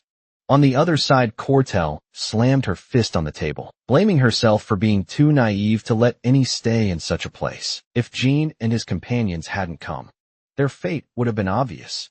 Jean comforted Cortel, "It's not too late to see their true nature now. The most important thing right now is ensuring Annie's safety." Cortel immediately decided to begin taking action the next day. The next morning, Jean and Cortel watched Annie depart. He told Cortel not to worry too much, as he had given the ship captain many gold coins to take care of Annie. And with Alada accompanying her for protection, there shouldn't be any major problems. Cortel said she would contact Burita now, and once Alada returned they could meet. A week later, Alakai stared at the house before him in a daze. This was exactly the same as the house he and Cortel had lived in. Together he remembered the happy times from 1,000 years ago. At this moment, Cortel told them that Burita had replied, and the meeting was set for tomorrow night, on an uninhabited island in southern Bamanti. Alakai asked what he should do when meeting Burita tomorrow. Cortel said to directly ask about Ratley's whereabouts, and if he dared to deny it, beat him up. Alakai completely agreed with Cortel's method. They could let Jean hide aside, while the two of them fought with full force. But Cortel disagreed with Alakai's words, telling him not to intervene and that she would handle it alone. Feeling looked down upon, Alakai shouted, "No matter how weak I am now, I don't want my ex-girlfriend's pity." Cortel said, "I'm not pitying you. This concerns Dragon Clan honor, so he will definitely come alone. Do you think I would lose to him in a one-on-one fight? Don't worry, you know my strength best." Soon it was time for the meeting. Cortel waited alone outside for Burita's arrival, while Jean and Alakai hid in the shadows. But Jean didn't believe Burita would come alone. If those guys had really kidnapped Ratley and committed such shameless acts as contract theft, they would definitely come fully prepared. Then a hurricane whipped up before Cortel, followed by a dragon shadow. An old man was accompanying the dragon shadow. The old man laughed heartily. "I never expected to meet Lady Silver Dragon Cortel. What an honor. This is our first meeting. I am the contractor of Wind God Mazel, and also the vice family head of the Gipple family, Andre Gipple." Seeing this, Cortel angrily questioned Burita. "Didn't you say you would come alone?" Burita made excuses. "Andre was with me at the time. He was interested in Orta's contractor, so I hope you can understand." Cortel got straight to the point. "Where is Ratley?" Hearing this, Burita's pupils contracted. He now understood he had been outmaneuvered by Cortel. He then burst into laughter. "So this was your purpose all along?" Cortel said, "Answer my question. Ever since you took Ratley away a year ago, Asmir's contractor has been unable to find her guardian dragon." Burita smiled slyly. "I can only tell you that Ratley is doing well. Although I don't know your relationship with Asmir's contractor, I advise you not to interfere in Gipple family affairs." Discovering she had been deceived, Cortel flew into a rage, demanding he hand over Ratley. Immediately, Burita impatiently beckoned with his finger. "You really are persistent." Immediately, two tornadoes flanked Cortel from both sides. Burita said, "How about this, Cortel? As long as you hand over the contractor, I'll spare your life." At this point, Burita stopped pretending and revealed his true purpose. Cortel sneered, "You really love dreaming." How shameless at these words. Burita froze on the spot.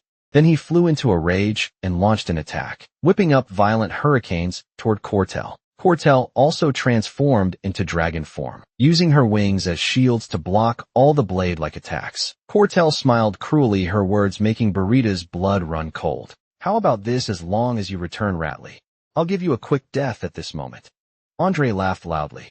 "I didn't expect you to block Burita's attack so easily. It seems I can use my full strength after a long time." With that, he raised his magic staff high. Then magical power shot up into the sky as light pulses. This was a 9-star mage's magical power release, and it was Jean's first time seeing it since his rebirth. Although Andre had been snubbed at the family banquet, his strength earning him the title Wind King was definitely not undeserved. Andre shouted loudly, as magical power gathered at his fingertips into a small storm. Seeing this, Cortel flapped her wings, trying to avoid the attack. However, no matter how hard she flapped, she couldn't take flight. She could only watch helplessly as Andre's attack approached. Burita flapped his wings and laughed maniacally. "Unfortunately, Cortel, as a descendant of Wind God Mazal, without my permission no one can fly."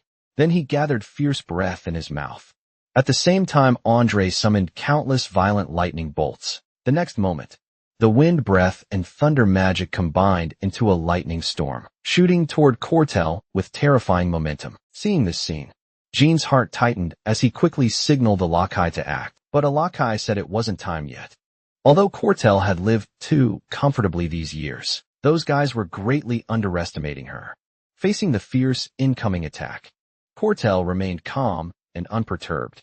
A silver halo appeared around her dragon horn. The next moment, the halo rapidly expanded, instantly covering the entire island. The entire space fell into endless silence, time frozen at this moment. The surging lightning storm stopped in front of Cortel, unable to advance even an inch. Cortel opened her mouth and took a deep breath. Then she blew forcefully, instantly dispersing the storm into nothingness. Andre was utterly shocked. He hadn't expected Time Authority to be able to freeze even magic. He hadn't seen such beautiful scenery in a long time. But Cortel's casual words made him shut his mouth. You've been chattering nonstop. I'll tear that mouth of yours apart in a moment. Andre said, getting so arrogant just from using authority once. Don't just stand there, Burrito. Launch the next attack, however. No matter how much he shouted, Burrito showed no response. His body remained frozen in the moment. Time stopped, unable to move. The next moment, Cortel shot toward Burrito like a cannonball. Grabbing his tail, Andre quickly jumped away from Burrito's body. Under Burrito's terrified gaze, she violently slammed him into the ground. Cortel followed up, immediately stomping heavily on his body. This instantly dealt severe damage to Burrito. Then, she opened her bloody maw wide and bit down on his arm with a crunch. The intense pain made him cry out in agony. Cortel's sharp claws violently tore into his body, causing Burrito to wail and scream. Continuously, Cortel looked down at him with contempt and said coldly, "Go on, keep talking." Seeing this, Andre shouted angrily for her to stop. Hearing this, Cortel turned around and said icily, "Shut up, you're next." But using her authority had consumed a great deal of Cortel's strength. She needed Jean and Alakai's help to deal with Andre. Just then, Andre reached into his chest and pulled out a round stone. He pointed at Cortel with murderous intent. "Silver Dragon, you've crossed the line. Only the strong can be so arrogant." The stone continuously oozed sinister blood. The next moment, the blood transformed into a monster with a hideous head. Seeing this scene, Alakai's expression changed drastically. He couldn't believe this thing should have been destroyed long ago. The Origin Stone was a safety device, created jointly by all the gods, to prevent the world from falling into crisis and being destroyed. But because it was too powerful, it might instead cause the world's destruction. So it was ultimately destroyed by the gods themselves. Yet why had it appeared in that guy's hands? Now the monster slowly opened its massive mouth, releasing a soul-shaking roar.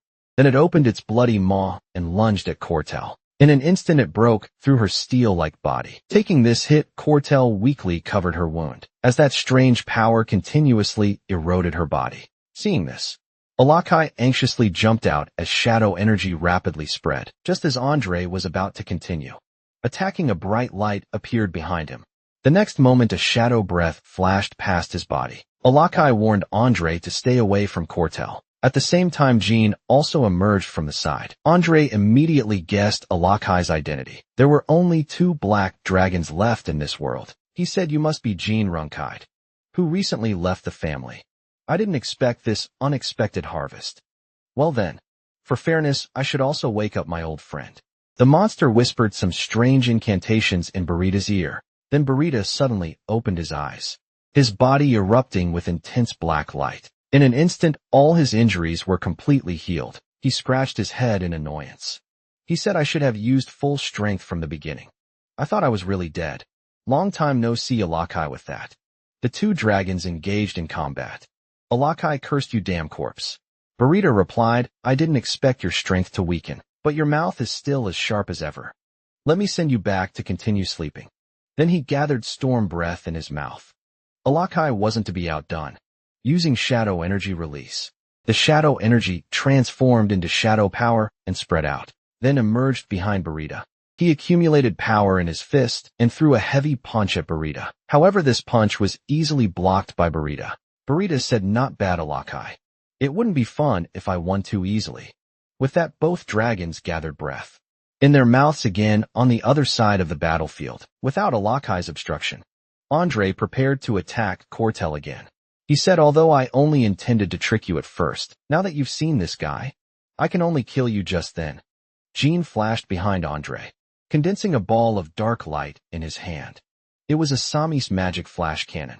Next moment, blinding light exploded before Andre's eyes, immediately blinding him and making him scream loudly. This immediately caught Burita's attention.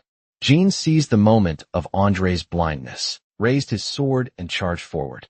Just then Burita's wings flapped as he spun around rapidly. Alakai urgently shouted a warning to Jean. But it was too late. That tail struck Jean like a giant whip, immediately sending him flying dozens of meters away. Fortunately, Jean managed to block with Bradamani at the last moment, avoiding excessive injury. However, before Jean could catch his breath, Andre's counterattack came swiftly. At this critical moment, Jean grabbed the pendant from his chest and smashed it hard against the ground. The pendant shattered instantly, glowing with a faint light. The next moment, it transformed into an incredibly thick beam of light shooting skyward, blocking all of Andre's attacks. When the dust settled, a familiar 18-meter great sword came into view. A figure appeared ahead. It was Jean's most beloved elder sister, the leading figure of the Ranside family's younger generation, 9-star war god Luna Ranside. She said, "Who dares to harm my dear little brother?" Andre was startled to see Luna's sudden appearance. He hadn't expected her to show up here after seeing her opponent. Clearly, Luna smiled. So it's the Jippel Vice family head and his wind dragon. Not bad, little brother. Only opponents of this level are worth summoning your sister for. It looks like you've been through a tough battle. Are you hurt? Jean said. I was about to collapse. Thank you for coming to save me, sister. Hearing this, Luna's eyes sharpened as she gripped her great sword tightly. The next moment, a terrifying and overwhelming presence descended upon the battlefield. She said, Andre Gippel, do you plan to keep playing dumb? I hope you can explain why you're trying to harm my brother. Luna's domineering questioning made the very air heavy. Jean felt Luna's full power aura for the first time, and admiration surged within him. He had thought even Luna might not have complete confidence of victory, but now he was certain this battle was over. Alakai helped Cortel to Jean's side, signaling they should retreat, as they would only be a burden in the upcoming battle. He said, you really have a good sister. Andre now calmed down and said, the Runkade family has violated the alliance treaty, signed with the Gippel family. Because Jean Runkade used magic, the Gippel family will definitely pursue this matter. Luna smiled contemptuously. So what don't need to worry about? That your family won't know about. This because you're going to die here. Hearing this, Andre trembled with rage, cursing Luna the next moment. The monster in his hand opened its mouth and launched a surprise attack. With this, Luna simply swung her sword lightly, instantly cutting the monster into a pile of fragments. Seeing the scene, Andre's pupils contracted in disbelief. Luna charged forward with her sword. The Gippel family only knows how to run their mouths. You're no different, Vice family head. Just then, Burita suddenly darted in front of Andre, using his massive body to block the strike for Andre. Luna turned her head and asked Burita, are you sure you want to stay in dragon form this way? I have quite a few places to cut. Hearing this, Burita snorted coldly, but obediently transformed into human form, and he spread his palm using wind power to condense a spear. The origin stone on Andre's hand writhed, as sinister power immediately coiled around the spear. Luna calmly watched the two's performance. That power resembled magic, but was also similar to Demon Clan aura.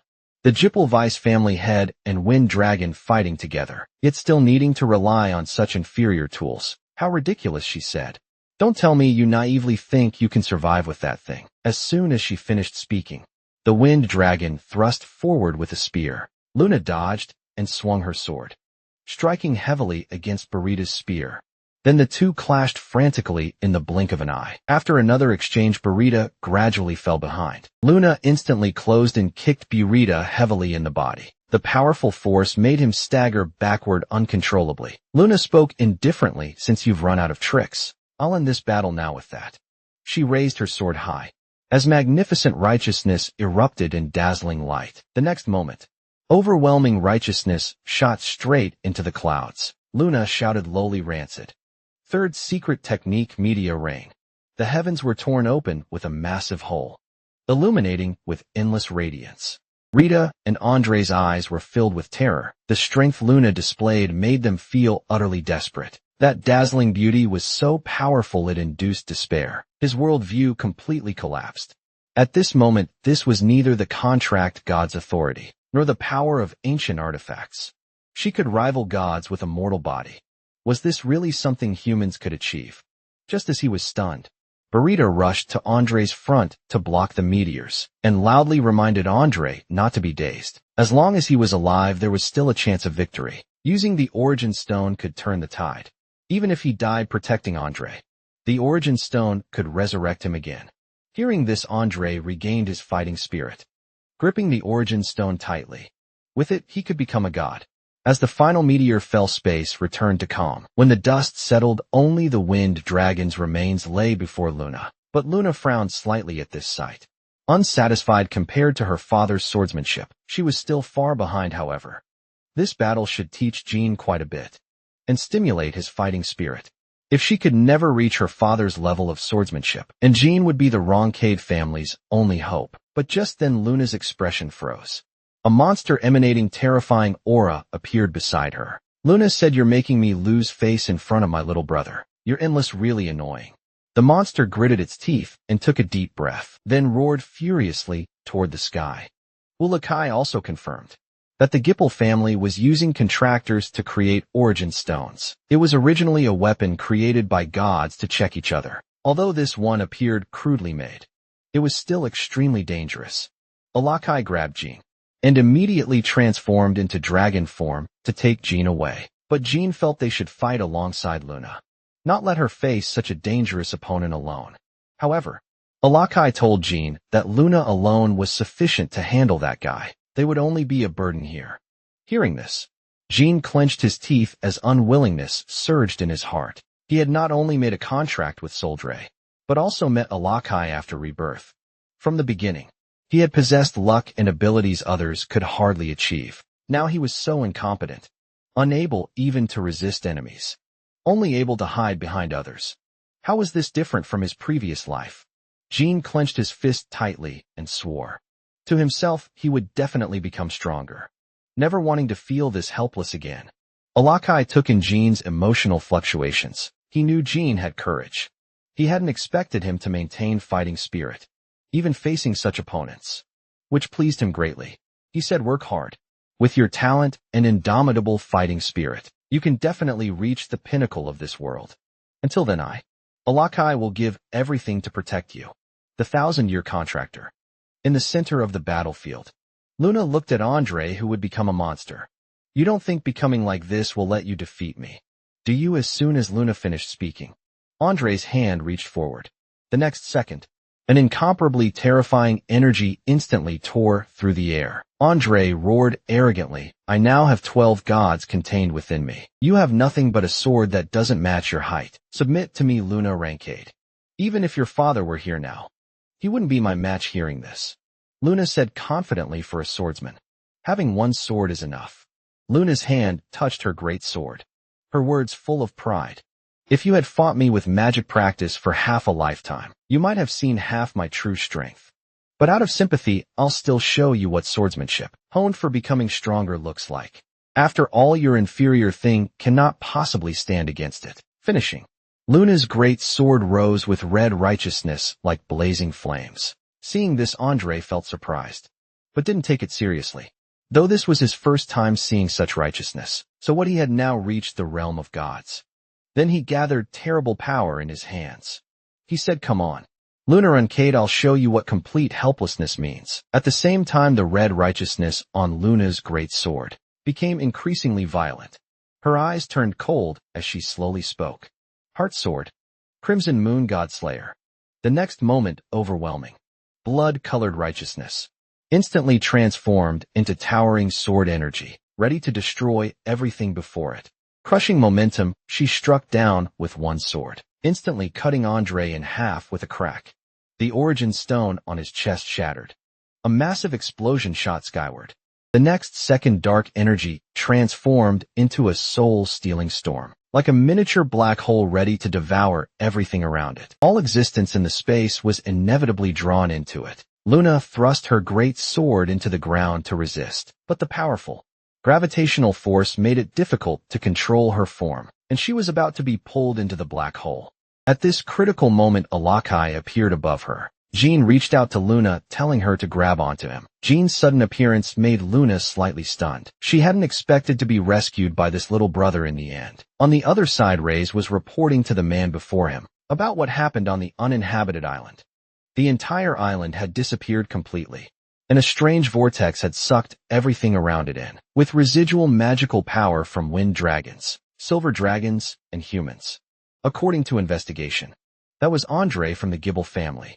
At this point, Reyes produced a scale from Burita, speculating that the wind dragon was probably dead. Hearing this, the man connected this to the thing created by Gibble, so he asked whether Andre was dead or alive. To this, Reyes said it was still unclear. Hearing this, the man slammed his fist on the table, his brow furrowed as he scolded Reyes. Recent intelligence had made him very dissatisfied, including the failure to investigate the identities of Cortel's guests. The man was none other than Baymonte Empire Emperor Amir. Reyes expressed his shame over this. Amir sternly told Rice not to leak information for now, and to investigate everything quickly. After all, his patience was limited too. At the same time, Bashuk learned about the uninhabited island incident, and informed Bubel about it. Bubel angrily said so he was the one who created the origin stone. I clearly warned him not to use it carelessly. Before completion, breadcrumbs flew everywhere, from his mouth onto Bishuk's face, making Bishuk furious and wanting to kill him. But with the Gipple family having messed things up now, he could only continue to endure. However, Bubba was still completely unaware as he spat while speaking, thinking that Bishuk was also angry about this matter. After all, he had been sensing a murderous aura from him since earlier. Bishuk suppressed the anger in his heart and told him not to deal with the Gipple family. For now, they needed to reconsider their alliance with the Gipple family. In another room, the man looked at the crystal ball before him and sighed. Said Andre is dead. Upon hearing this, the red dragon behind him paused in his actions. He remembered that Andre had gone out with Burita, and had also taken the origin stone with them. The man's eyes narrowed slightly. This meant either the silver dragon's power exceeded expectations, or someone had interfered. Last time, Jinjiro said, it was the shadow dragon that destroyed the graveyard giant. If that person was Misha, she indeed had that capability because she was Alakai's sister, and Cortel was exactly Alakai's ex-girlfriend, so it wouldn't be strange for Misha to help her. The red dragon said, your brother is dead. Aren't you even a little sad? The man touched his face inside. Of course he was sad, but he had long anticipated this day would come. Not long ago, when he took it upon himself to attend the banquet, it had already frightened him. After all, before obtaining the perfect origin stone, they had to be wary of the Roncade family, and those few kings of the Black Sea. Although doing these things was troublesome, if he wanted to dominate the world and become the world's god, he had to do these things.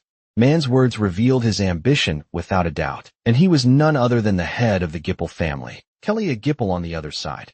After Jean and his group defeated Andre, they returned to Taika and Gilly, who knew nothing about what had happened.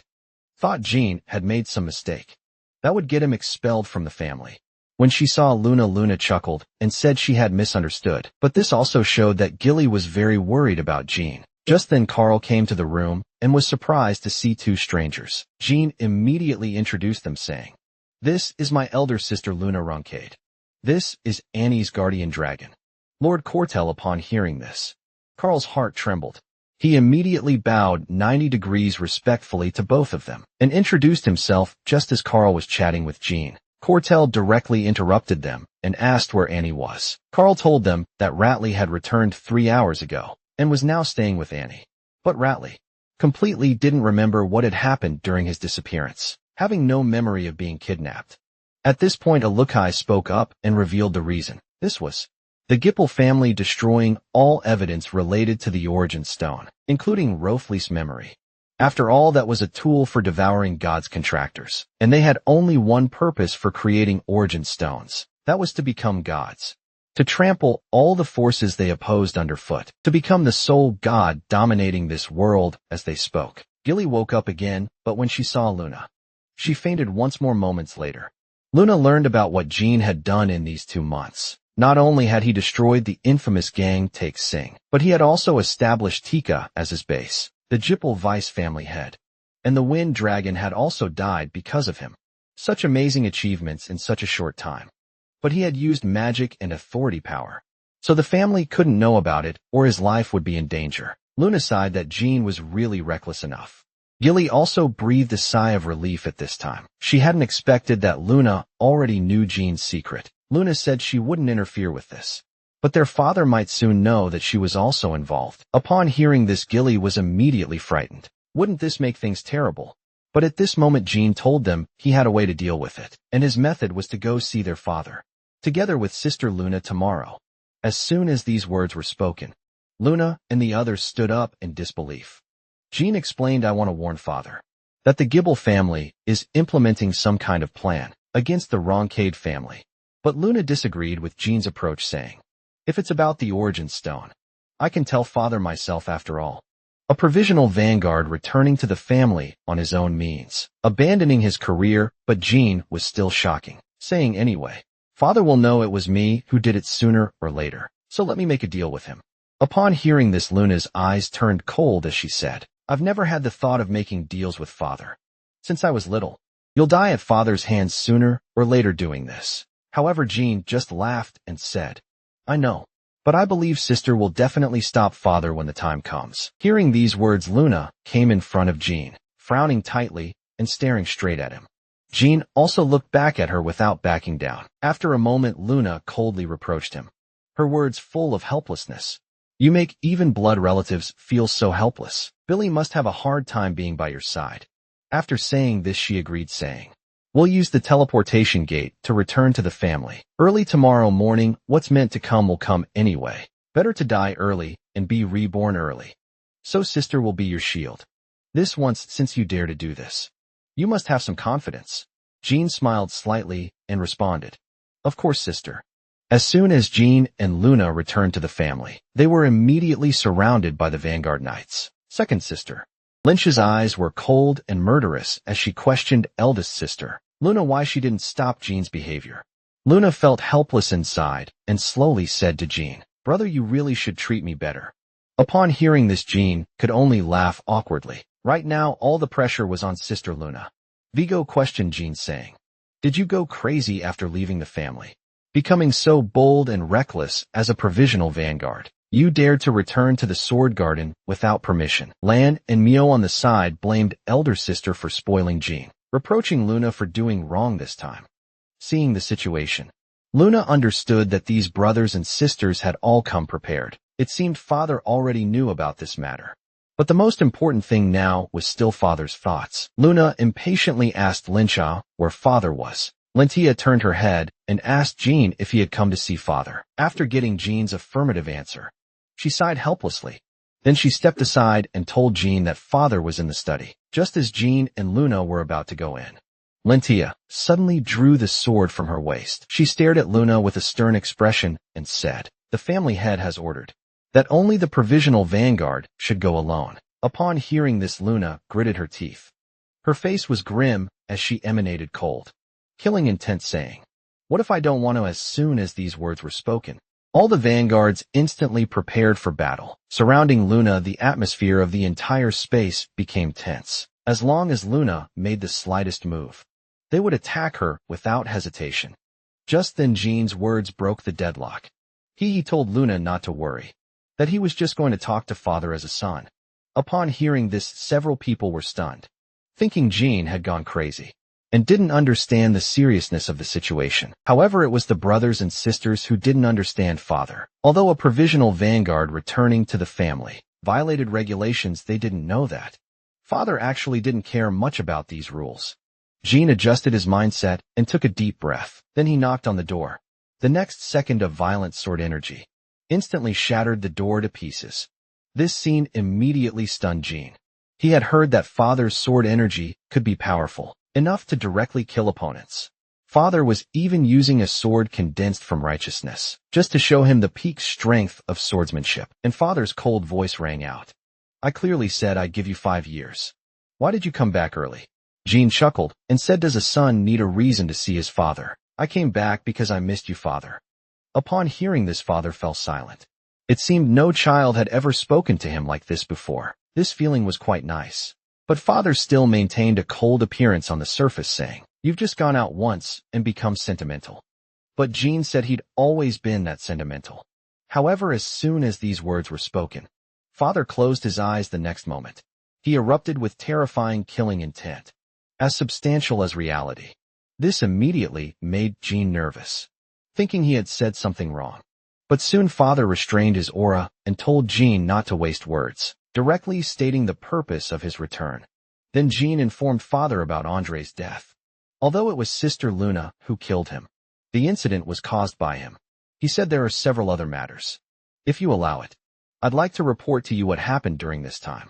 Upon hearing this, father told Jean to sit down and let him tell him everything he had experienced recently. Jean recounted everything he had experienced from Yakin to be Monty, and he speculated that Andre wasn't actually the second in command of Gipple, because although Sister Luna was very strong, but as the Gipple family was in existence, that could threaten the Runcade family. Their vice family head shouldn't have been crushed so easily. Father's answer also verified Jean's thoughts. He told Jean that there was actually someone else under Kelia. It's just that Jean didn't have the qualifications to know these things yet. Then Jean mentioned that Andre had used the Origin Stone, according to his understanding.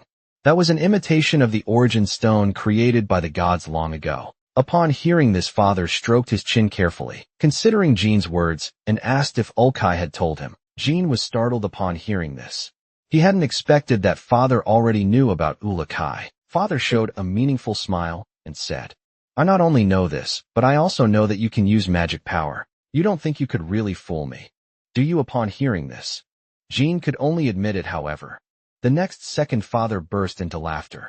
He had just mentioned Ulakai to test Jean, and he hadn't expected Jean to confess without being pressed. The great black dragon had actually fallen to become a house cat. It would make people laugh their teeth out if word got out. Jean sweated profusely and could only cough twice to hide his embarrassment. Then father's expression became serious, saying that Jean had caught a big fish this time. Although he didn't know how much power the Origin Stone that Gipple had imitated possessed, it was definitely a dangerous force. It seemed he had to make another trip to the Black Sea to discuss this matter. With those few, father told Jean that he could pardon his crime of violating family rules. This time could also fulfill one request for him. Jean said he hoped that people from the Rancid family wouldn't enter Taika in the near future. Father immediately guessed that Jean had established Taika as his base. He agreed on the condition that Jean had to pass a test. That was to make Carl the ghost sword behind Taika become his person. That was an arrogant fellow who wouldn't even become a Runcade teacher. He wanted to see if Jean could handle Carl. Soon Jean brought Carl before father. Facing the pressure of the current strongest person, Carl felt tremendous pressure. He respectfully bowed to father. Just then Jean seriously told father that he and Carl were a community of shared destiny now. Now that he had proven their relationship, it was time for him to fulfill his promise. Then father announced that Jean had passed the test.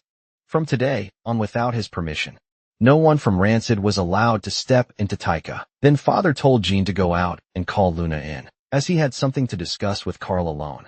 Hearing this, Carl was extremely nervous. He looked up to see father's sinister expression. On the way out, Jean met the Haytona brothers. They asked with concern whether father had done anything to Jean, but Jean didn't answer, instead asking them to promise him one request, to help him look after the trainees of his faction until he returned. Then he waved his hand and left gracefully. Seeing Jean still so composed after meeting father, the two brothers couldn't help but sigh that Jean was still the same, as terrifying as ever. Moments later, Jean came to the main gate and told Luna that father wanted to ask her about what happened that day.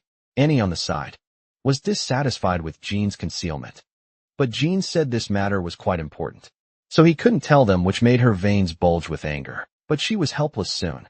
Carl also came out, but obviously, after seeing father, he had become much more haggard, and she also put away her weapon. At this time, since the family had finished their business, they no longer needed to take action. Jean walked up to Luna and expressed his gratitude. "I've been causing you trouble all along. You've really worked hard." Upon hearing this, Luna also knew that Jean was about to leave the family again, telling him to take good care of his health.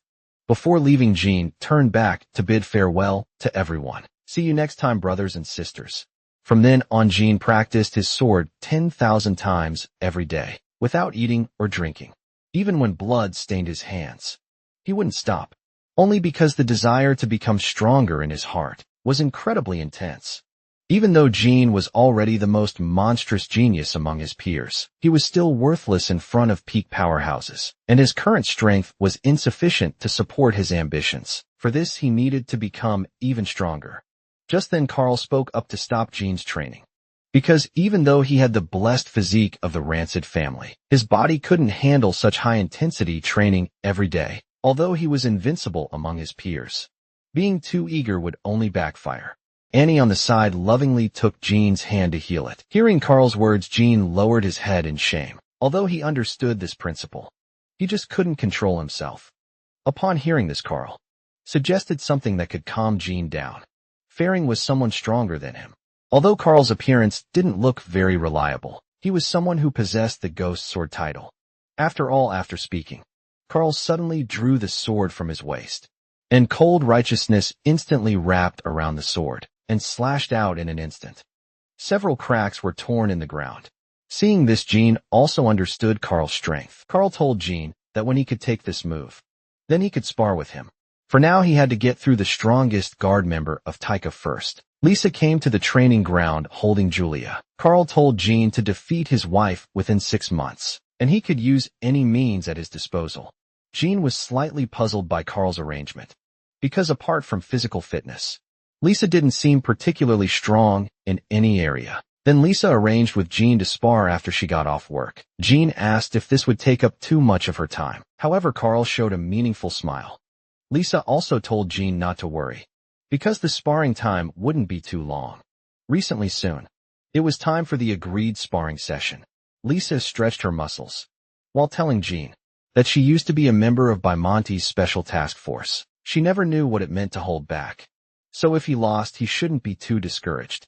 Upon hearing this, Jean immediately prepared for battle. Carl setting the deadline at 6 months must have had a reason, so he absolutely couldn't be careless. The next moment, Lisa rushed to Jean's front in just an instant. Then she threw out a fierce punch. Fortunately, Jean reacted in time and blocked it with his sword body, while releasing the mutant helmet. Lisa was surprised that Jean could block her assault. Jean drew the Bradamanti from his hand.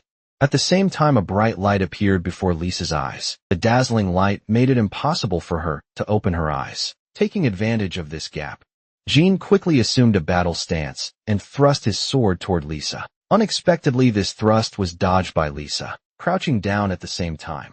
Lisa's counterattack was about to come. Her veins bulged as power surged. Seeing the scene, Jean felt something was wrong and weakly asked, "Will you guys call a doctor for me?" Upon hearing this, Lisa's eyes showed a fierce light as she smiled evilly. He said, "Of course.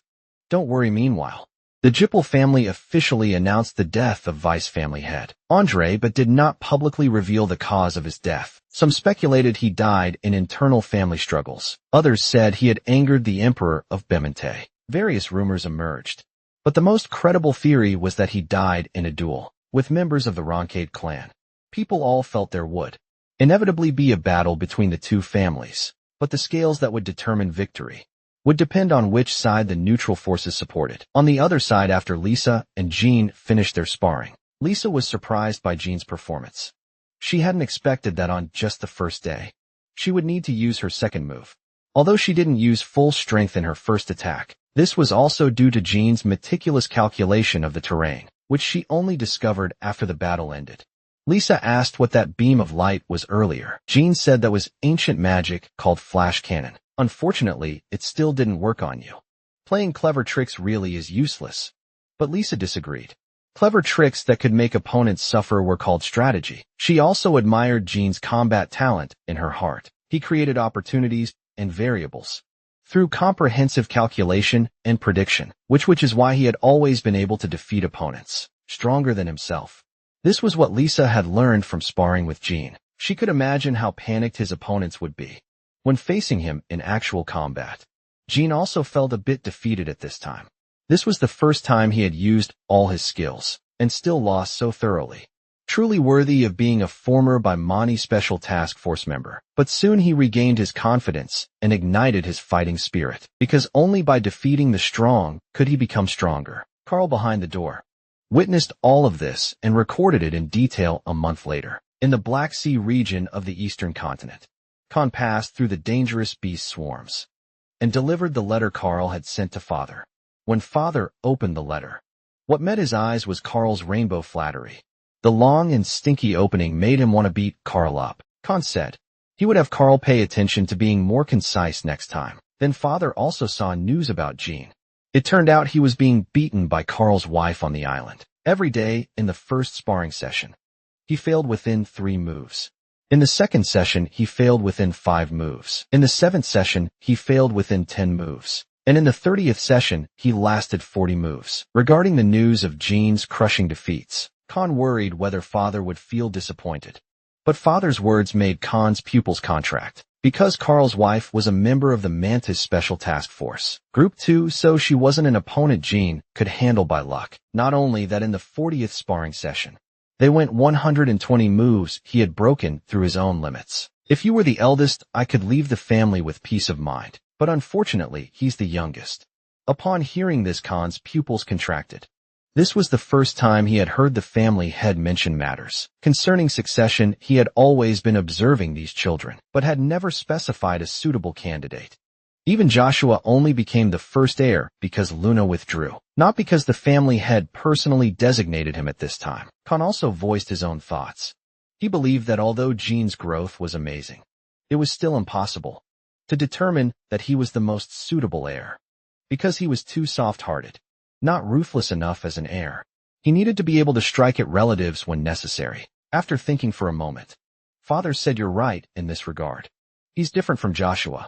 But this is the true style of the Roncade family." In the training ground at Taika, Jean had just finished his 93rd sparring session with Lisa. Although he still couldn't defeat Lisa, it also earned Lisa's admiration. She hadn't expected that Jean could already make her unable to relax her guard. Even slightly, Lisa told Jean to go up and eat some popsicles to rest. Jean said he had other things to do. Then he picked up his long sword again and released shadow energy, beginning the repetitive, monotonous training once more. Seeing this, Lisa truly admired Jean from the bottom of her heart. She felt that Jean's growth rate was abnormally fast. He figured it was because both his righteousness and magic were improving simultaneously. The reason he could do this was because of that power, connecting righteousness and magic.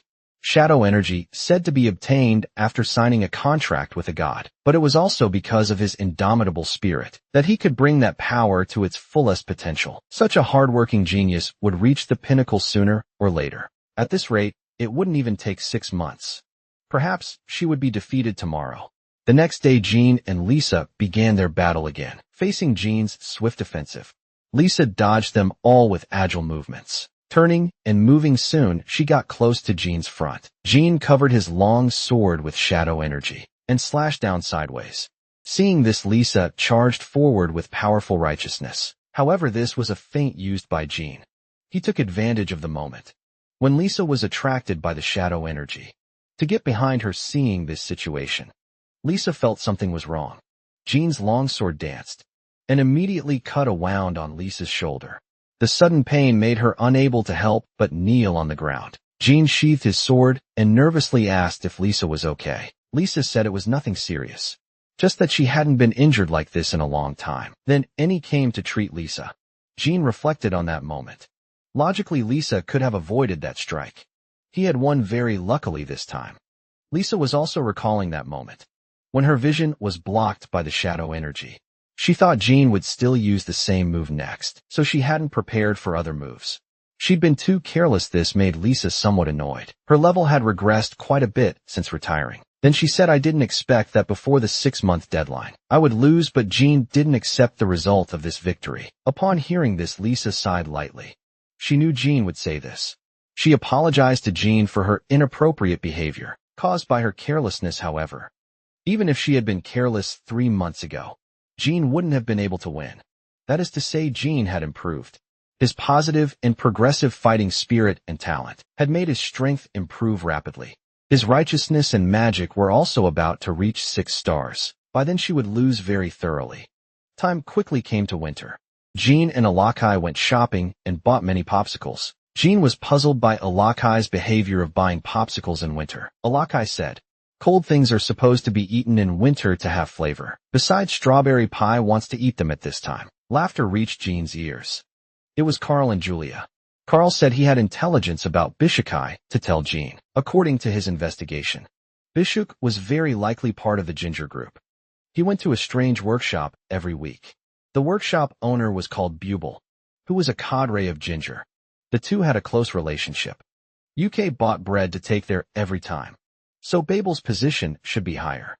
As for Aru's intelligence, the elites of Seven Color Bird were still working hard to collect it, but they hadn't found out about his experiences before, becoming the boss of Takesing, as if someone had deliberately erased traces related to him. After listening, Jean thanked Carl, saying he had been troubling him all along. Carl shook his head and told Jean it was nothing, but if he really wanted to thank him, he could help him play with Julia. Alakai was already being tortured to the point of going crazy by Julia. At this time Jean also agreed, but said not today because it was almost time for sparring. Upon hearing this, Carl was also interested and wanted to see Jean's current strength. Jean told him to wait and see, because he had recently gained some insight. When Lisa saw Carl, she was surprised and wondered why he had come here. After hearing Lisa's words, Carl didn't quite understand either. Couldn't he come over to watch? But Lisa's answer left Carl stunned. She said, "It's not that you can't. It's just that I don't want you to see me lose in such a wretched way, because today should be the last sparring session with Jean." Then she turned to Jean and said, "I hope that in your memory I will always be a good opponent." Upon hearing this, Jean responded seriously, "How could you be just a good opponent? You're my good teacher and also a good friend." Hearing Lisa's words, Carl found it hard to believe it had only been 3 months, and Jean could already defeat Lisa. Then Lisa assumed a battle stance, preparing to face this final duel. At the same time, Jean closed his eyes tightly, completely focused. The next moment, a magic circle composed of blue flames appeared above his head. A scorching aura ignited the entire space. Under Carl's shocked gaze, he slowly spoke, "Summon the Phoenix."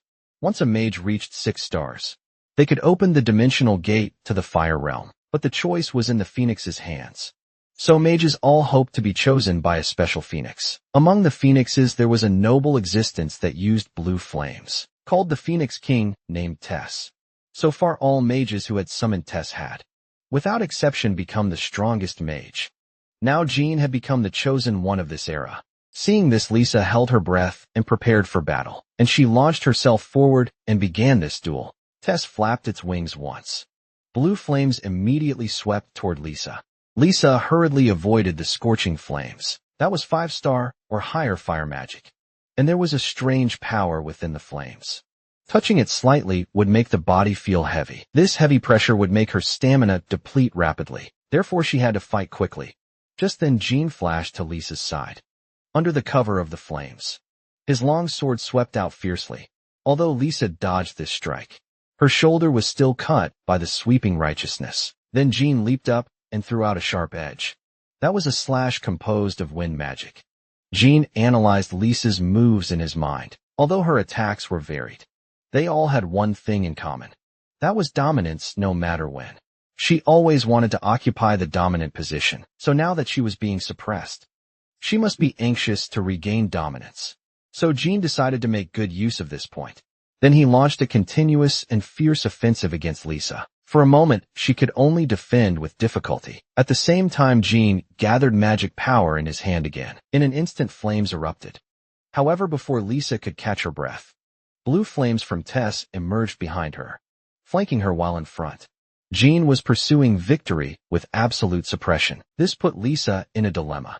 If she avoided, the right to attack would always be in Jean's hands. Thinking of this, she gritted her teeth and made up her mind to take Jean's offensive head-on. Righteousness surged out, covering her whole body. She shouted, "Is this the power of a magic swordsman? Master Jean!" Then she grabbed Jean's long sword. But Tessa's blue flames also engulfed her.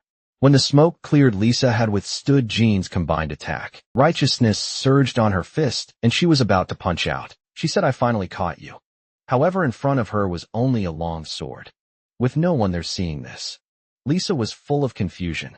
She had clearly felt the sword was so heavy. When she saw the flames wrapped around the sword hilt, she understood everything.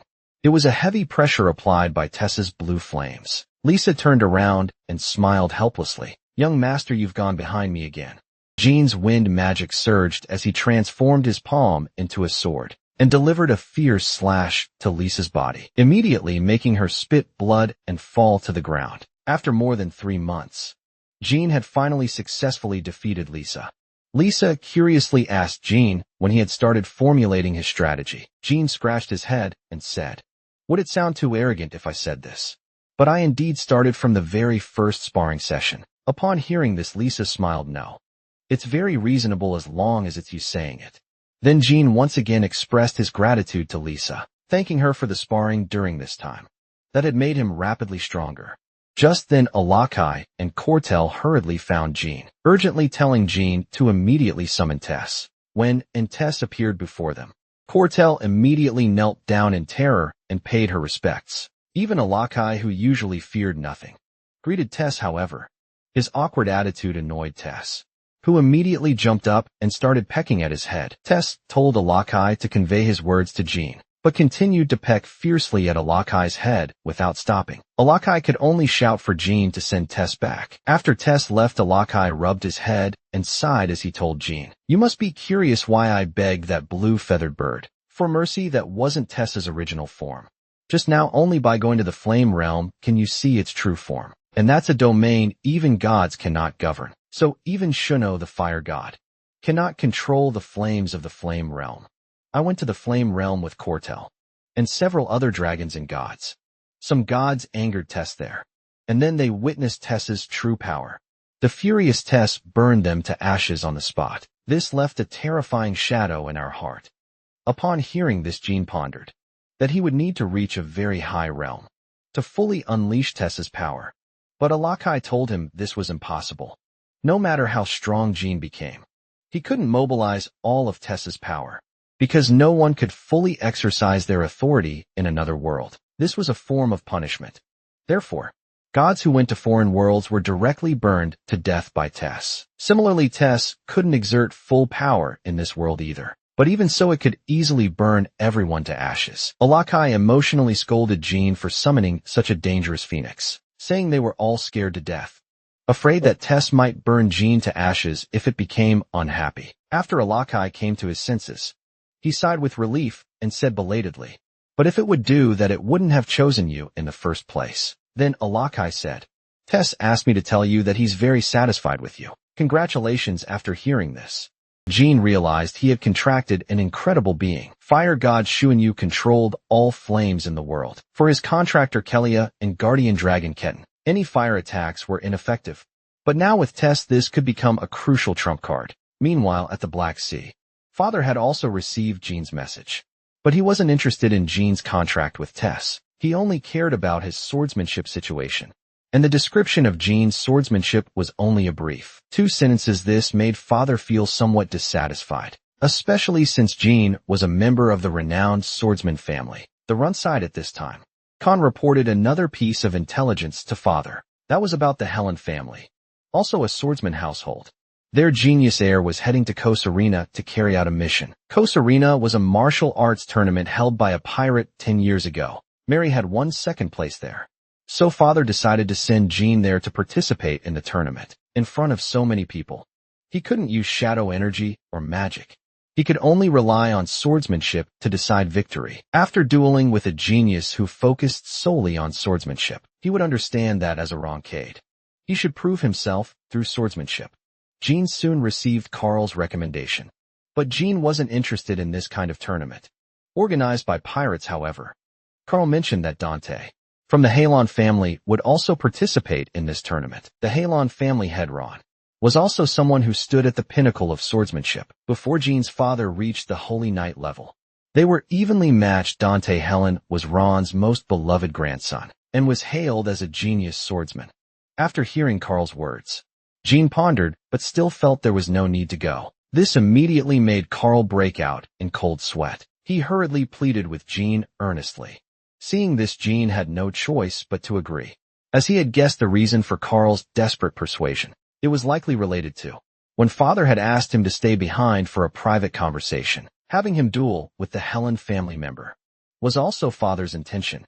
He was telling Jean to prioritize improving his swordsmanship. Soon Jean arrived at an island in the Bella Kingdom. This was his first mission since Mammoth. But the chaos here was even more nauseating than Mammoth. Although Kosherina was a martial arts tournament, there were no rules. Contestants could even assassinate or poison opponents before matches. For a noble family member like Helen to participate in such a competition, was their family also full of weirdos? But regardless of the reason, it had nothing to do with Jean. What he needed to do was have a match with Dante. At this time, the tournament organizer, Pirate King Cosmos, wrote something on a paper and handed it to Jean, telling him someone would take him inside. Then a thug told Jean he was assigned to Group 13. However, there was another person like him who had beaten up the captain. But unfortunately, they weren't placed in the same group. If Jean performed well, he might encounter that person, though it would require tremendous luck.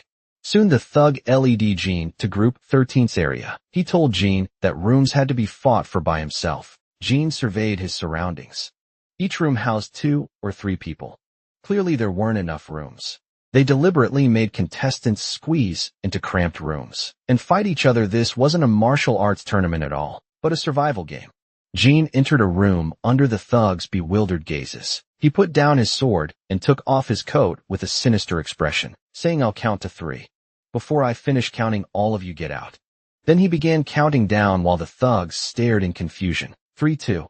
The next moment, a tremendous sound echoed throughout the entire Group 13 area, immediately drawing everyone's attention. Jean had dealt with several thugs in the room. Then he picked up his sword and came to the doorway, saying coldly, "What do you all want to share a room with me?" The next moment, all the thugs rushed toward Jean. Jean's sword danced as he charged into the crowd, harvesting lives like the Grim Reaper. Soon, all the thugs became souls under his blade. After dealing with the defiant thugs, Small Leader found Jean, saying it was difficult for him, since Jean had killed everyone before the competition. Even started, Jean closed the book in his hand and smiled calmly. Wasn't that just a warm-up before the match? Hearing this, the Small Leader also grew to like Jean's arrogance, telling him that the matches between Groups 1 and 2 were about to start and his future opponents were there. He would take Jean to watch. After reaching the spectator seats, the Small Leader told Jean, "Fighting is prohibited here. Enjoy the matches." Jean was surprised at first sight of the venue. He hadn't expected so many people to come watch. He should have disguised himself if he'd known at this time. Nearby discussions caught Jean's attention. "I heard there's a killing god in Group 13, who's already killed half the people in that group. The most explosive news is that there's a renegade, provisional vanguard among the participants.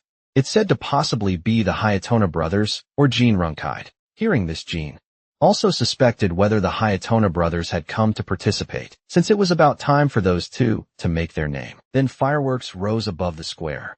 Pirate King Cosmos appeared and began introducing the matches. First match featured last year's Shark Pirates, Mondis and a baby-faced blonde boy named Paul. As Cosmos shouted begin, Paul drew his sword from behind and in an instant, with lightning speed, severed his opponent's head. Not only did all the spectators fail to react to the scene, even Mondis himself was still mentally stuck at the pre-match moment. Only when Mondis' body fell to the ground did everyone snap back to reality. Erupting in amazement after seeing this scene, Jean knew the boy's identity. He was Dante Halon at this time. A familiar voice rang out behind Jean. Belladonna stood up and cheered loudly for Dante. Seeing this, Jean felt incredulous, not understanding how that guy had appeared here. Was he also on a mission? But he seemed to be enjoying himself quite a bit. It was better to pretend not to know him, or it would be troublesome if discovered. But just then, Belladine glanced around and actually spotted Jean in the crowd below. He immediately raised his hand and excitedly waved at Jean. This also caught Dante's attention, and he recognized Belladine's identity. He hadn't expected such enthusiasm from someone he'd only met once at a banquet, so he also raised his hand to respond to Belladine. However, Jean in the middle just wanted Belladine to shut up quickly. Then Cosmos raised his arms and announced the start of the next match. After watching Group 1's battle, Jean confirmed that Paul was indeed Dante from the Halon family. Otherwise, it would be impossible for someone so young to possess such superb swordsmanship. This made him question whether he could defeat Dante through swordsmanship alone. Using only swordsmanship, he had no confidence in winning, unless he could use magic and shadow energy. But it was too early to draw conclusions now, and he would take the stage in 3 days. Before then, Jean needed to survive several nights of assassinations. 3 days passed quickly. Jean sat exhausted on the ground. Thanks to the tournament system, he couldn't relax his guard for a moment, because falling asleep could mean death at any time. Although he had undergone sleepless training as a trainee, this was his first time staying awake for 3 days straight. At this time, footsteps gradually approached Jean's room. He immediately stood up and looked warily toward the door. To approach so boldly in such a quiet place, the person must be very confident in their abilities. When he saw who it was, Jean's pupils contracted. It was Dante Halon. Dante said he wanted to talk with Jean. He asked Jean to guard him while he slept, and if possible, he would stand watch for Jean tomorrow. Because from his observations yesterday, he found that only Jean was a true warrior. Just as Jean was at a loss, Dante closed his eyes and fell asleep right after speaking. This left Jean speechless. Didn't the Helen family train their members in sleeplessness? But judging from the heavy scent of blood on Dante, he was having a very difficult time here at this time. Thugs outside approached Jean's room, waiting for their chance. Just as they were about to rush into the room, Jean walked out. He casually slashed at a thug with his sword. He looked at them coldly and said, "Haven't you heard? No one who enters this room comes out alive." Hearing this, one thug immediately realized Jean was the Group 13 killing god. The thug said, "Our target isn't you, as long as you hand over the Paul who just went in." Before he could finish, a thug's crossbow aimed at Jean and launched a sneak attack. Seeing this, Jean didn't want to waste more words with them. With killing intent, righteousness surged onto his sword as he said, "I don't know who's behind you, but can you handle my sword?" Moments later, Dante woke up with a start. Seeing Jean in front of him, he sighed with relief. Jean told him the thugs earlier were One-Eyed Joe's men, planning to kidnap rancid family members for ransom. At this time, Dante realized Jean had just protected him and quickly thanked him. He denied being a Roncade family member, though he was indeed a noble from Bamantha, but couldn't tell Jean the details. In return, he owed Jean his life. Dante swore on his honor that no matter what danger Jean faced in the future, he would risk his life to protect Jean. Jean shrugged indifferently and asked Dante to wake him before Group 13's match began. Dante readily agreed, while feeling strange emotions in his heart. Although Jean seemed cold, he would fight for him despite meeting for the first time. It seemed he had made a good friend. Meanwhile, Belladonna was complaining that the fighters were too weak, making him lose interest. Just then he noticed a name on the tournament bracket. Jean Grey. Seeing this, he immediately guessed Jean's purpose for this trip, and could barely contain his excitement. So he wasn't here to watch. It looked like there would be a good show ahead. The martial arts tournament had now reached its climax. Against any opponent, Dante still only used one sword strike. Jean's matches were equally unstoppable. Everyone was certain the champion would be decided between these two. The strength they displayed made even other participants feel powerless, even considering throwing matches, since they had no hope of winning anyway. But their conspiracy reached Cosmos's ears, so he decided to change the entire tournament bracket, making those who wanted to conspire become sacrifices for Jean and the others. Additionally, he adjusted the betting odds to levels that would drive spectators crazy. Then the matches continued. Amid the spectators' heightened emotions, Belladane asked his attendants who they favored more. The attendants unanimously chose Dante, as Dante's swordsmanship seemed more advanced. When asked if Belladane had also bet on Dante, Belladane smiled smugly, telling them he had bet 100,000 gold coins on Jean. This shocked the attendants, as Jean's odds were 3 times, meaning even if he won, Cosmos couldn't pay out 300,000 gold coins. But Belladone said not to worry, as Cosmos still had several islands. Then, amid everyone's anticipation, Cosmos appeared to announce the finals. But before he could finish speaking, he was hit in the head by a cup.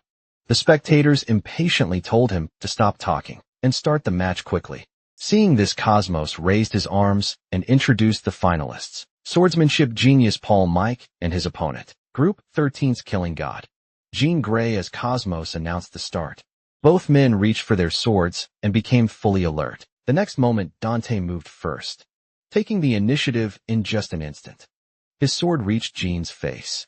Jean quickly raised his sword to block and forcefully pushed him away. At this, Dante smiled knowingly, Such small tricks really don't work on you.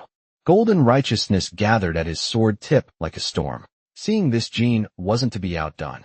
As blue righteousness erupted the next moment, their fierce clash stirred up dust clouds. Everyone present was shocked. However, this was just the beginning. After Jin blocked Dante's sword again, the golden righteousness in Dante's hand became even more turbulent. He immediately launched a series of swift sword strikes at Jin. After their brief exchange, Jin had confirmed one thing. The first strike was Dante's fastest speed. Now he only accelerated when necessary to conserve stamina. Understanding this, Jin began his counterattack. He would match Dante's rhythm. Using his strength advantage to exhaust Dante's stamina, the two clashed frantically in the arena. Their spectacular battle amazed everyone present. It was hard to believe this was a fight between two children. Belladin, who was watching them, was also extremely tense, his hands unconsciously clenching. Dante told Jin to use whatever moves he hadn't shown yet, because he was about to speed up again. As soon as he finished speaking, Dante's figure burst forward, instantly appearing behind Jin. His sword swept upward horizontally. Just when Jin thought he had dodged this strike, the golden blade suddenly turned sharply downward and struck him at extraordinary speed. It made him cough up blood on the spot. Without giving him any respite, Dante immediately pressed his advantage, depressing Jin with a suffocating rhythm that forced him into passive defense. But Dante soon discovered something. Jin's highly destructive swordsmanship and his innate body, capable of handling such techniques, gave him exceptional stamina. It seemed he planned to use this to buy time. So that's it, he must be Jin Roncade. But if he thought he could win this way, he was mistaken. Dante accelerated again. Flashing to Jin's side, the golden blade slashed down sideways. At this moment, Jin suddenly turned his head, erupting with terrifying killing intent. This made Dante pause, sensing danger. Dante quickly withdrew his sword and distanced himself. Seeing the scene, everyone was puzzled, as it had clearly been a good opportunity. But Dante was also very confused. In that instant, he had been suppressed by something. Jin grabbed his coat. He had almost used shadow energy without restraint. It seemed he had been cut too deeply. After removing his coat, Jin looked at Dante and exhaled lightly. Now it was his turn to attack. Then he gripped his sword tightly, righteousness surging, as he brought it down on Dante's sword with tremendous force. The heavy power made Dante's legs buckle involuntarily. However, Jin's assault was like raging waves, relentless, and each sword strike carried the same power as the first, without the slightest variation. The violent force shook him until he coughed up blood repeatedly. This made Dante regretful. He should have used full power from the start. If this continued, he feared he might not be able to resist killing Jin. But just then Jin stopped his assault. He had seen the hesitation in Dante's heart. With a dark expression, he said, "Dante, hail on, who are you looking down on? Don't insult this battle I am." Jin rucked hearing this. Dante understood Jin's determination, and knew that not fighting with full power would be disrespecting Jin. So Dante raised his sword to apologize to Jin, and solemnly challenged him again. Hearing this, Jin also smiled knowingly and likewise raised his sword. When the two blades met, it announced that the duel between the Runside and Helen heirs had officially begun. They would stake their family honors and fight with everything they had. Then Dante launched a full power attack on Jin. Jin also fought more fiercely, not falling behind even against Dante's unmatched speed, and could even counterattack with his strength advantage. He fiercely struck with an upward slash, sending Dante flying. His sword carried tremendous power. As it crashed down, Dante seized the moment when Jin was releasing force to slash horizontally, but Jin dodged by bending at the limit of his speed. Then Jin swung again, knocking Dante back. But Jin was puzzled at this point. Dante should have reached his limit long ago. Why could he still persist? Dante Halon was not only gifted, but was hailed as a once-in-a-century genius. But he was born with a weak constitution, his frail body preventing him from fully utilizing his talents. In his previous life, Jin had also struggled desperately in hell because of that cursed fate. Therefore, he could better understand Dante's situation and empathize with his experiences. Dante had endured seemingly endless darkness alone. That skeletal body forced him to push himself, frantically and mercilessly, creating the genius admired by the world today. At the same time, Dante also wondered about Jin. He was born into the Rancade family that stood at the world's peak, possessing everything others could only dream of, from birth. He could easily achieve heights others couldn't reach in a lifetime. Yet Dante sensed urgency from Jean. He didn't understand why Jean was so desperate. So driven, was it anger or because he was the youngest of the 13 heirs? But regardless, one thing he was certain of. Jean had only one purpose in his heart. To become the strongest, but so what? He had the same goal for this.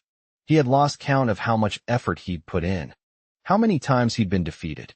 How many times he'd despaired, and how many times he'd stood up again. He couldn't remember anymore. Only the obsession to become stronger remained in his heart. But just then Dante involuntarily coughed up a large mouthful of blood. Seeing this, Jean's pupils contracted. Dante's body was like an overloaded porcelain doll, continuously cracking inch by inch.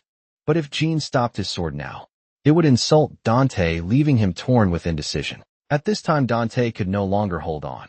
Jean gritted his teeth and steeled his resolve, apologizing to Dante, then his sword fell toward him. At the last moment Jean desperately interrupted his own attack. Seeing this, Dante laughed loudly and said self-mockingly, "How disappointing," then collapsed unconscious. Jean quickly turned and shouted for a doctor. Before he finished speaking, a white-haired boy came to Dante's side. Seeing who it was, Jean was shocked. Belladane raised his hand and summoned healing magic. Then magical power erupted as he treated Dante with full force, promising Jean he would definitely save Dante. But Dante's condition was not optimistic. Not only his bones, but even his internal organs were shattered, and the righteousness in his body was going berserk. Magic couldn't heal Dante's injuries. The only way to save him now was one method. Thinking this, Belladonna turned and took out a pendant from his chest, telling Jean this was a secret between the three of them. Seeing Belladane's action, his attendants quickly shouted to stop him, but Belladane waved his hand to interrupt them, and sternly told them to surround him with cloaks. Hearing this, the attendants immediately raised their arms, revealing the family crest of the Gipple family. Seeing the scene, Cosmos's pupils contracted in disbelief. That Gipple family members would appear here. Were they here for the Rancade family member? But if he got involved, he would surely die. Then a loud voice immediately echoed throughout the venue. "Everyone immediately close your eyes and cover your ears." Seeing Cosmos's actions, Belladin smiled with satisfaction. Jean beside him asked what he was holding. Belladin said it was Numeros's blood. Hearing this, Jean was shocked. Numerous had been the god of hope before the founding of the holy nation of Wankira, but had fallen due to some incident. When he fell, he left behind 8 tears and 100 drops of blood. The tears could bring the dead back to life, and the blood could instantly heal all wounds and diseases. Priceless treasure that drove countless people mad. Only massive powers like the Gipple family would desperately search for it. But this was ultimately just a legend. What Jean hadn't expected was that Belladane would be willing to use such a precious treasure on Dante. Jean questioned Belladane about this, but Belladane said very casually, "Jean, I believe you can understand me, because losing an opponent is as sad as losing a friend." After Dante took Numeros's blood, he immediately burst with brilliant light, and then slowly opened his eyes in confusion, not understanding why Belladonna had appeared before him. Seeing this, Jean marveled at Numeros's blood's power. It had saved the dying Dante in just an instant, and Baladin had actually been willing to give up such a precious thing. Just then Baladin covered his face with a sinister smile. He had used Numerous blood. Now it was time for them to pay the price. Hearing this, Jean frowned and became nervous. Belladin was from the hostile Gipple family. After all, who knew what demands he might make? But Belladin spread his little hand and winked at Jean. "After this is over, you have to treat me to food and drinks." Hearing this demand, Jean stood there stunned. The next moment, Jean laughed helplessly. He had originally thought Belladin was a fool, but it turned out he was a handsome fool. He immediately high-fived him in agreement. After the martial arts tournament ended, the three gathered in a room to drink, and Jean brought along 2 champion prizes. Then he gave Dante a bag of gold coins. Although the Helen family wasn't short of money, this was also a memento. Dante said he would treasure it carefully. Seeing this, Belladine clamored that he wanted a reward too. Then Jean opened the treasure chest and took out a treasure map. Just when Belladine thought Jean was going to give him the map, Jean tossed him the empty chest instead. However, Belladine happily accepted it, saying he would treasure it carefully, because it was the first gift Jean had given him. Then Jean questioned, I clearly told you to go all out. Why didn't you use your secret technique? But Dante said aggrievedly, you didn't use your secret technique either. You definitely have some hidden moves. Though Dante had keenly guessed correctly, Jean still played dumb and said he didn't know what he was talking about. Then Dante made an appointment with Jean for a full power duel when they had the chance at this time. Belladonna said he was also looking forward to it. In the future, they would lead their respective families in battle, but for now it was better to get along peacefully. But the world's cruelty would eventually push them toward opposition. Even though they now shared drinks and laughed together, in the near future they would surely cross swords. What ending would this relationship of both enemy and friend ultimately meet just then? Belladonna remembered something. Have you heard about someone impersonating Belladin? Hearing this, Jean's expression froze, as he remembered the bad thing he had done. While impersonating Belladin, Dante was very surprised that someone dared to impersonate Belladin. In Gipple territory, what incredible audacity. Belladin sighed lightly recently. Uncle Andre had also died in battle, bringing great shame to their family. Hearing this, Jean could only drink to hide his embarrassment, as everything Belladin mentioned was related to him. Jean asked Belladin what he planned to do about the impersonator. Belladin said he was planning to send special class mages to capture him, but Jean felt this method was inappropriate. He said if he were in that position, he would use rumors to guide public opinion.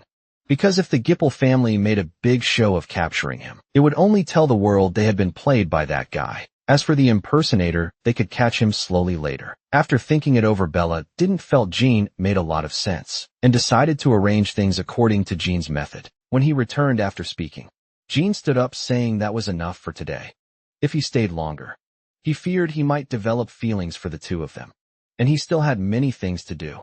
Belladin helplessly asked if it was because Jean was in provisional vanguard. Jean shrugged and confirmed this.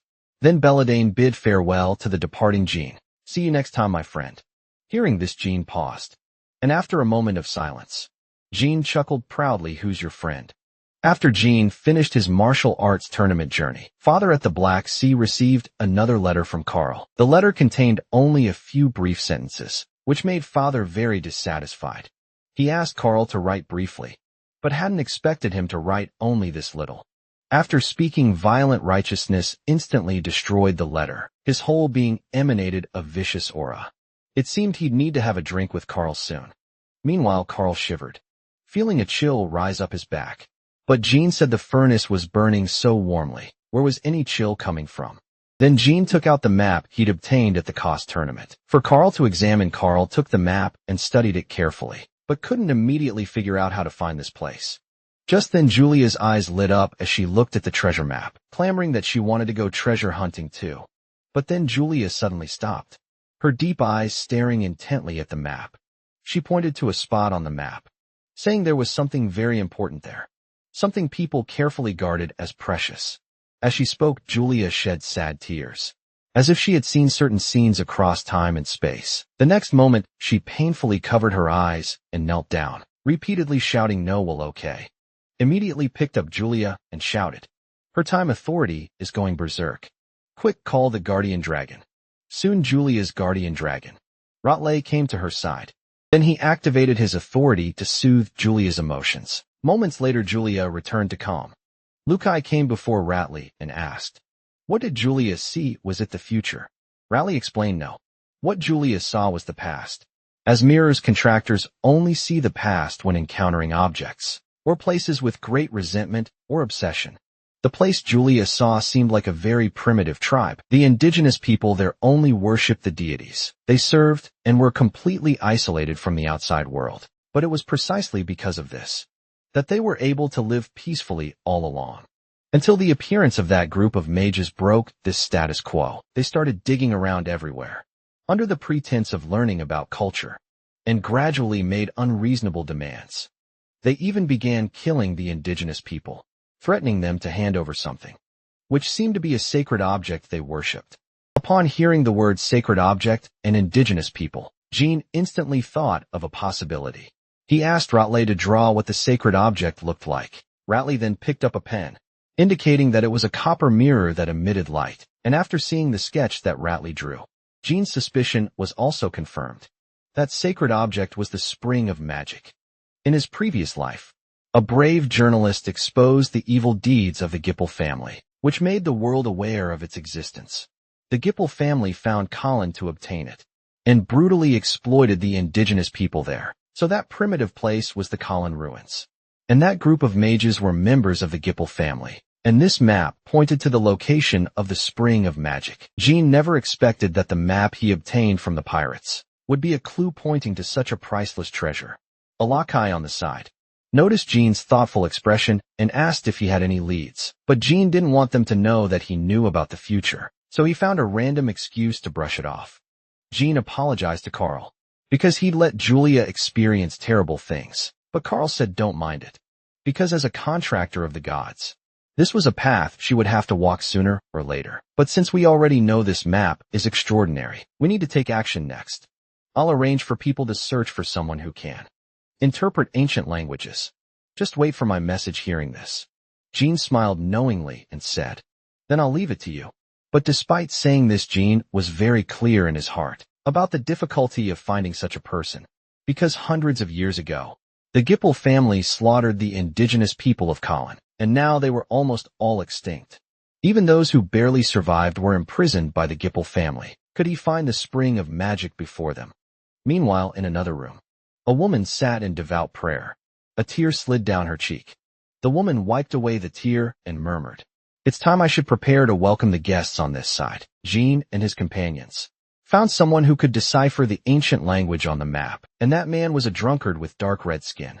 After Jean helped the man up, he remarked that his skin color was quite striking. The man drunkenly told Jean that people from distant tribes all looked like. This Jean reached into his coat and said, I have something here from a distant place, but I can't understand what's written on it at all. Can you read it? But when the man clearly saw what was in front of him, he instantly sobered up. He quickly stepped back, looking at Jean with full weariness.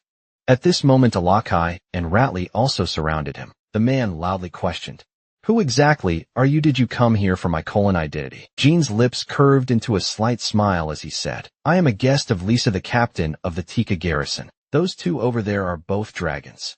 Hearing Jean directly reveal their identities, Alakai was very puzzled.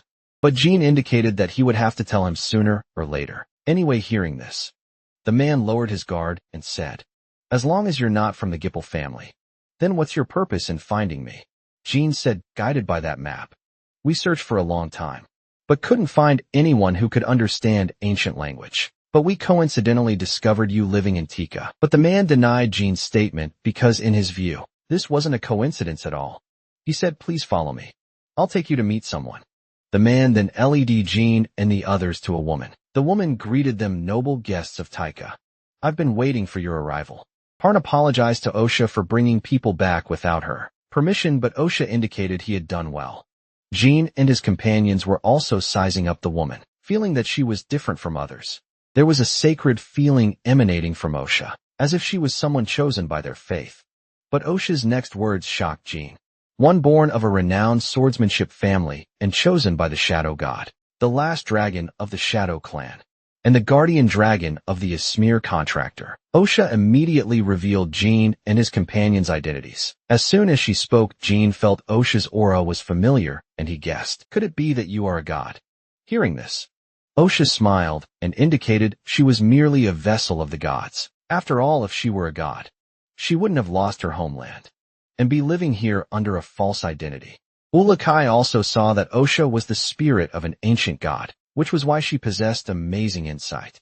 But Osha would soon lose this power, and the aura on her body would also dissipate. Hearing this, Osha admitted, Lord Black Dragon, you really hit the nail on the head and hurt me. Osha then asked Jean for the map to examine. After taking the map from Jean's hand, Osha explained the map's content to them. Only those who obtained the heart of coal and would see these words, please come here to help them. They were just a group of people living peacefully, but the gods gave them an arduous task. Without giving them corresponding power, they were truly helpless after speaking. Osha couldn't help but grip the map tightly in her hand. This map was made by her deceased grandfather. Fortunately, it didn't fall into the hands of the Gipple family to bring disaster, but came to Jean's hands to bring them hope. Osha asked Jean if he was willing to make a deal with her. If you can promise to help us, then I will be able to give you a reward. Jean Runkai, you haven't heard Soldrake's voice for a long time. Have you? Osha's words made Jean's pupils dilate. Then Osha continued. I will use all my remaining divine power to summon Soldrake for you. After hearing this, Jean immediately agreed. Though he couldn't guarantee, he could definitely save Colin. But Osha smiled and said this is enough. I will tell you the internal information about Colin. Please take care of the rest. Then arrived at the Colin ruins. But what they didn't expect was that this place was actually sealed off. Carl said regretfully, I should have sent someone to investigate first. But Alakai felt that even if his people had investigated in advance, it wouldn't have changed the fact that this place was sealed off. Jean recalled that in his previous life, this place had always been open to the outside world. It seemed that his visit during his training period had caused an impact, and the darkness here was originally supposed to be exposed by a journalist 11 years later. This way that event couldn't happen. Carl asked Jean what to do next, since if this really was a magical experiment site, they couldn't enter casually. However, Jean turned and walked straight in. Jean indicated that although entry was prohibited here, there were no guards or warning magic. Instead, there was only a warning sign.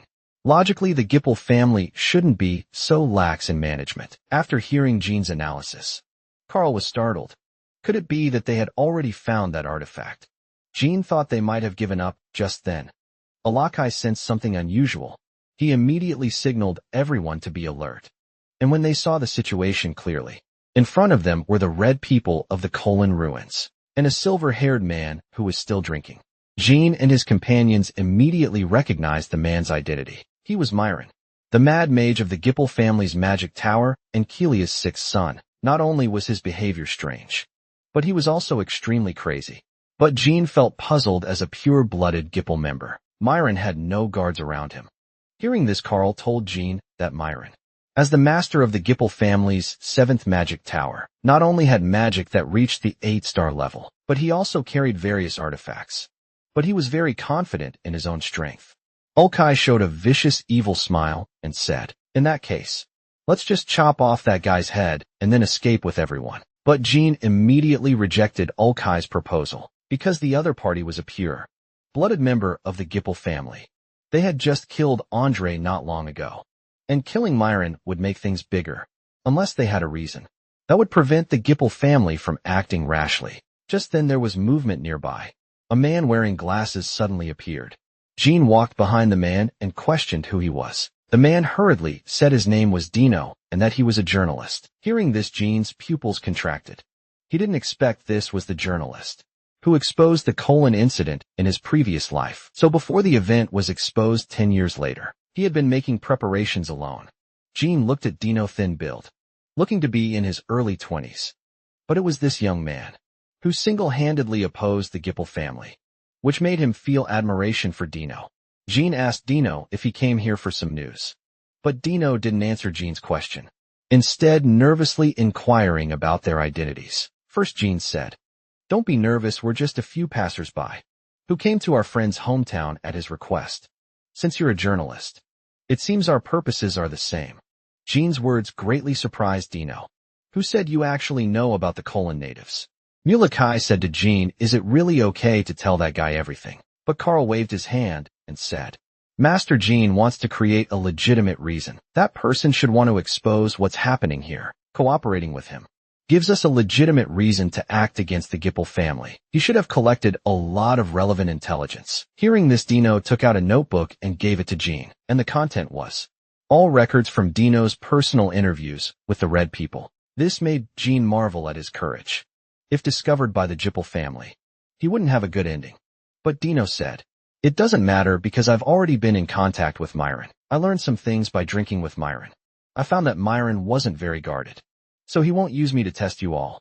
After all, torture would be simpler for Myron. After hearing this, Jean smiled mysteriously and made a request to Dino. On the other side, Myron was drinking alone, complaining that the family had sent him to such a god-forsaken place. At this moment, a figure appeared in front of him, and the person who came was Dino, who came to drink with him.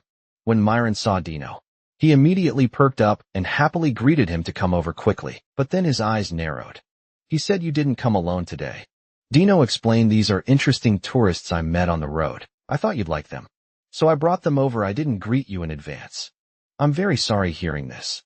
Myron waved his hand to indicate it didn't matter. Dean took off his hat and greeted. It's an honor to meet you. Lord Myron Gipple. After several rounds of drinking, they gradually became familiar with Myron. But then Myron suddenly came behind Dino. He said, what exactly are you? Why would a mere little journalist dare to come here to investigate the Red People? Myron's naked questioning immediately changed Gene and his companion's expressions. He said, you always ask around whenever I leave. It's tiring for me to deal with the guys who talk to you one by one. Hearing this, Dino's mind immediately buzzed, unable to believe what he heard.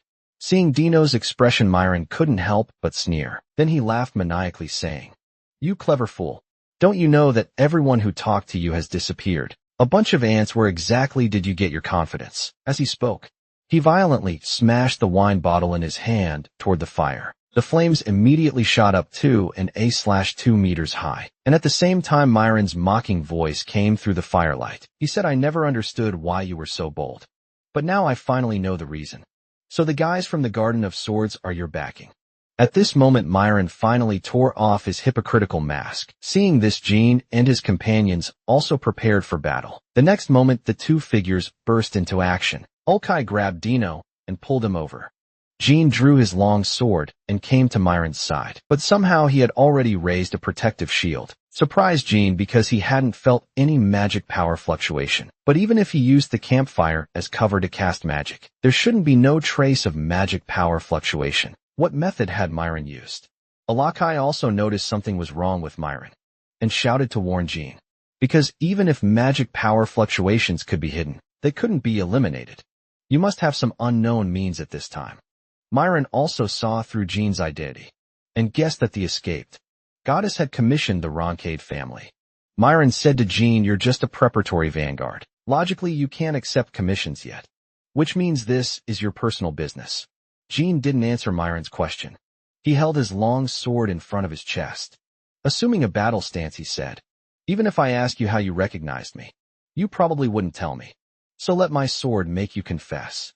Also, your crude voice and laughter really disgust me. Myron laughed strangely and stopped talking nonsense. He raised his hand and condensed several hailstones. The next instant they flew toward Gene at high speed. Even Alakai and Dino weren't spared. But the scene on the other side made Alakai frown. Hailstones were actually targeting the unarmed Red People as well. Ulysses quickly came in front of the Red People and blocked all the incoming hailstones. He turned and told Dino to take them away from here. Otherwise, they would only hinder their battle.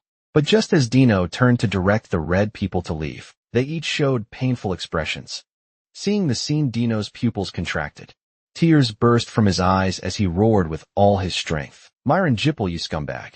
Why exactly are you doing this? What did these people do wrong that you torture them like this? However, Dino's words made Myron laugh even more maniacally, and he became extremely excited. He said, that's right. That's the expression. I've been looking forward to seeing your expression when you see them like this.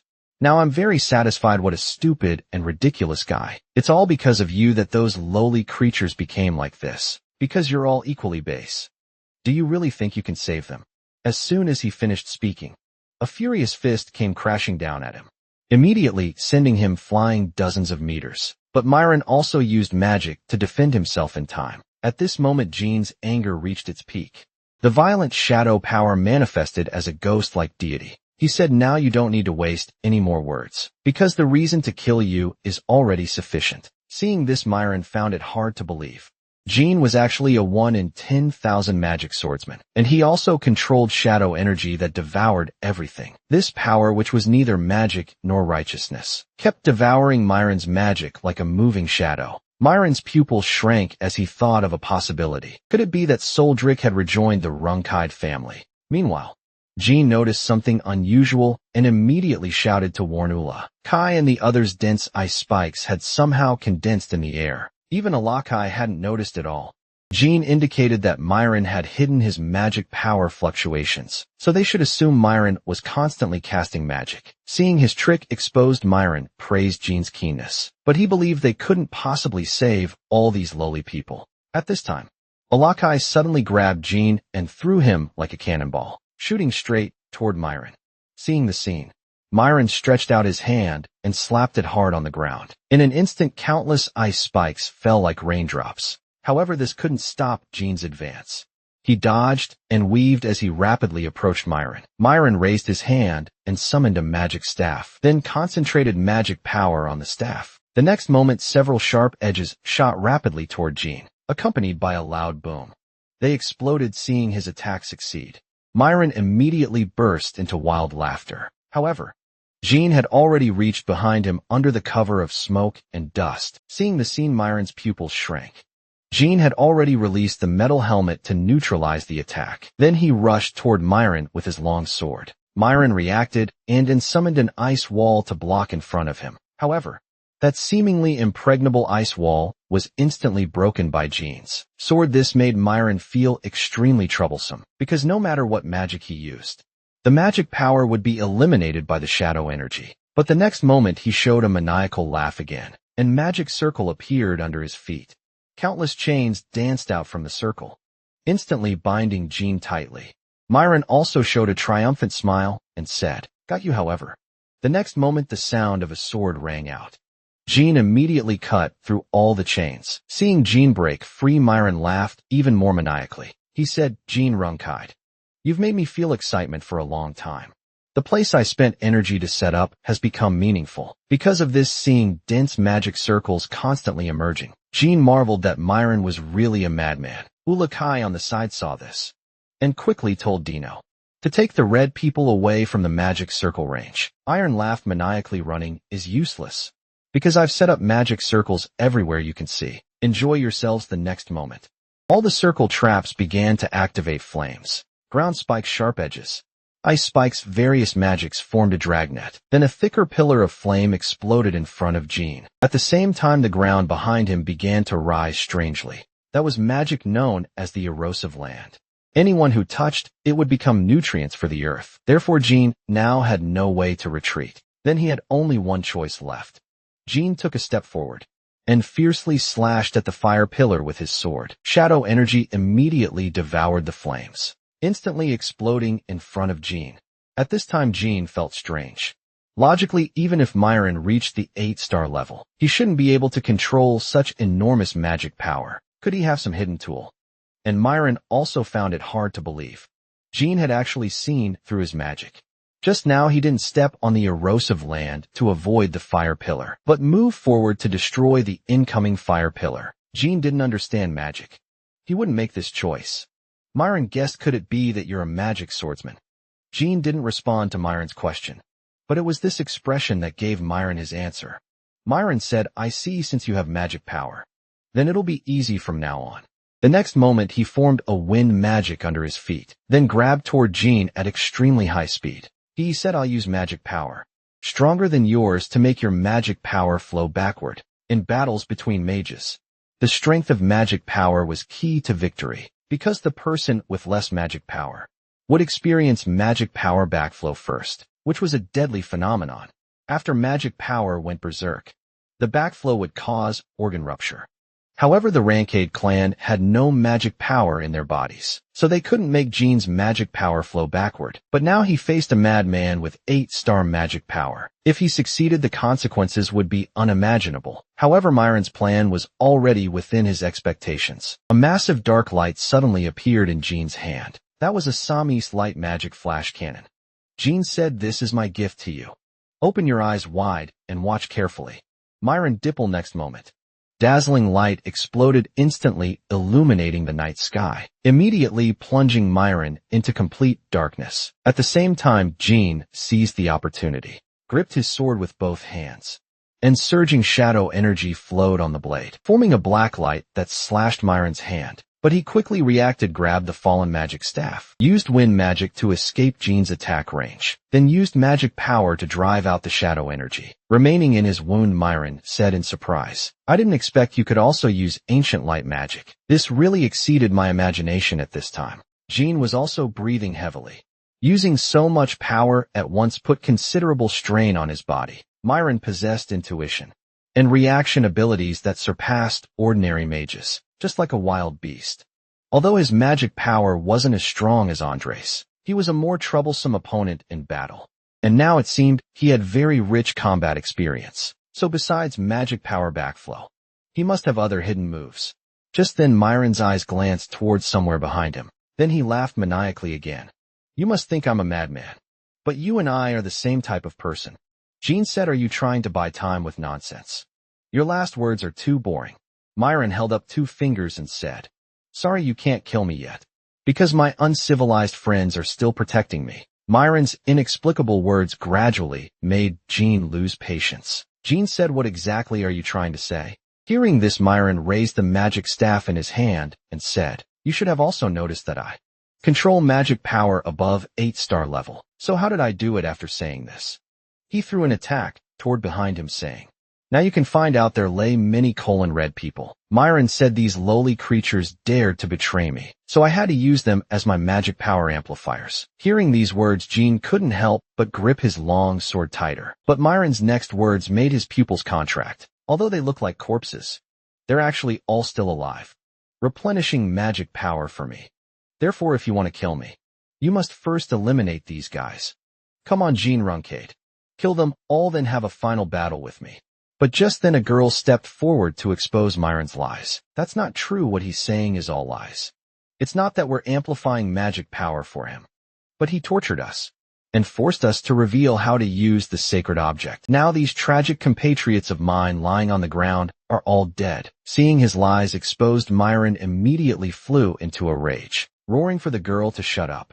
However, the girl still bravely told Jean the truth. That mentally disturbed madman used us as test subjects and then threw us away. He's lying now to manipulate you. Please help us kill that demon. These words immediately made Myron jump with fury. Then he suddenly opened his eyes wide with a buzzing sound. His pupils emitted an eerie blue light. The next moment, star-like sparks appeared around the girl. Then surging flames rolled up, instantly devouring her. Myron screamed maniacally, go die, damn creature. How dare you ruin my plans?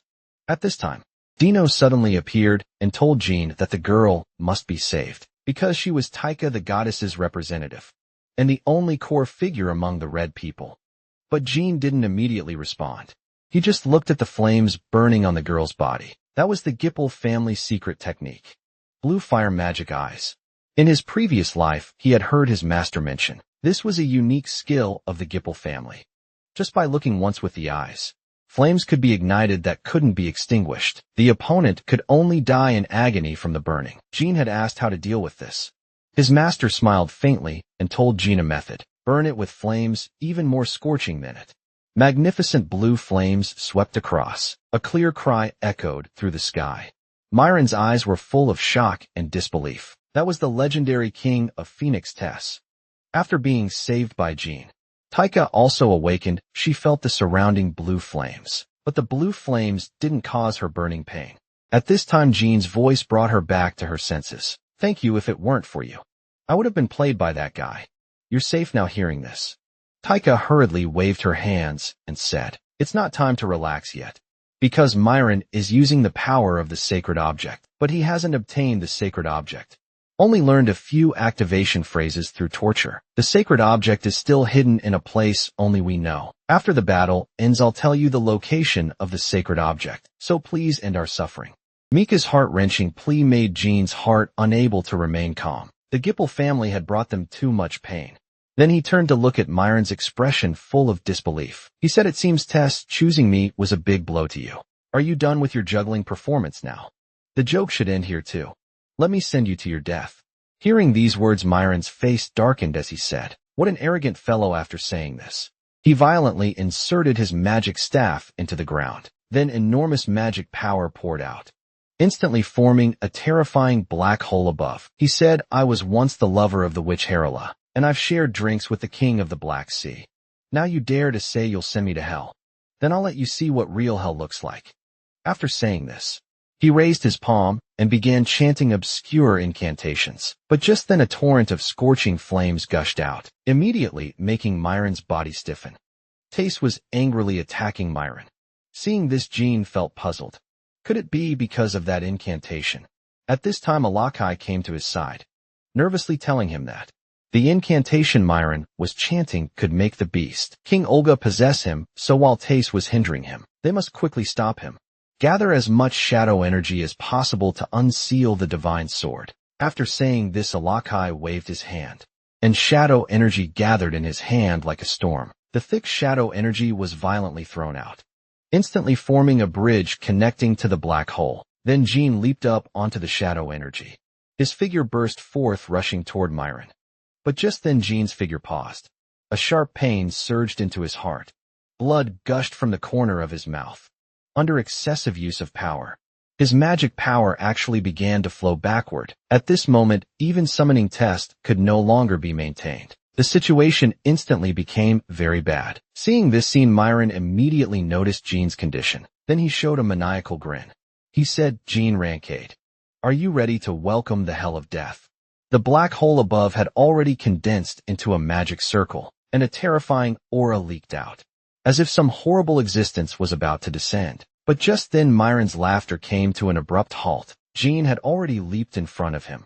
The dark shadow energy emanated the aura of death. At this moment Jean had only one thought: to pour all his willpower into the sword. Even if he swung the sword 10,000 times, it would be the same as the first sword, giving everything, betting everything on one strike. After Jean delivered that unstoppable sword strike, the magic circle that Myron had condensed with all his magic power was instantly destroyed. The magic circle was covered with cracks. In just a few breaths, with a bang, the magic circle exploded. He immediately lost all defense. No longer able to resist the scorching flames before him, he was instantly devoured by Tessa's flames. After the flames scattered across the sky, Myron fell to his knees with a thud. At this time he had become a piece of charcoal, with only one breath left.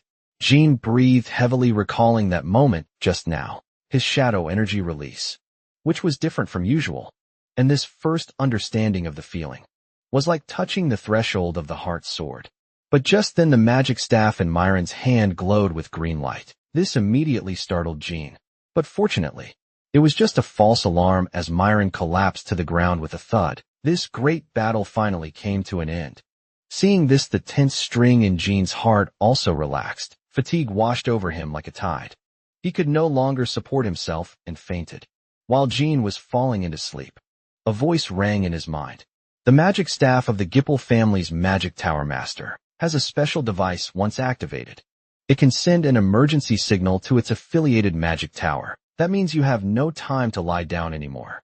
Get up quickly, Jean. Then Jean suddenly opened his eyes. Meanwhile, Ulysses had been waiting on the side for quite some time. He directly poured the powder in his hand into Jean's mouth. Just as Jean wondered what this was, a strong, stimulating sensation surged up his throat. Then he coughed up a puddle of dark black blood. Alyakei explained to Jean that was unicorn horn powder, a special medicine for treating mana backflow. Because of the mana backflow, you almost died just now. Upon hearing this, Jean also noticed that his body felt much lighter than before, and his mana had stabilized. Carl inquired about Jean's condition, and Jean said he was much better, thanks to him carrying such things with him. But Carl said this wasn't something he had brought. It was given by Dino and the others. Dino told him that he had once heard Myron mention that he had secretly taken unicorn horn from his family, but it was only thanks to Miss Taika that they were able to find it. Taika formally introduced herself to Jean. "I am Taika, representative of the goddess Osha. We will never forget your great kindness until death." Taika's voice trembled slightly as she bowed deeply to Jean in gratitude. Then she brought up the matter of Osha commissioning Jean to come here and save them. It turned out that Osha didn't want Jean to rescue them and take them away, but to help them restore the divine artifact. Upon hearing this, Jean's expression tensed. Could it be that the divine artifact was damaged? But Alakai suddenly interrupted him. "I've lived for over 3,000 years and have never heard of such a ridiculous divine artifact. But after witnessing that madman display magic, power far beyond his own level, if you say he borrowed the power of your divine artifact, then what is the name of the god you worship?" Taika told him that god was called Cram, but Ulkai said he had never heard of it.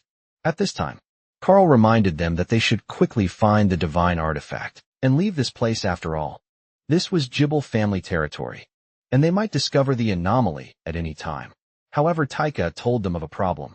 If they wanted to take away the divine artifact, they must first restore it. This required using the breath of the sun to open the sealed land. so they had to wait until tomorrow at noon. And all the tribal people had to perform the ritual together, which meant they had to gather here. After hearing this, Alakai helplessly rubbed his head. He hadn't expected it to be so complicated. But at this time Jean's heart was constantly filled with unease, and his heartbeat involuntarily accelerated. Jean kept analyzing the current situation in his mind, feeling as if he had missed some very important information. But Myron was clearly already dead. And this was also a remote place, abandoned by the Gipple family.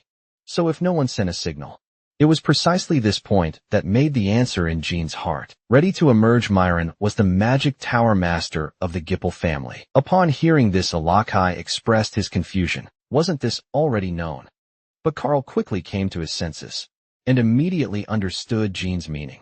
Jean picked up Myron's magic staff from the ground. With a grave expression, he said, "We're out of time."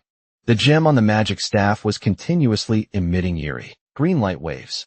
Jean said the staff has a device that can summon subordinate mages. The Gipple family members are already on their way.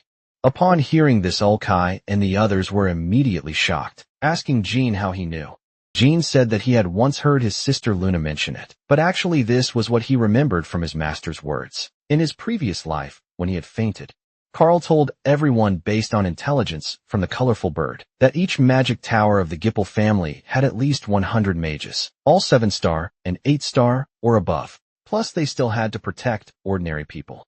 So even if only half came, they couldn't handle it at this time. Jean asked about the time needed for those guys to come over, and Carl told him it would take at least 2 hours at the fastest. Upon hearing this, Jean fell into contemplation, seemingly thinking of a way to break the deadlock. Then he raised his head and stared seriously at Carl. He said, "Carl, may I ask you for a favor?" After hearing Jean's plan, Carl said anxiously, "Will this really work? If I'm even a step late coming back, everyone here will die, and that Lord has always remained neutral." Jean said, "Don't worry. Even if he feels displeased, he won't refuse you. There's no time left. I'm counting on you from now on." Upon hearing this, Carl gritted his teeth and made up his mind. Now there was no other choice but to trust Jean. He put his hand on Jean's shoulder and said firmly, "No matter what, I will definitely complete the mission. So please, you must stay alive." Moments later, Alakai helped the Red people set up the ritual site, and next was to perform the divine artifact restoration ceremony. They just needed to wait, but at this time, Jean was coughing up blood continuously due to overusing his power. His body had already suffered tremendous damage. Meanwhile, on the other side, before long, several giant dragons had already arrived at the Colin ruins. The mage at the dragon's head cast magic to observe Colin's situation. He said, "Vice Tower Master, the Red people are holding a ceremony, and there are 2 people of unknown identity beside them, but the Tower Master is nowhere to be seen." Upon hearing this news, Middle immediately changed color with rage. Seeing this, his aide quickly comforted him. The Tower Master might just have been captured by those guys as a hostage, but his words couldn't dispel Middle's anger. As he said, "If brother has met with misfortune, I will make those guys wish they were dead." Alakai was also observing the Gipple family's arrivals. They had 6 dragons and 30 mages in total. If the situation went badly, he would also transform back into dragon form. But that would attract the Gipple family's main force. Speaking of this, Alakai said contemptuously, "If it were the old me, these guys would be a piece of cake, but the sword that the first family had stabbed into my heart 1,000 years ago still aches faintly, even now at the same time." The Gipple family's troops also landed in front of them. Jean asked Alakai if there were any dragons he recognized among them, though they all looked like fire dragons. Alakai responded that there weren't any. They were all too young, and these weren't fire dragons, but lower-grade red dragons, probably Carton subordinates. Middle immediately revealed his identity upon arrival, loudly demanding to know where Myron was. This Jean blandly said he hadn't seen him. Upon hearing this, the uneasy Middle's heart grew stronger, and his whole body couldn't help but tremble. He clenched his fist tightly. Now he urgently wanted to know an answer. He said, "Is my brother Myron still alive? Just tell me truthfully, and I won't touch your family. After all, you have family too. Don't you?" Hearing this, Jean sneered and said, "What you're saying is really interesting. Being able to commit such atrocities against the Red people, who are fellow humans, yet still having the face to talk about blood relations and family ties. Even nonsense should have its limits." Upon hearing this, Middle flew into a rage, saying, "How can those ants be compared to the noble Jippo clan members?" But just then his pupils contracted. He stared fixedly at the charred, unrecognizable remains behind Jean. At this moment, he understood everything. They were too late after all. He said angrily, "You not only killed my brother, but dare to mock the Gipple family in front of his corpse. How audacious! All units, listen up. Capture them alive. I want to torture them to death." The mages who received the order immediately gathered their mana. The next moment, countless surging magical attacks formed and aimed at Jean, ready to strike. Seeing this scene, Jean's heart sank to the bottom. Facing attacks condensed by so many 8-star mages, he had no power to resist in his current condition. This time things were truly bad. At this critical moment, a charming laugh rang out in the space. Accompanying it was an extreme cold storm that could freeze everything, instantly freezing all magic. Huge teleportation gates suddenly appeared in the field. A seductive figure slowly walked out. Silver hair danced amid flying ice crystals, and she was none other than Charisse, who had once had an inexplicable connection with Jean. In front of her was her mother, one of the continent's strongest. Spider of the Abyss, master of the secret palace Talaris. She had come to Jean's aid, saying, "It seems I'm not too late." Facing this sudden turn of events, Middle's heart was already in turmoil. This realm that could freeze 8-star magic, and the sharp cold air surrounding them. That existence colder than the cold air itself. He immediately guessed the identity of the person before him, master of the secret palace Talaris. Seeing this scene, the big stone in Jean's heart was finally put down. Alakai laughed. "I was wondering who the secret palace master you mentioned was. Turns out to be such a formidable figure. You know, only those chosen by the 10,000 Ice can control the phantom beast, Snow Toad Mort." He hadn't expected that someone in this era could still summon it. Teleris smiled seductively, then stepped forward the next moment. Massive ice crystals rose from the ground, instantly forming an ice dome that enveloped several people. Clarisse greeted Jean, "Are you the one who received my daughter's flower?" Upon hearing this, Jean gave his name and responded affirmatively. At this time, Clarisse also saw Jean's serious physical condition. She was surprised he could still stand. And Talaris's tone shifted. "Did you really kill my plaything?" What she was referring to was Jean's assassination mission. When he was a trainee, it seemed Sherry's hadn't helped him hide it. However, Talaris wasn't angry. Laughing heartily, "I was planning to get rid of him anyway. But if there are any good men, introduce them to me too. Like the one behind you." Upon hearing this, Yulikai chuckled and said, "You have good taste." Then she turned to tease Karis. "You stay here and take care of your lover. I'll go drive those guys away and come back." Karis hurriedly denied, "He's not my lover. How many times do I have to tell you?" However, Talaris said, "If he's not, why did you give him the snowflake?" Charisse stammered awkwardly. "I did that to protect him so he wouldn't be killed by someone else before dueling with me again." After teasing Charisse, Talaris said to Jean, "Jean Runkaid, you really should thank my daughter properly. If it weren't for her, I wouldn't have come here." Upon hearing this, Charisse angrily denied it again. At this time, Jean finally couldn't hold on any longer. After relaxing, the feeling of exhaustion quickly occupied his whole body. Charisse quickly caught him with sharp reflexes. Charisse said, "I thought when we met again, we would have another battle. It seems you've been very busy during this time." Then she told Jean about Carl going to the secret palace for help. At that time, he put on an attitude of risking his life. "With the snowflake I gave you, he woke up my mother, who was still sleeping. You really have a good comrade." Upon hearing this, Jean smiled knowingly. "Everyone has been too good to me, and so have you, Miss Sheris." But Charisse said, "I just don't want you to be killed by anyone other than me." But just then Jean suddenly coughed up a large mouthful of black blood. Seeing this, Charisse quickly took out a secret medicine and fed it into Jean's mouth. Jean's miserable appearance also made her heart ache. What was he fighting so desperately for? She really didn't like his way of doing things. At the same time, outside the ice dome, Talaris found Middle. She could tell at a glance that Middle wasn't pure-blooded, because pure-blooded Jipple family members all had silver hair. Middle was already sweating profusely. The master of the secret palace had actually come here in person, so this matter was indeed not simple. Fortunately, he had reported the situation to the main family before departing, so as long as he delayed for some time, reinforcements would arrive. Then he sternly questioned, "Why does the ruler of the Western Sea interfere in Gipple family affairs?" However, Talaris didn't care at all. saying lightly, "Right now it's you who are hindering me." Upon hearing this, an elder behind the middle pointed at her and angrily scolded her for not knowing what was good for her, daring to say such things on Gipple family territory. Upon hearing this, bone-chilling cold descended upon this place. Tellerus's expression turned ice cold, like a venomous snake, utterly terrifying. She said, "What are you? How dare you speak to me like this? Shut your mouth." After saying this, the elder was instantly deprived of life by invisible cold air. He fell to the ground with a thud. Seeing this, Middle quickly had others deploy barriers to block out the cold air. At the same time, surging flames gathered in the red dragon's mouths. In an instant, they transformed into violent flames, rushing toward her at high speed.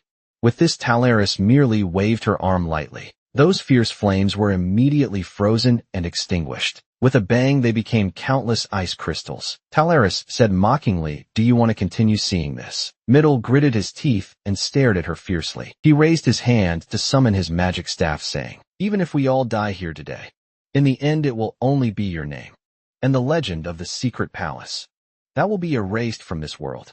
After speaking, a flame mark appeared beside Tallerus when she was completely unprepared. The flame instantly exploded and engulfed her. Middle said confidently, "This is the fire authority bestowed by the family head. Even you cannot avoid it, however." Words that drifted faintly from the explosion immediately made his pupils contract. Indeed, not bad being able to bestow spatial explosion skills to you. It seems Kelia values you quite highly. But there's one very important thing he didn't tell you, and that's about the secret palace. At this moment, the power Tallerus displayed made Middle break out in cold sweat. Ice crystals danced all around her, and cold air covered her long sword. She said, "Now let me show you the power of the 10,000 ice." When Tallerus demonstrated the power of the 10,000 ice, her strength was fully revealed. At this moment, under the cold gleam, any existence seemed so fragile. That ice frost that could freeze everything swept through unstoppably. When Middle looked back, mages behind him had already turned into ice sculptures. Horror filled his face. Tallerus silently appeared beside him, her light voice carrying mocking ridicule. "Why are you so surprised? Is it because your magnificent barrier disappeared instantly, or is it because your arm is gone?" Middle stared blankly at the arm separated from his body. He felt no pain whatsoever. Tallerus's long sword rested at his neck. She said contemptuously, "Mages have this bad habit. Clearly the enemy is right in front of them, yet they dare to be distracted. Is this arrogance or stupidity?" At this time, Middle's previous confidence had completely vanished, and despair quickly occupied his body and mind. He thought, how could this be? Is our gap really so large? Never mind delaying time. Even if reinforcements arrived, facing such a monster would only lead to death. Just then something unexpected happened. A magic circle emerged beneath Middle. The formation shot up to the sky with a whoosh. When the light faded, Middle had disappeared from his original spot. The next moment, a dazzling light shone down, turning this land bright as day. Middle and the surviving mages were teleported to a place where a group of imposing mages appeared before him. One of the mages said, "Vice Tower Master, you've worked hard. Leave the rest to the White Knight unit." At the same time, Tallerus on the ground also withdrew her ice stone, her face dark and displeased as she bit her lip. When Sherry's looked up, a magnificent warship was floating majestically in the sky. This was precisely the flagship weapon that the Gipple family would deploy only when facing Warkozel. Seeing the scene, Alakai felt it was hard to believe. Was that madman really that important? Jean was mentally prepared for this situation. After all, since the head of the Andre was killed, the Gipple family had another pure blood attacked, so they decided to take countermeasures. However, while that warship was a big problem, the most troublesome were the guys on the warship, the most elite force of the Gipple family, selected through strict screening. White Knight. They were capable of confronting any top power on the continent, except for Rancade at this time. Tallerus walked over and said, "I don't want to deal with that big guy here. Let's go. I'll help transfer those red people to a safe place. So go prepare immediately." But Jean said firmly, "No. We can't leave before the ceremony is finished." Upon hearing this, Tallerus's eyes turned cold, and her whole being radiated a sinister aura. She said, "Do you think I'm negotiating with you? I didn't come here to indulge your willfulness." However, Jean struggled to stand up with his injured body trembling. He told her, "If we don't let the ceremony complete, No one will be able to deal with a Jipple family in the future, and there will be endless victims like them. Please help us, don't let such tragedies happen again. Jean's weak body spoke words that were so firm and powerful, made Talaris keep in silence, staring intently at the young man before her. After a long while she turned around. She said to Jean, I'll give you 1 hour to resolve everything. Also after this is over. Both sets of parents need to meet. After saying this, the 10,000 ice sword condensed in her hand again. On the other side, Taika was leading the red people in performing the ceremony. At this time, Jean asked breathlessly if she could speed up the ceremony's progress, but Taika told Jean and the others to leave. Because she also knew that the people in the sky were from the Gipple family and couldn't let Jean and the others fall into danger anymore. Taika said for such a long time. Only you have helped us, we're truly grateful. But Jean interrupted her words. Since I chose to help, I never thought of giving up halfway. Let me ask again, is there really no other way? Upon hearing this, Taika smiled bitterly. If the goddess Osha were here, there might still be a possibility. But now we really can't think of any other way. At this time, Sherry's asked if that person called Osha was dead. Jean told Sherry's that Osha was in Taika. Hearing this, Sherry's smiled with relief. If that's the case, then it's easy to handle the snow. Toad Mort appeared again, Sherry said. Since she's still alive, no matter where she is, I can bring her here at the same time. Talaris looked up and stared intently at the warship above, although she didn't know what Jean wanted to do. Her word was given, so she had to first stop those guys and resist the Gipple family's most elite troops, protecting them for 1 hour. At this time, Alakai also stepped forward eagerly. He chuckled, this is just a piece of cake. Talaris exclaimed, Dragon Brother is also going to help. Alakai responded, no. Not to mention my identity being exposed for personal reasons. I also cannot use my authority. Upon hearing this, Talaris gripped the weapon in her hand tightly. Cold air surrounded her fiercely, ice crystals dancing as she said, then assist me a bit at this time. White Knight also issued an ultimatum to Talaris. As long as she handed over the person who killed Myron and the red people, they wouldn't pursue any responsibility. Upon hearing this, Talaris danced her ice sword. She pointed her ice sword toward the sky and responded domineeringly, if you want to negotiate with me, then call Kelia over. Upon hearing this, White Knight also knew the situation could no longer be mediated. If so, then let the battle begin.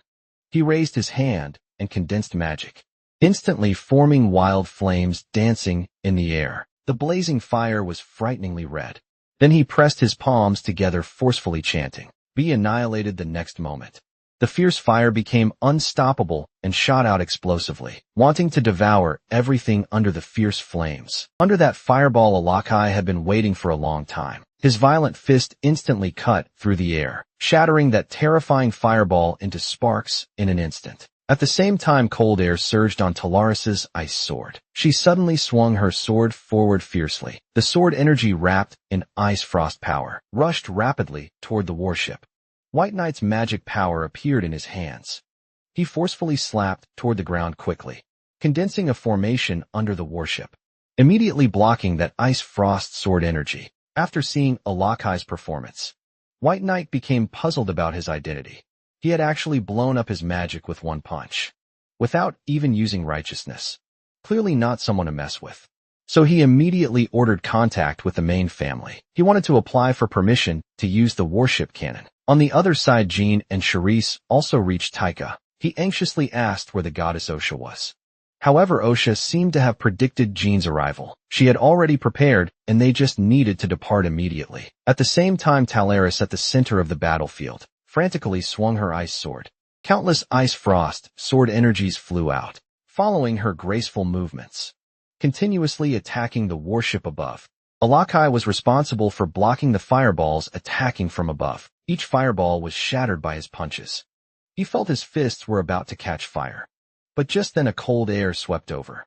In an instant, his hands were covered with ice claws. This was Talaris's handiwork. Alakai slammed his fist together. He shouted excitedly, although my hands have no feeling. This is still pretty good. After speaking, the ice claws dug into the ground, immediately gouging out a huge boulder, which he raised high. Then with sudden force in his hands, he hurled the boulder toward the warship above. But Talaris was very clear in her heart that these were all just minor skirmishes. Jean had said there was something they wanted here. so they wouldn't use worship cannons. This meant there would be no deaths on either side.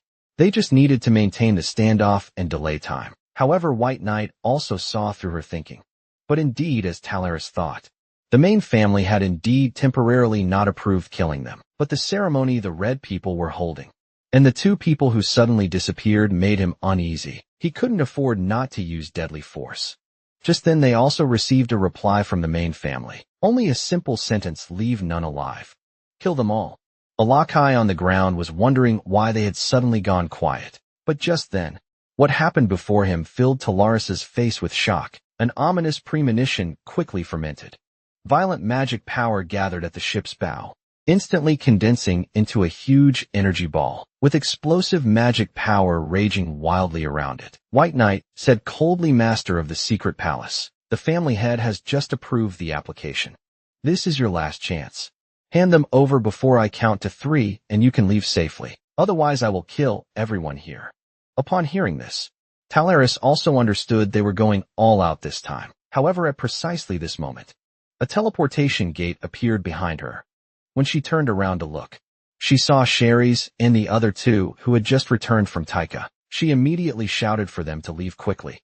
When Jean and the others saw the scene above clearly, their pupils immediately dilated. At this time, White Knight's countdown also came to an end, and as he calmly said, "Fire," an incomparable energy cannon instantly tore through space. Like world-ending might wanting to devour this entire space. Talaris blocked in front of them. The power of 10,000 ice transformed into a raging storm. Then she fiercely slashed out an ice frost sword energy. In an instant it met that terrifying energy cannon, accompanied by a huge, thunderous explosion. In this space, the energy cannon was immediately slashed into countless fragments by the ice frost sword energy, turning into small meteors falling to the earth. Charisse told Jean this was due to the characteristics of 10,000 ice. Anything that came into contact with her mother's sword energy would be frozen. Countless energy cannon fragments attacked Jean and the others below. Charisse and Jean struck simultaneously, their long swords swinging at extremely fast speeds, completely destroying all the incoming energy cannon fragments. Seeing Jean's performance, Charisse was surprised. Jean's strength had grown again, and in his current physical condition, he could still keep up with the rhythm. Jean leaned on his sword, breathing heavily. The current situation was very bad. It would be very difficult for them to bring the goddess to the ceremony site. Unbelievable that ship could contend with the master of the secret palace. The Jippel family really brought something amazing. However, White Knight on the warship was also extremely shocked. If he hadn't seen it with his own eyes, he would never believe one person's power could block Kozil's ship cannon, but he still had confidence in victory. He shouted to Talaris below, "Master of the palace, this is the final warning. If you don't listen to reason, even if we have to raise all of Colin to the ground, I will kill all your clients." However, upon hearing this, Talaris burst into laughter. Then she looked up to the sky and laughed even louder. "How ridiculous it seems. You don't have the courage to say you'll kill me. I am Talaris, master of the secret palace. Even if all of the Gippel family's proud White Knight units came here, they couldn't do anything to me. So you'd better recognize reality quickly and get lost." Clarissa's words left White Knight in silence. But then he said calmly, "We indeed can't kill you. But under Kozel's bombardment, can you protect everyone behind you? We only need to endure a little humiliation, while you will bear the shame of not completing your commission." Upon hearing this, Talaris frowned. Then she asked Jean if she just needed to get the woman he brought over there. Jean said if they could get her there, it would be equivalent to winning. After getting confirmation, Talaris gripped her ice sword tightly. She said, "Get fully focused, daughter.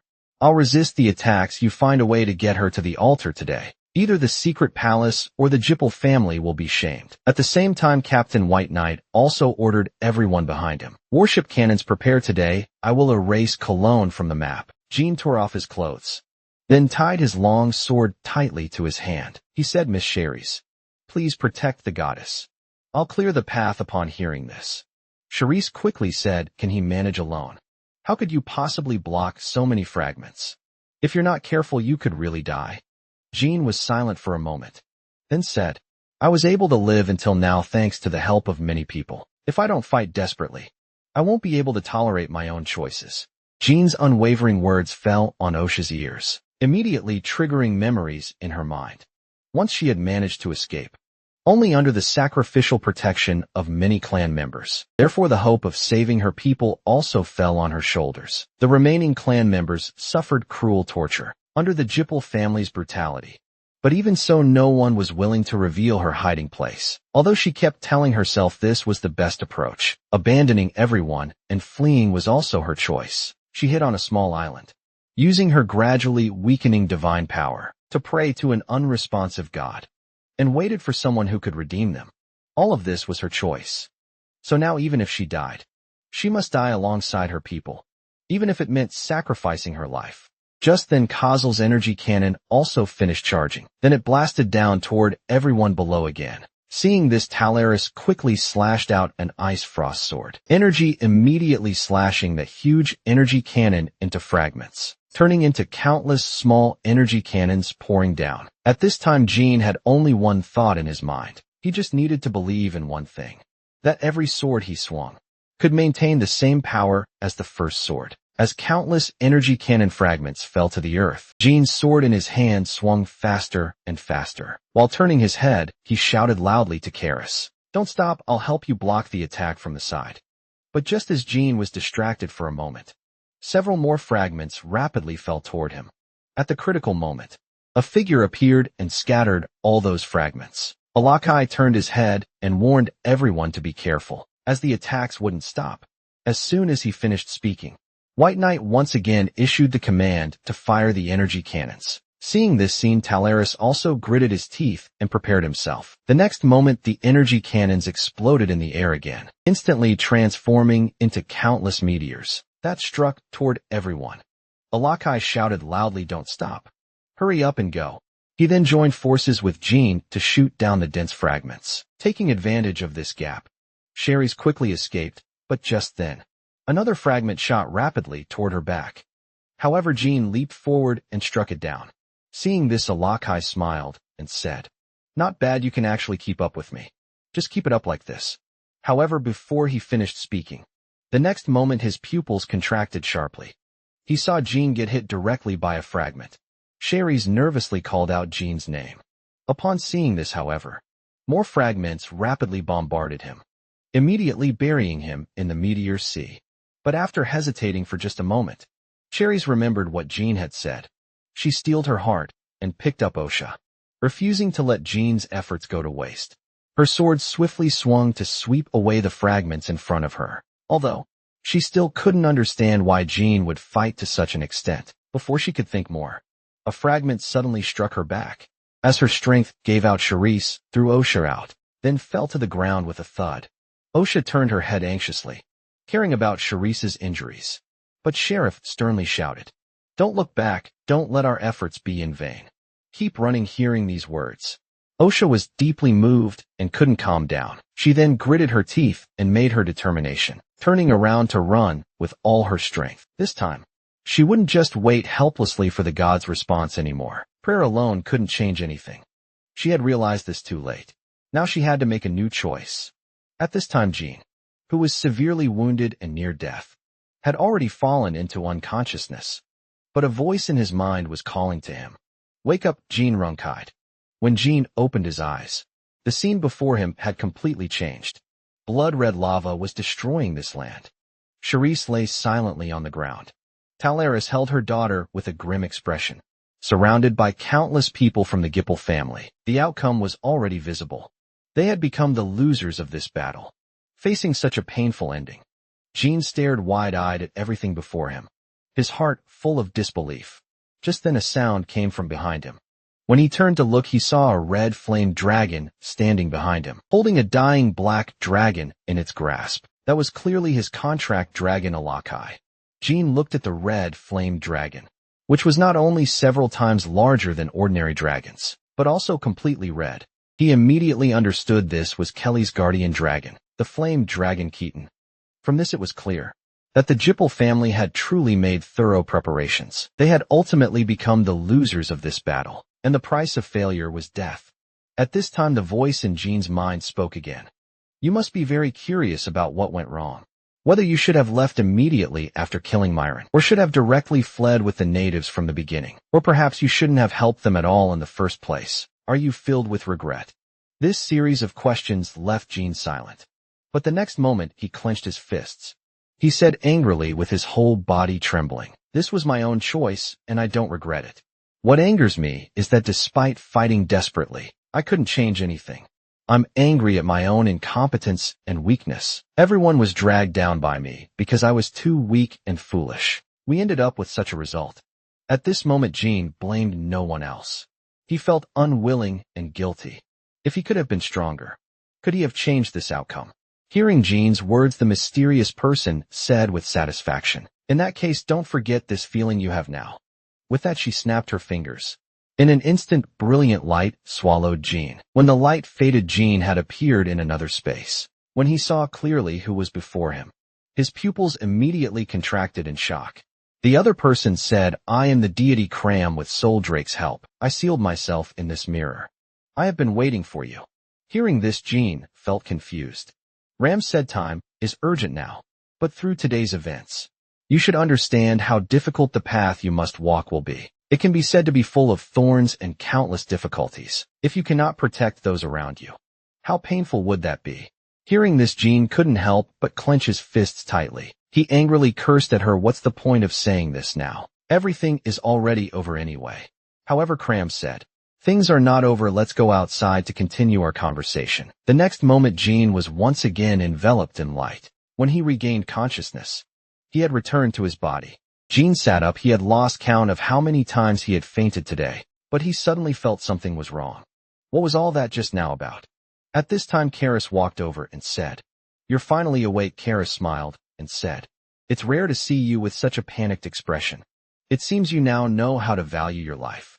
Before Jean could answer, a large hand appeared behind him. Alakai gave him a heavy slap on the back. Alakai said worriedly, "How did you stay unconscious for so long? I thought you were dead." But seeing Alakai, Jean said curiously, "How are you still alive? I remember you were killed by Caitlin." Hearing this, Alakai said indignantly, "What are you talking about? Caitlin trembles with fear whenever he sees me." Meanwhile, Talaris came to Jean's side and said, "I couldn't understand what gave you the confidence to do this before. I didn't expect you to actually make an ancient god descend." Jean was still in a confused state and couldn't understand what she meant at all.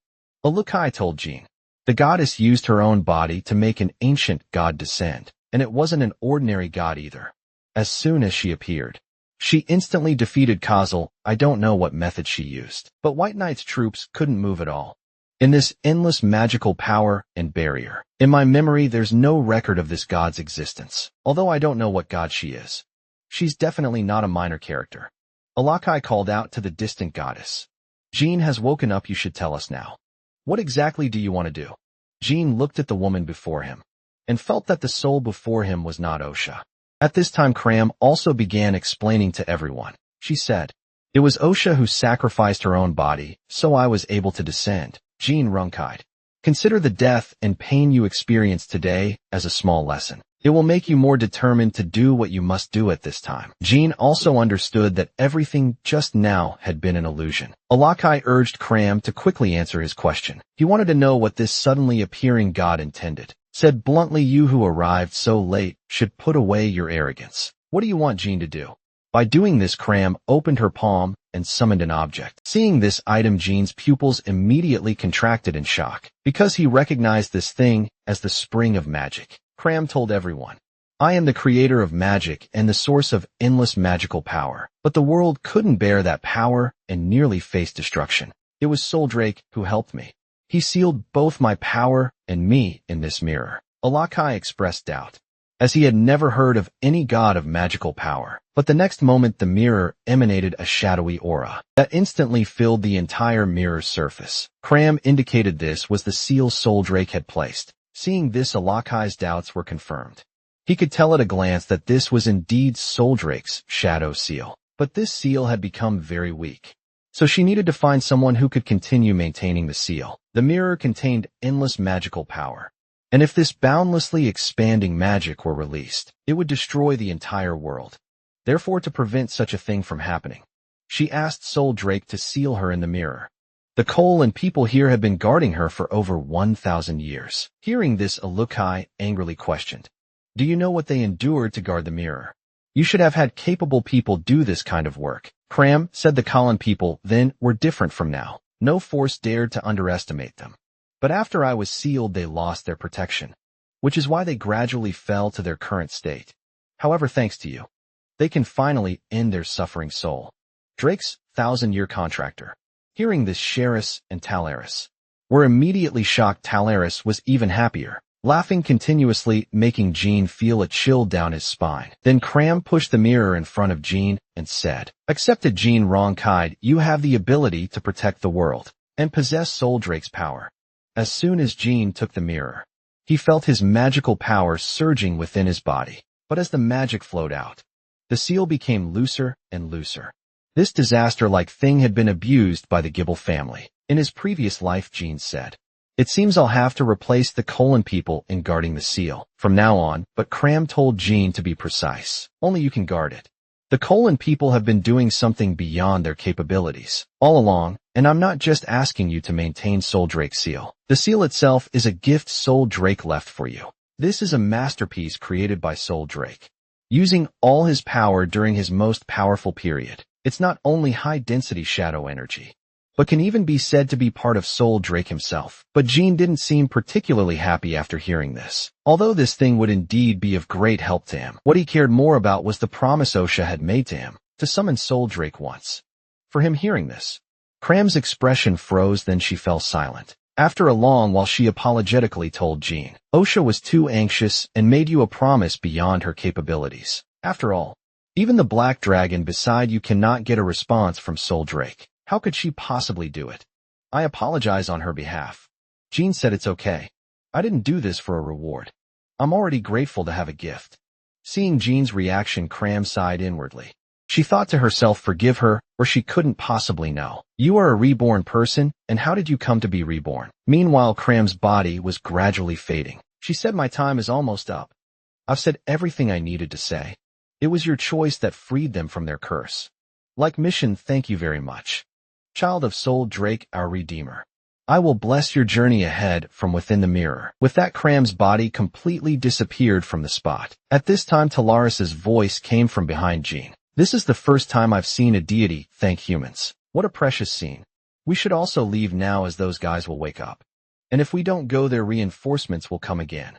In the divine space, Osha finally understood why Cram had never been able to respond to her prayers. It was because she had always been sealed in the mirror. Cram apologized to Osha. It was her sacrifice that saved everyone. Not only her, but all the children of Colin had endured tremendous pain. But Osha bowed deeply to Cram in gratitude. She said, "Thank you for listening to my prayers, listening to their final voices, and ultimately saving them all. So please don't apologize, because none of us did anything wrong." Osha's words, free of any blame, left Cram stunned and unable to let go for a long time. Then Cram once again focused her thoughts on Jean, saying, "Jean Runkade, you possess strong willpower. So please make this world free from suffering in the future." Meanwhile, Jean was also preparing to bid farewell to Taika and Dino. Taika, who had gained new life, was infinitely grateful to Jean. Cram had been sealed in the mirror for over 10,000 years. In the history that had been passed down, their people had originally been a dominant force. But for a long period they had no development whatsoever, eventually declining and becoming a weak people, thus becoming slaves to the Gipple family.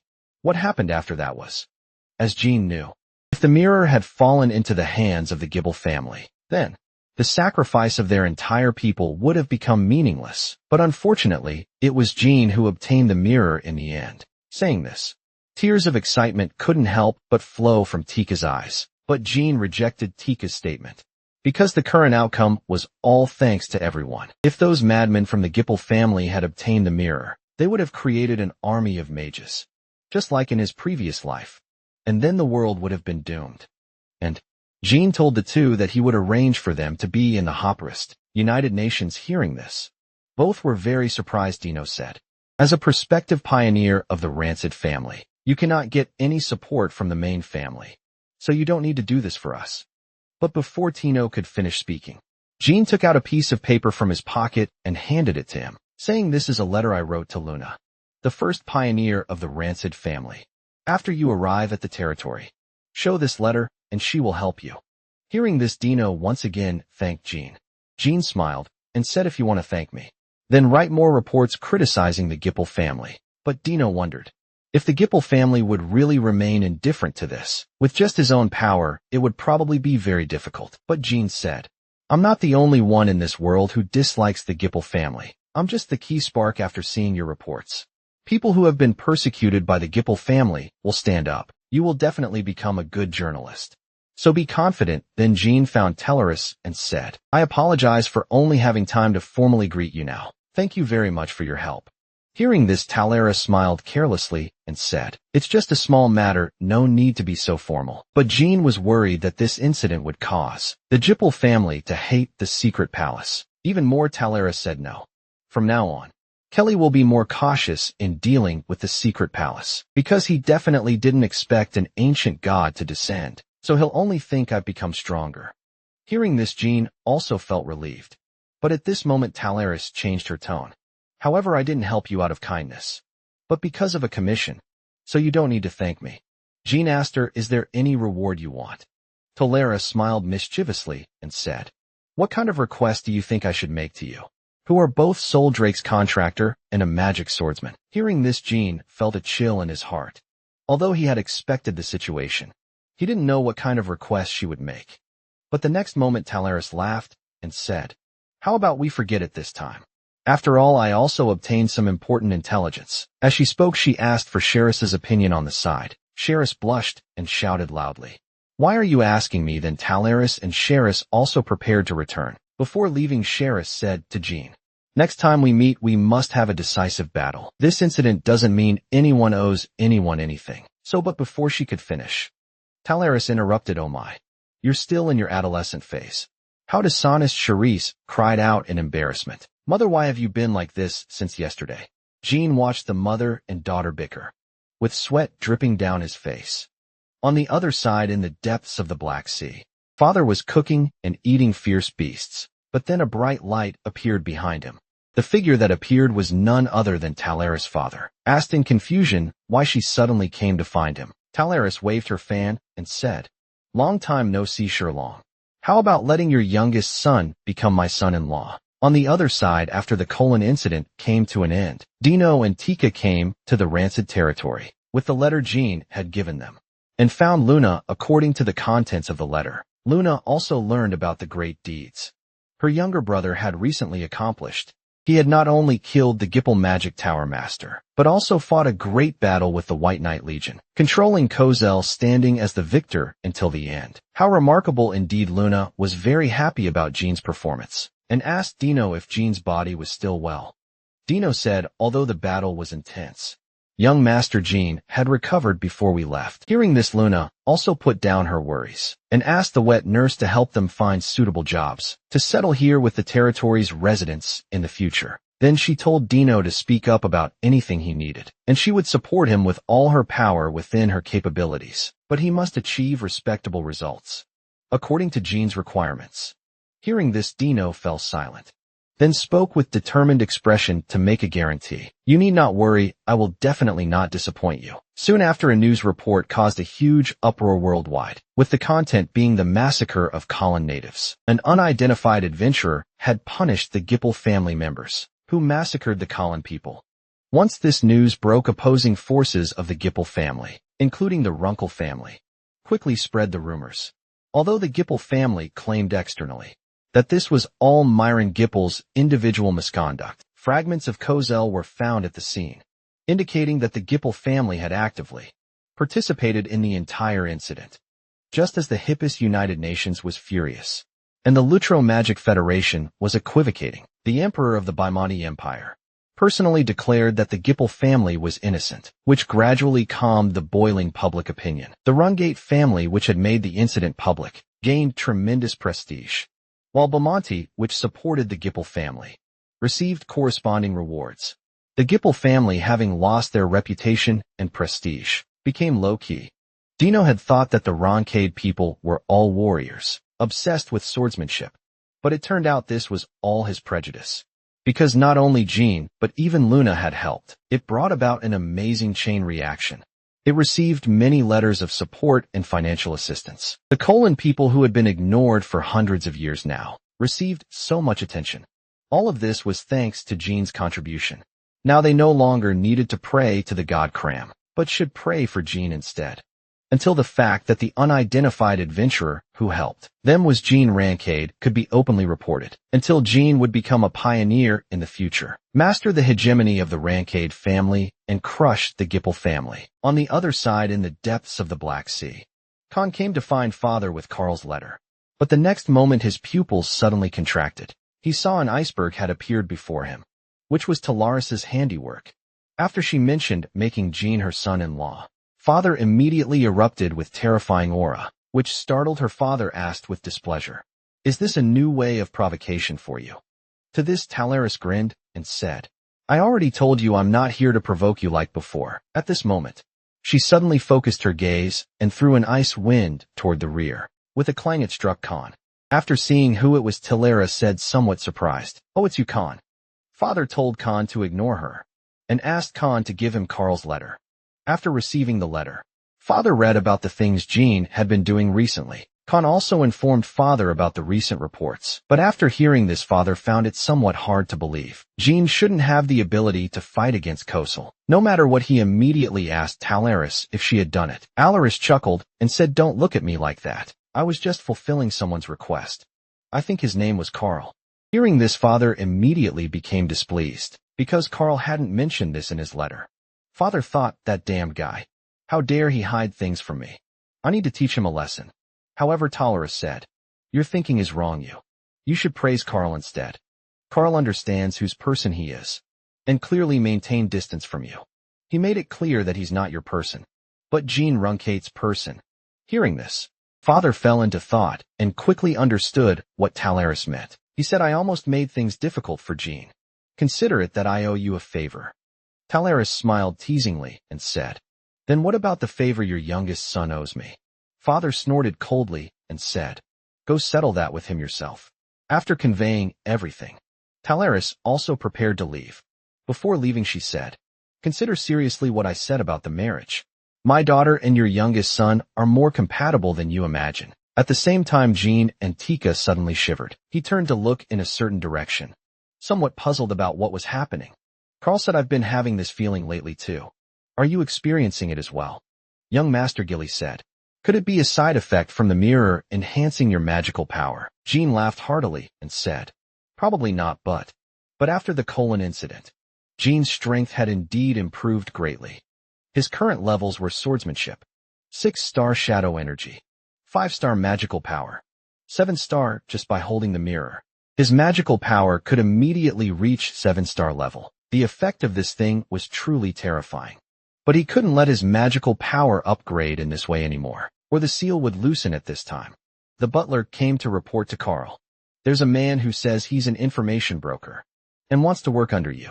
Carl was already used to this kind of situation and told the butler to give him some money and send him away. However, the butler said, "I wanted to do that too, but he knows the exact location of a 7-colored bird secret base. According to my investigation, this is his first time coming to Taika, but he knows our secrets." Jean came to the window and looked toward the entrance, wanting to see who it was that knew the 7-colored bird secrets. But when he saw clearly who it was, his eyes immediately widened, because that guy had an unresolved history with him. Information smuggler Jet. He had stabbed Jean several times in his previous life. Just thinking about that time made Jean want to cut him into pieces. In this life, Jean had used him to destroy Taxing, but he said he had a son, so Jean had spared his life. He hadn't expected this guy to now approach the 7-colored bird. Looking at his appearance, it seemed something had gone wrong. Carl coldly questioned Jet, "I've never seen you. How did you learn of our distribution locations?" Jet indicated he had once been Yakin's information broker. Hearing this, Carl said in surprise, "So you're from Taxing?" Hearing this, Jet shuddered and quickly said, "I was an internal informant to stop those guys from continuing their tyranny. For Yakin's peace destroyed them from within." However, as the leader of the strongest intelligence organization, 7-colored bird, how could Carl not know the inside story of this incident? He knew very well that the whole thing was completely LED by young Master Jean. So he turned his gaze to Jean. To this, Jean smiled lightly and nodded, indicating for Carl to continue. Carl pressed Jet again. How exactly did you know where our branch is? This answer determines your personal safety. But how could the cunning Jet not know that? This was his bargaining chip for negotiating with Carl. If he said it directly, he would lose his usefulness. So, he firmly stated that he would never tell him until Carl accepted him. Hearing this, Carl said with murderous intent in his eyes, "What do you think this place is? How dare you put on airs if you don't speak? You'll never see sunlight again." As he finished speaking, Jet immediately said, "Besides that, I also know relevant intelligence about Spider Handaruru, whom the seven-colored bird has been investigating recently." As soon as these words were spoken, Jean's voice immediately responded, "I want to hear the details." Carl said, "There's no need at all. This guy must be lying, young master." Hearing this, Jet immediately turned toward the voice, very confused by Carl's form of address. Wasn't Carl the master of Taika? But he had to look at someone else's expression. When he saw clearly who was behind him, he immediately stared wide-eyed in shock. Jean said calmly, "Long time no see, Jet. How did you come here? Where's the gift I gave you?" Upon seeing Jean, Jet shouted, "It's you damn liar." He then turned to tell Carl, "This guy is just a liar. He even once impersonated Belladin Gipple. Don't believe him, or Tika will end up like Take Sing." Hearing this, Carl became furious and was about to draw his sword. Carl said, "I think you're really crazy to talk such nonsense." But just then, Ula Kai suddenly barged in, immediately deflating Carl's aggressive manner. Ula Kai angrily questioned him, "Didn't you hear me calling you all along? Where did you put the ice bars I asked you to buy?" Seeing the angry Ula Kai, Carl could only weakly say in a small voice that he was conducting an interrogation. At this time, Alakai also noticed Jet and immediately remembered this was the guy who had poisoned their drinks back then. Alakai said, "Why are you here?" Alakai's fierce face once again brought back terrifying memories for Jet. This was that madman from back then. Why was this guy here? But suddenly he caught some key information. This guy was disrespectful to Master Carl, and when they were in Yakin, this madman was that little brat's subordinate, which meant the person with the highest status here was actually the liar he spoke of. After figuring everything out, he knelt down toward Jean with a thud, then started banging his head on the ground like it was a wooden fish, saying, "I was blind. Please forgive my ignorance." Seeing this, Jean felt speechless. This was the Jet he remembered. Jean said, "All right, let's get to the point. Tell me all the intelligence about Spider Handaruru." Before Jean could finish, Jet spilled everything he knew. Aru's real name was Tagan Marius. He was born in the Del Kingdom of the Uppest United Nations. He had once passed the test to become a Runside family trainee. As a commoner, the name he used then was Tagan Marius, and now his real name had been erased. Jean pondered over the surname Marius. He felt it was very familiar, as if he had heard it before. At this time, Gilly beside him reminded him. That's time Marius, the surname of the Lady Luna's wet nurse's family. Upon hearing this, Jean was stunned and stood there in disbelief. He couldn't believe that this clue would actually involve Luna. For a moment, countless thoughts raced through his mind, and he asked Gilly for confirmation once again. But to this, Gilly still gave an affirmative answer because the wet nurse, Taeyun, was also born in Del Kingdom. Upon learning this, Jean's face immediately darkened to the extreme. Carl asked JJ when Aru had taken the test, which Jet replied, it was in 1776, 20 years ago. Upon hearing this, Carl placed his sword against JJ's neck and said, 20 years ago, Del Kingdom was in the midst of civil war. All the men at that time should have been drafted to fight. So how could a mere commoner possibly take the trainee test? Are you lying to this, JJ? Repeatedly assured that everything he said was true, Gilly said, if he isn't lying, then it means someone within the Rancid family helped Aru. Within the Rancid family, those who possessed such authority were either pure bloods of the family, or wet nurses who cared for the pure bloods. The wet nurses of the Rancid family weren't just caretakers of children. Depending on the status of the pure blood they cared for, they possessed different levels of authority.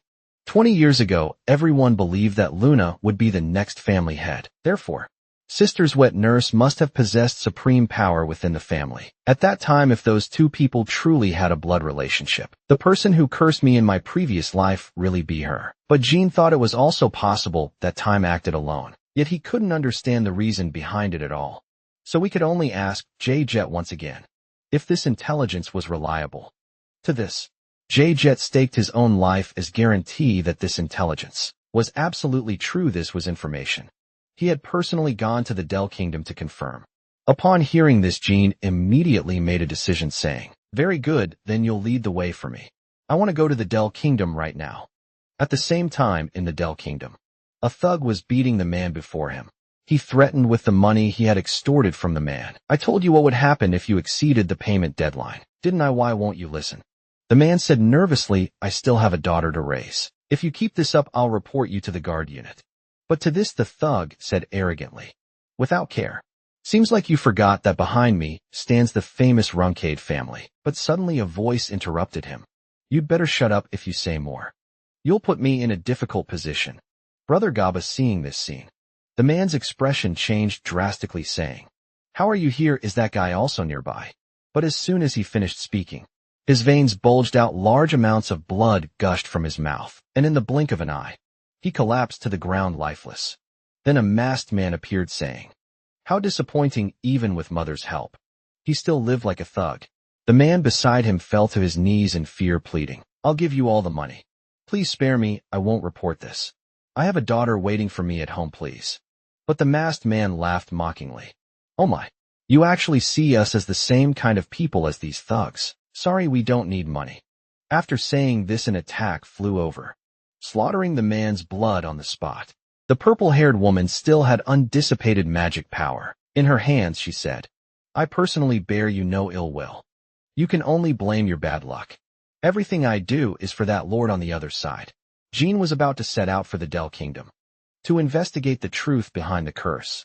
Through Carl's investigation, they learned that in the Del Kingdom, only one specific group used the surname Marius. That was an orphanage called Moon's Sacrifice. On the surface, it was an orphanage, but in reality, it was a place where the Del Kingdom concentrated orphans under management and trained them to become assassins or spies. They would let the orphans develop deep bonds with each other, then make them kill one another.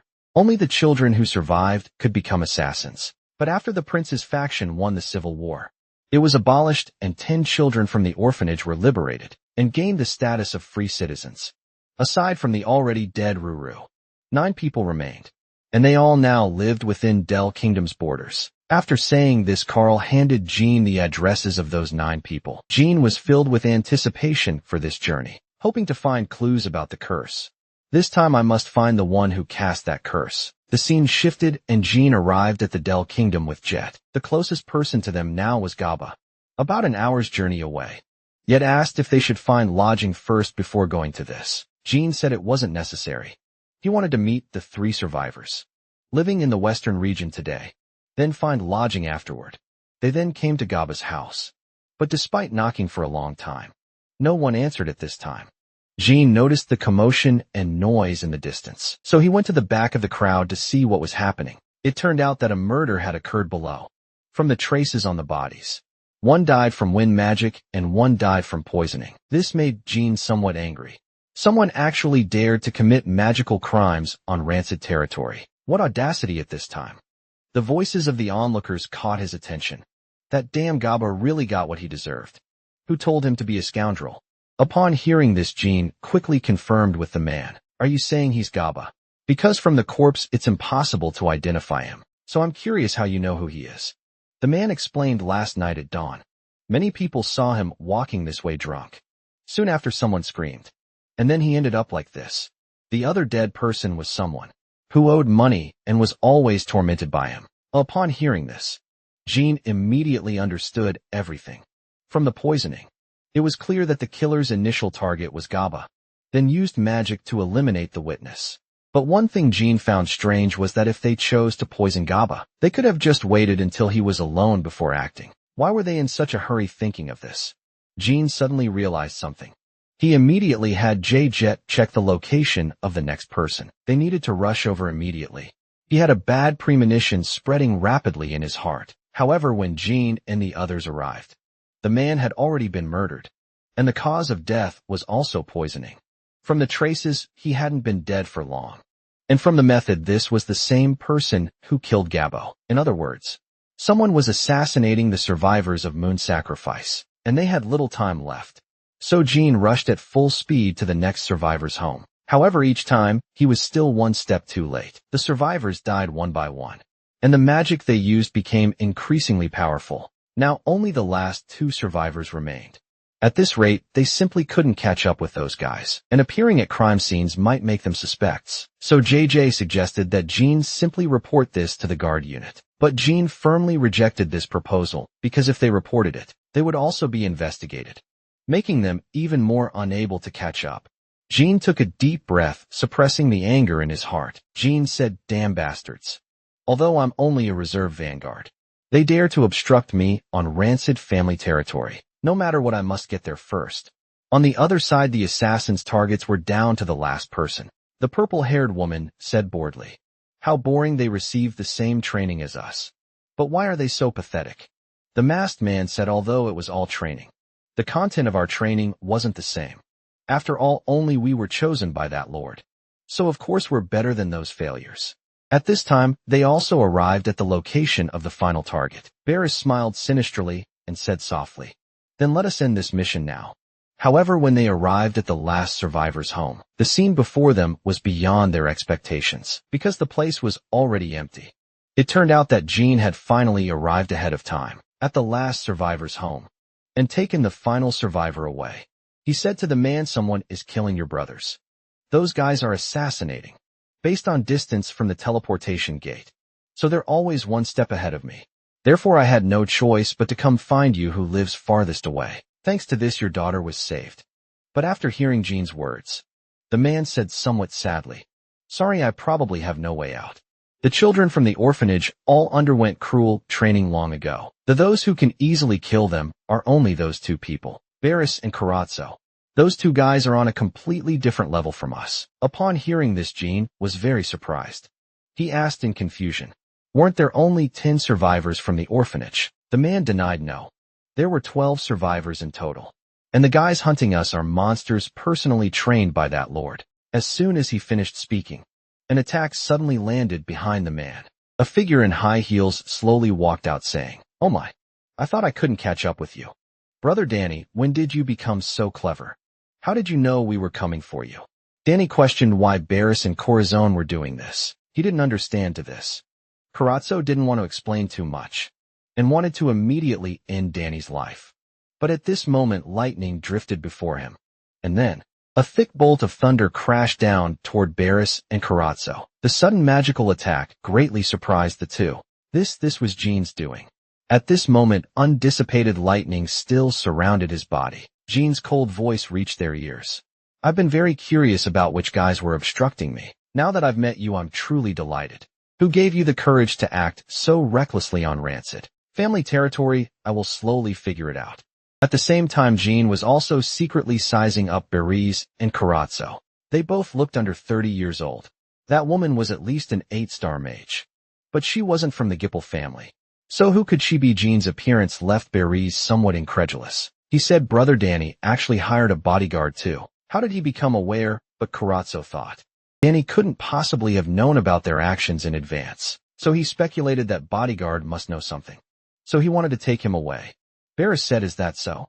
Then I'll immediately turn Brother Danny into mincemeat, then cut off that bodyguard's hands and feet and interrogate him." Saying this, she gathered wind magic in her hands. Karatzo told Barris not to let her guard down, because he always felt that guy wasn't simple. But Barris didn't take this to heart at all. She said, "Karatzo, you're too cautious, that's why no girls like you." After saying this, Barris suddenly swung her hand and sent a wind blade toward Jean. However, Jean merely raised his palm lightly and easily blocked her attack. The scene left Barris in doubt. She said, "Could it be that I used too much strength along the way?" Jean was also analyzing the current battle situation in his mind. From the 4th level magic the woman used, she should have consumed too much magical power already, and that man should be the one using poison. But unexpectedly, Kurusu then drew a long sword, completely exceeded Jean's expectations. He had thought Karasa was just an assassin, but it turned out he was a swordsman who used poison. Jean then shouted to Jet nearby, telling him to take Danny and escape. First hearing this, Jet showed a reluctant expression and said, "Sir, is this okay?" "No way, sir. How can I abandon you and flee?" However, at the same time, Karatsu moved and disappeared from his original position. In the next instant, he swung his sword and struck at Jin. In this simple collision, Jin instantly understood the strength of the man before him. This damn guy was at least an 8-star swordsman. Karatsu also deeply sensed that Jin wasn't simple. Karatsu said, "I didn't expect you to be that 1 in 10,000 magic swordsman. Your life is much more precious than that ant's. How about you hand that guy over to us now, and you escape with your life?" Upon hearing this, Jin's eyes narrowed, and he said, "I know my life is more precious without you telling me, but I'm a man of honor." In the next instant, Karatsu launched continuous thrusts at Jin. While defending, Jin shouted at Jet again, "Take him away now, or you won't be able to leave later." But Jet said very loyally, "No, I cannot abandon you and flee alone." Unexpectedly, before he finished speaking, Jin interrupted, "Stop being hypocritical and leave quickly." Hearing this, Jet no longer pretended to be reluctant. He grabbed Danny beside him and fled as fast as if his feet were oiled, saying as he ran, "You must stay alive to see each other again." Sir Barished beside them smiled mockingly at this sight, saying, "You don't really think you can escape, do you?" Saying this, she gathered wind magic in her hands again and shot up, rushing toward the direction JJ was fleeing. However, Jin quickly flashed and appeared in front of her, the dark shadow flickering in his hands. Jin smiled and said, "Sorry.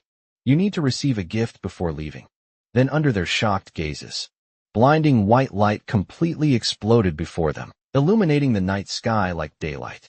Both Barished and Karatsu fell into temporary blindness. Taking advantage of this moment, Jin moved and struck Karatsu with his sword unexpectedly. Even after taking this hit, he still had strength left. He instinctively swept his sword toward Jin in front of him. On the other side, Barished, due to temporary blindness, was frantically rubbing her eyes in panic, shrilly calling Karatsu's name.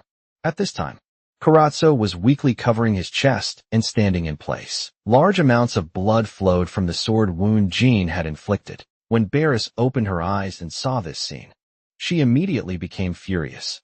Her rage, along with overwhelming magical power, surged out wildly like an angry beast. She roared furiously at Jin. "You dare hurt Karatsu, you damn bastard. I'll kill you." However, Karatsu beside her said softly, "Barished, don't get excited. I can heal myself. You're already very tired today. If you're careless, your magical power might backflow." Upon hearing this, Barished gradually calmed down. Seeing this, Jin couldn't help but curl his lip. They really weren't so easily fooled. Karatsu reached into his clothes and took out a medicine bottle. When the cork was opened, poisonous gas immediately spread. Jin was suspicious and quickly covered his nose and mouth. This foul smell be poison.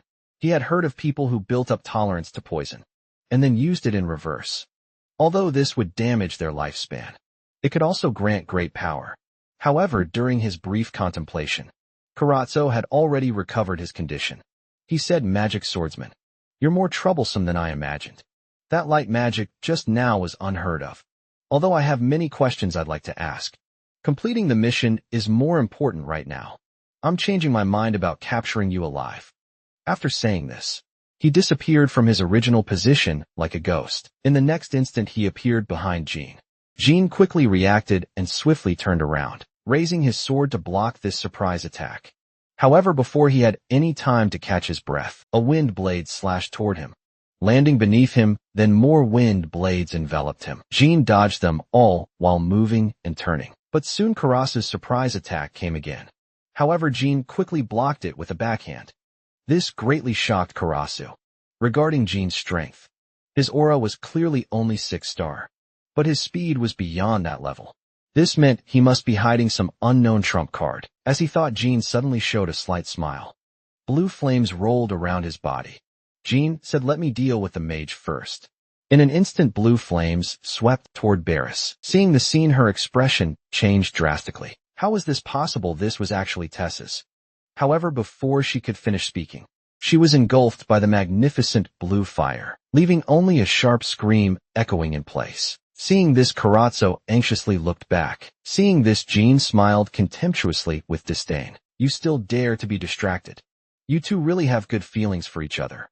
After saying this, black shadow energy enveloped both of them, immediately plunging Karatsu into complete darkness. This scene he had never seen before made his heart panic. In the darkness, a sword wind swept past, accompanied by a slashing sound as it struck his chest. Taking this hit, Kurezo powerlessly knelt to the ground. This black energy was neither magical power nor righteous energy, and it was the first time he had seen it in his life. But also the last time at this moment. Jin's identity was becoming clear to him. He was not only a magic swordsman, but could also summon the phoenix. Could this be shadow energy? So we encountered an opponent we simply couldn't defeat. But I'm curious whether my poison works on someone like you. A dark purple toxin quickly crept up Jin's face. At some unknown time a small wound had been opened on his waist. Jin felt incredulous in his heart. When exactly did this happen? However, weakness had already quickly taken over his body and mind. And then he lost consciousness and fell to the ground with a thud.